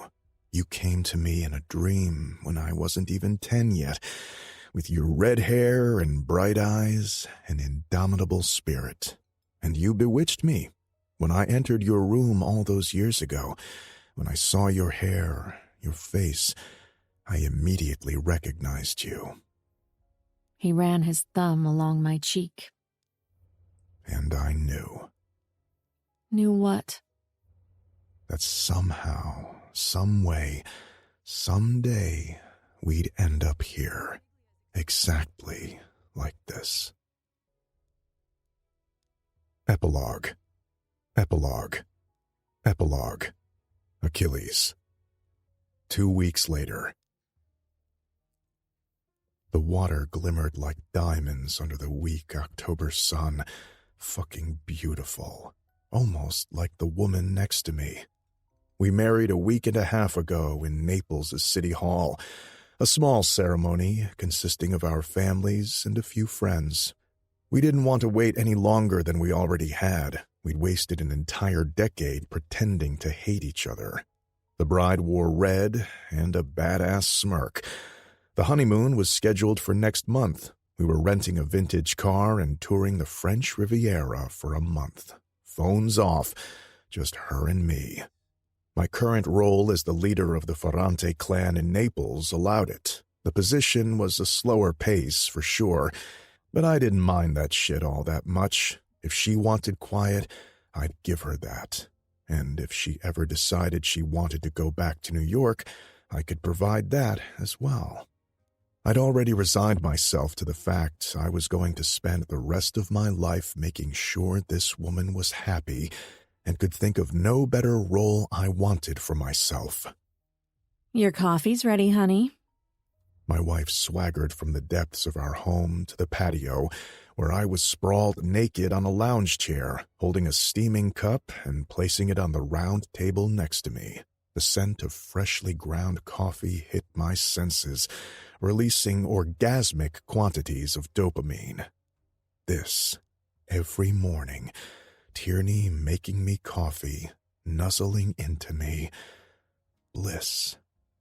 Reaching a hand to caress her cheek while she was still standing, I smiled at her, and though I was the ugliest bastard my eyes ever saw, under her gaze I felt beautiful, a fucking god. Andare in brodo di ciugiole. I cupped her palm, bringing it to my lips and kissing it softly. Her smile broadened. What does it mean? To be in a state of rapture. The joy you give me, sweetheart. If I could translate it into drugs, I'd be the richest man alive. Pouting happily, she nudged me back and settled against my bare chest, snuggling me under the sun. She had taken a break from her crocheting to make me this coffee. She made me coffee at least 3 times a day these days. I hoped caffeine poisoning wasn't a thing, because I was well on my way to getting it. I set my newspaper down, already feeling myself hardening as her long, bare leg curled around mine.